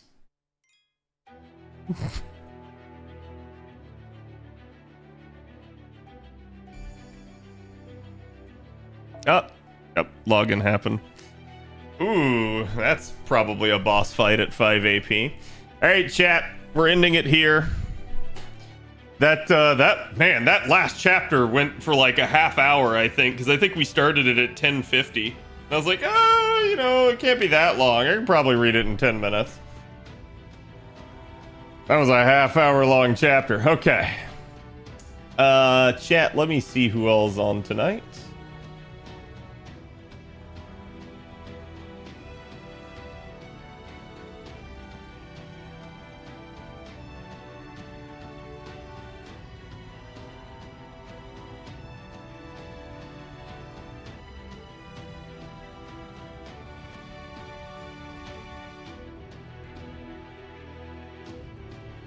I see Mr. Kuon on. I'm going to send you guys Kuon's way. Kuon's a fantastic artist. If you guys have never seen his work, definitely go follow him on Twitter. But Kuon's always been nice to me and drawn several pictures of Aurelia now at this point. So go give that man some love. And chat, I will definitely be back Sunday for D&D. I may or may not stream tomorrow because I'll probably be playing some Rivals, but I don't know if, like, people still need the drops. If people do, then I can probably convince myself to stream. But I also have other stuff I have to get done tomorrow, so it is what it is. But if I don't see you tomorrow or Sunday, then we'll be back Monday for more Saberface only. So again, hope you guys have a good weekend, and I will see you for the next one.